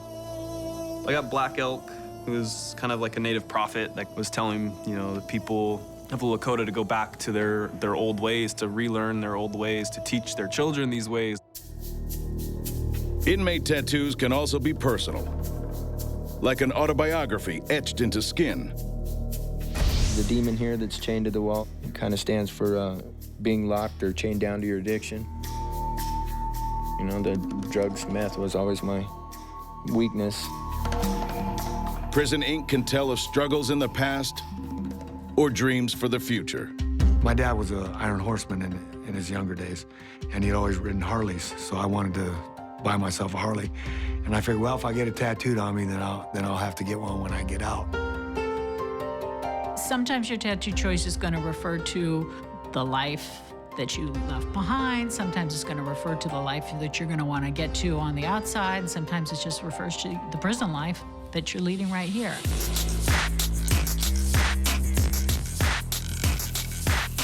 But what drives an inmate to get heavily tattooed on their face?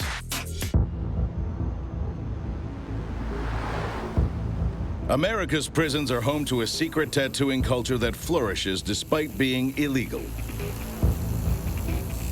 And some inmates take prison ink to the extreme, covering their whole body, even their face.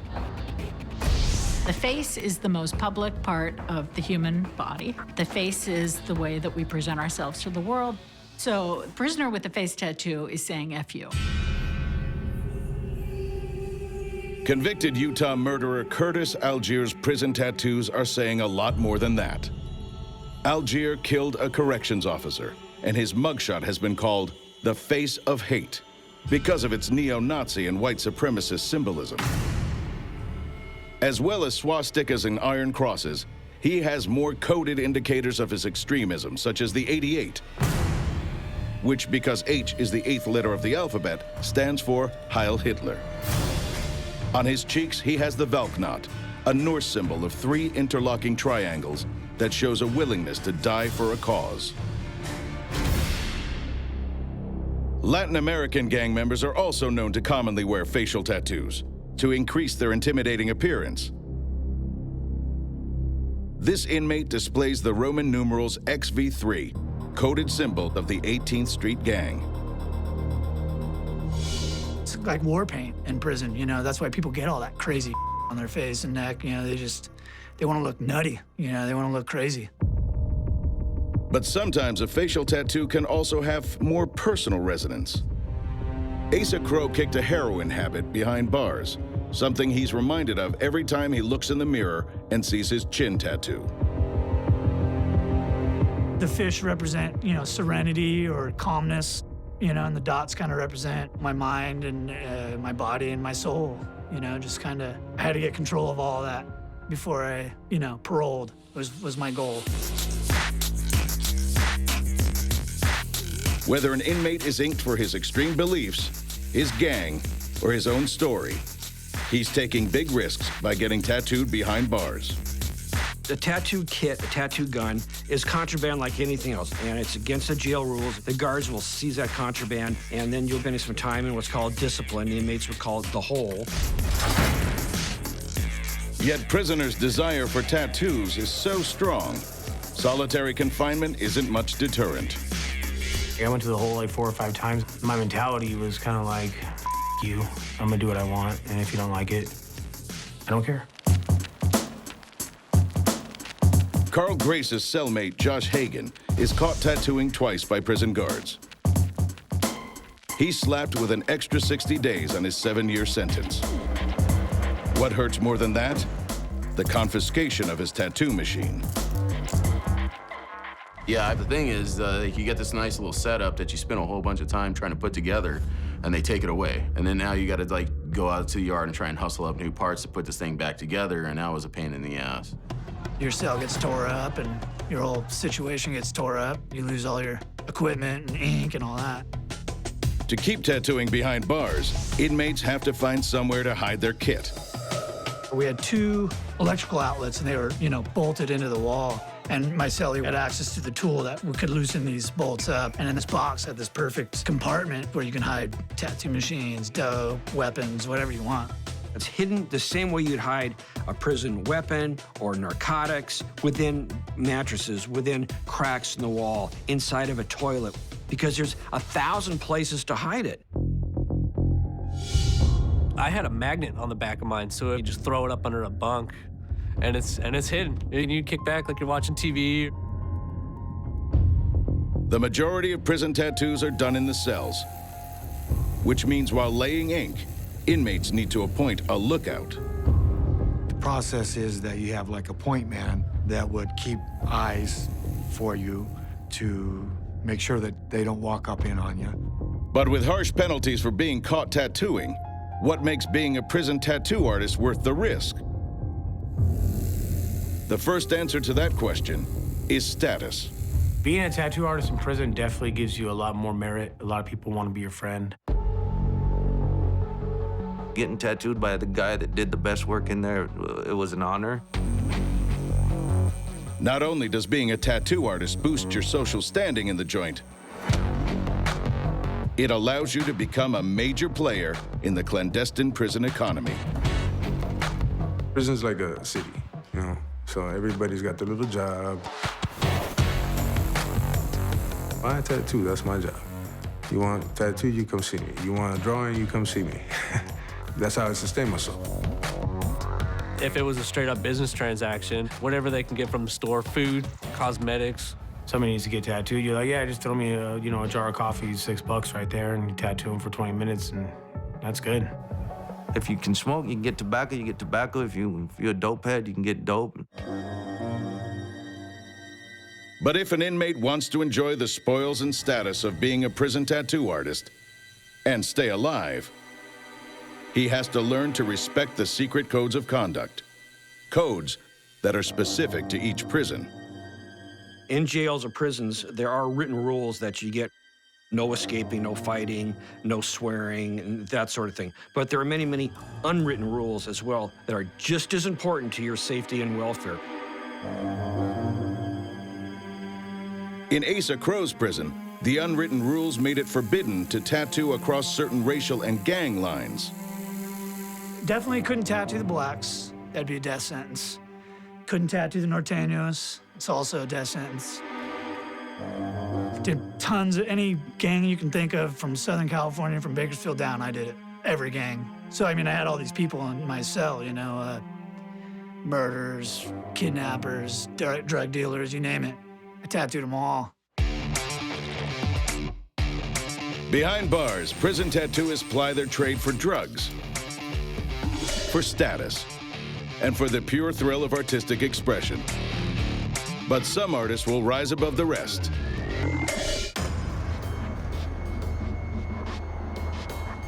In the tough, deadly underbelly of America's prisons, a little-known and illegal subculture is thriving. Black and gray tattooing. My tattoos were made with makeshift guns. Motors would be taken out of radios and cassette players. But sometimes a prison tattooist can't get the equipment he needs to build a makeshift tattoo machine. Time to go back to basics. Stick and poke is a raw form of tattooing involving a sharp point to pierce the skin. Once, all tattoos behind bars were done this way. Today, it's a method more often used in county jails, where contraband materials are harder to obtain. Sometimes you couldn't get a machine, you couldn't get nothing. You grabbed a little piece of metal, sewing needle, whatever you could. Just hand poke it, just push that ink in. You can't achieve any sort of depth or anything like that with the stick and poke, but I mean, you can pound ink into the skin with a nail if you wanted to. Prison tattoo artist Mark Martin used paper clips or staples as needles. You get them in paperwork that your lawyer brought. You can see them on the floor that maybe a guard dropped. Crude as the method is, some of the finest prison tattoo artists started their career with stick and poke. Even the man considered the godfather of prison style, Freddie Negretti. I was doing pretty big tattoos, just hand poking, and on all my homeboys. You know, it's like whenever we got a chance, I'd be hand poking on them. Freddie's rise from gangbanger kid to famed prison-style tattooist begins in LA's San Gabriel district in the 1960s, when he joins his neighborhood gang, Sangre. I guess I grew up kind of a confused, troubled youth. Got in a lot of trouble.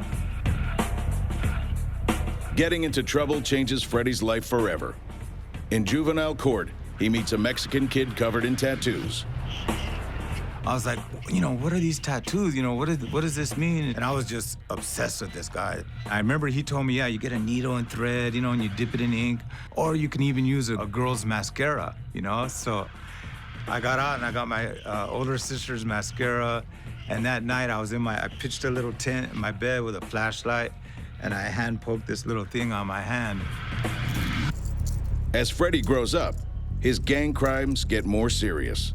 He finds himself in juvenile prison and begins forging his own tattoo style, rejecting the colored tattoos popular in tattoo shops. First of all, we thought that color tattoos were cartoony. You know, shop tattoos had the thick lines and they were simple designs. He felt that it was more real if you had thinner lines and less of a line showing. And the tones of gray, you know, because what we were trying to accomplish was like a black and white photograph. So shading and fine lines was a big thing for us. And that's what black and gray is all about. Behind bars, Freddie realizes the limitations of prison-style machines. Straight lines are impossible because the needles wobble. So Freddie innovates. I came up with just a matchbook paper to go over and then tape it around the side of the machine, and it held the needle steady. And so our line work was coming out much better and straighter. And then for shading, I would take it off because it was okay to have the needle wobbling around because we just made circular motions, you know. Freddie also experiments with ink production to give him a range of black and gray tones. Another thing that we did was to get the ink and evaporate the water out, and it would make a blacker, you know, denser ink. And also to add a little bit of baby oil or water to the ink to make it lighter, like a lighter gray. So we were coming up with different tones of gray. The results of Freddie's innovations are classic Hispanic images like the Chara Girl and the Virgin of Guadalupe. Then in 1976, Freddie develops a tattoo that will become a Chicano classic. Smile now, cry later. I saw a little ad for acting workshop, and you know, there was the comedy tragedy faces right there. Well, my favorite song at the time was Smile Now, Cry Later. It was an oldie but goodie song. And when I saw those, I immediately thought of Smile Now, Cry Later. Behind bars, Freddie builds a reputation as a master prison tattooist. But his rise to become the godfather of prison style will be tainted by tragedy.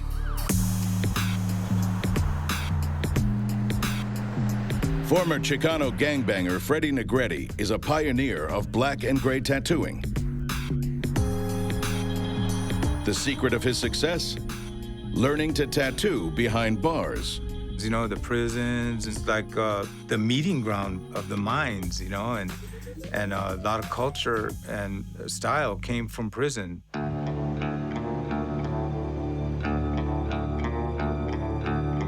Caught up in Chicano gang wars, Freddie first starts tattooing in Youth Authority Prison in the 70s. Using handmade tattoo machines and self-produced ink, he devises a fine line black and gray look that defines prison style to this day. But what he never expected was that prison-style tattooing could give him a lucrative career on the outside.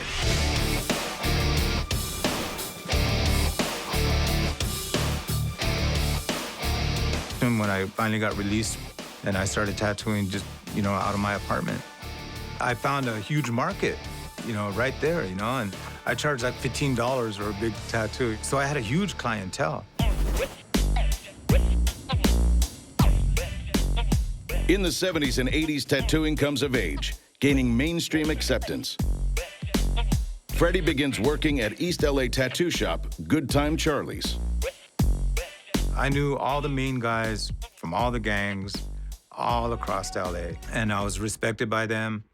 And so as soon as I started at Good Time Charlie's, you know, it was on. By the late 1990s, tattooing is a booming industry, becoming a multi-billion-dollar market, with thousands of shops nationwide. Many of the new customers who want ink crave the cachet of an artist who learned to tattoo behind bars. You know, I'm from prison, I'm from a street gang, you know, and to see it become this global phenomenon is, you know, overwhelming for me. As a famous tattoo artist, Freddie rides the crest of a wave. But a personal tragedy will bring him crashing down. My son Lorenzo, you know, passed away. He was actually shot. You know, he was murdered, and it was devastating for me. Distraught, Freddie slides into drug addiction. And by 2004, he's back behind bars.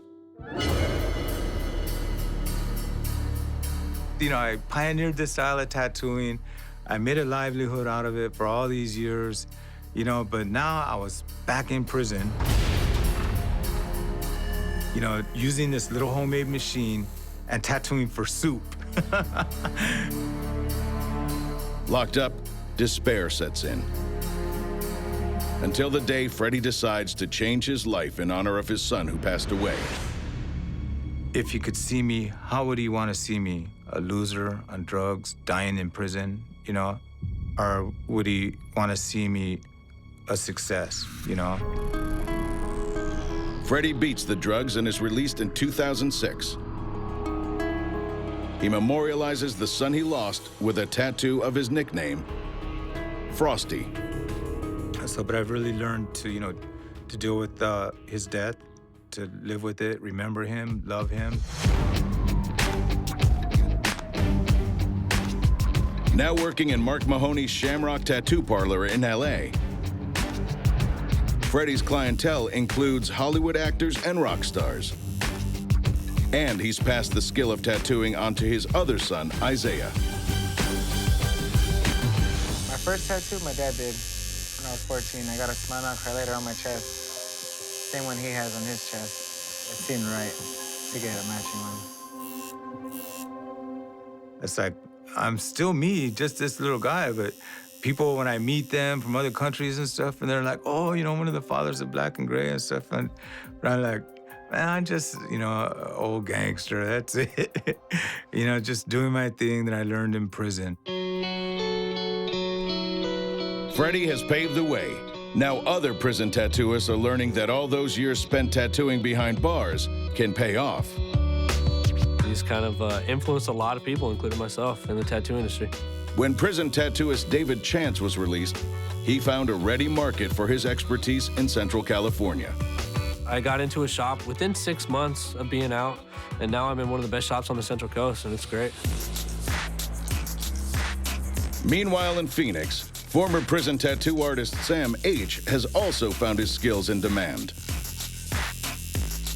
Despite becoming a respected Black and Gray tattooist, he still uses a gun that resembles the one he had in prison. In prison, we use a machine that's basically a rotary tattoo machine. And the machines that most tattoo artists use now is a coil machine. But I still use a rotary tattoo machine, which is basically a glorified prison machine. And I can do things with this machine that I can do with the prison machine, except 100 times better. I just feel it. It's my roots. I started off with the homemade machine, you know, Walkman motor, guitar string, you know, dipping it in some Pelican, and still what I use today. But while prison tattoos are a springboard for success for some, in other cases, they're just the opposite. Prison tattoos, forged in adversity. These marks of identity can have a dark side, especially when applied against an inmate's will. In 2006, a convicted child murderer in an Indiana prison was inked by force. The words "Katie's Revenge" were tattooed into his forehead by another inmate. Katie was the name of his 10-year-old victim. Prisons and jails are very, very dangerous places with some very, very dangerous individuals that reside in them. But there are other perils in this world of prison tattoos. Less obvious, but no less dangerous. There's no way to sterilize while you're in prison, so therefore you got a high risk of hepatitis, AIDS, staph infection. Even outside prison, tattooing carries a risk of bloodborne diseases and infection. But among inmates, rates of infection of HIV are 4 times higher than the general population, and hepatitis C up to 10 times higher. And nothing transmits bloodborne disease better than a tattoo needle. But some inmates say you can minimize the risk. But when I tattooed, Every time I tattooed somebody new, I would make a new setup for them because, you know, I wasn't that guy that was like, oh, let me pour bleach down this tube and like clean it up and like use it on somebody else, like, because that's pretty gross, you know, because I don't care what people think, but bleach doesn't kill everything, you know? So like every single person I tattoo, I'd have to make a new setup for them. Incarcerated for 11 years, Art Powell received many tattoos, but always provided the needles and ink himself. I kept my needles. I watched them clean the guns. I kept my own ink. I kept all my stuff because, you know, I knew it was a possibility that could happen. So I took those measures not to make sure it didn't happen to me. But even if you avoid contamination, there are other downsides to getting prison ink. And they start outside the prison gates. The streets of West Atlanta. 25 years ago, they were the scene of a bloody gang turf war. And right at the center of it was this man. People would call me Trigger because I was known for shooting people. The story of Art Powell's life of crime is etched in his skin. I got involved in the streets at the age of 13. I started gangbanging at the age of 15, back in 1984. By the late 80s, Art Powell is a high-ranking member of one of the most notorious gangs in Atlanta history, I Refuse Posse. We controlled the southwest side of Atlanta, tried to take over the city. Was involved in a lot of crimes, and a lot of the cases I was involved in were high-publicity cases. By the early 90s, Art's joined another gang called Do or Die Mafia and winds up in prison. We basically was robbing businesses, and we robbed the business and it went bad. And one of my co-defendants was shot. And that's pretty much, that incident is what sent me to prison for 11 and a half years. Like many inmates, Art gets his first ink behind bars and can't stop. I got my first tattoo and it was like an addiction. Well, with the Do or Die Mafia tattoo, that was the name of my crew I was with when I got incarcerated. So I got that tattoo, you know, as a symbol to say, okay, you know, this is who I'm with, and this has put me in a position to be incarcerated. Now released, Art's on a mission to stop other kids following his path. I helped form one of the most notorious gangs in Atlanta history called I Refuse Posse. And a lot of people died, a lot of people was incarcerated. One of his messages, tattoos can be a first step to a life of crime and incarceration. How many of y'all ever thought about getting tattoos? Be honest, this is just thought, like you had the thought of getting a tattoo. Okay, don't get it. Once they see my tattoos, they ask questions, and I look at that as a door or an opportunity to communicate with them. And don't get them. It's a brand you have to wear. It gives people an opportunity to stereotype you. It gives people the opportunity to deny you. Art believes the stigma of having a tattoo can limit your opportunities, making crime a more attractive path and prison a more likely destination.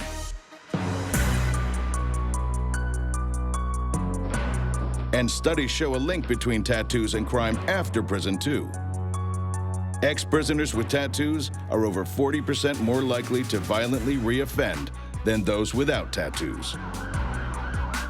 According to the study, yes, the person with the tattoos who left prison is more likely to reoffend, both because his tattoos make him less employable and less acceptable in mainstream society, but I would also say that once he started putting those tattoos on in prison, he was already saying, society doesn't want me, and so I'm gonna go ahead and reoffend. Matt Wilcher was recently released from prison after serving time for assault and probation violations. All but one of his tattoos he got in prison. I got both sleeves, got my chest done, got my back done. My left forearm, I did it myself. Now, Matt needs a job. But some employers don't want to hire ex-cons, especially those with visible tattoos.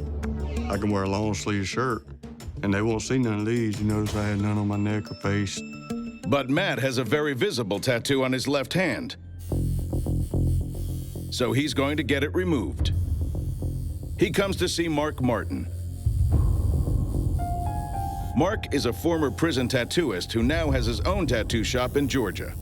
He removes ex-inmates' tattoos for free. It's hard enough when somebody gets out of prison for people trying to take them seriously. But then when you come out and you're covered with tattoos, I mean, it's even harder. It's hard to get a job. It's pretty much hard to do anything. The process involves breaking the tattooed area of skin with a conventional tattoo machine. It's a bloody process. After you tear up over the area where you can actually start to see the ink, you put the ink eraser on top. That stuff's gonna burn. This is ink eraser, and that's gonna be bringing the particles of ink to the surface and to the scab. For complete removal of his tattoo, Matt will require anything between 8 and 12 sessions. But if you're a former member of a prison gang, there's even more reason to get your tattoos removed. Gang tattoos not only prevent you getting work, they could get you killed. And my tattoos of gangs, my evil ways, girls and stuff like that. Ex-Norteño gang member Henry is getting his tattoos removed with a laser to avoid conflict with rival gangs. They'll hit me up and stuff like that, or try to kill me for that stupidity that I put on my body. Yeah. All right. Let's take these guys off so you can see. Laser treatment is faster than tattoo gun removal, but it still hurts.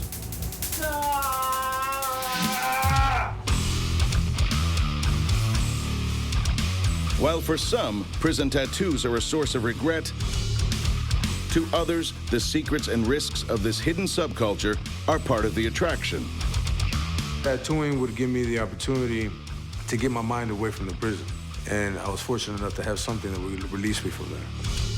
From learning to make the equipment, to becoming fluent in the subculture's hidden codes, prison tattooing doesn't give up its secrets easily. But to many, it's an art form that flourishes even in the most hostile of environments. And a subculture that performed the ultimate escape act by scaling the prison walls. Us little gang members, you know, even though people hated us so bad for the bad things we did, we gave the world beautiful tattoos and beautiful art.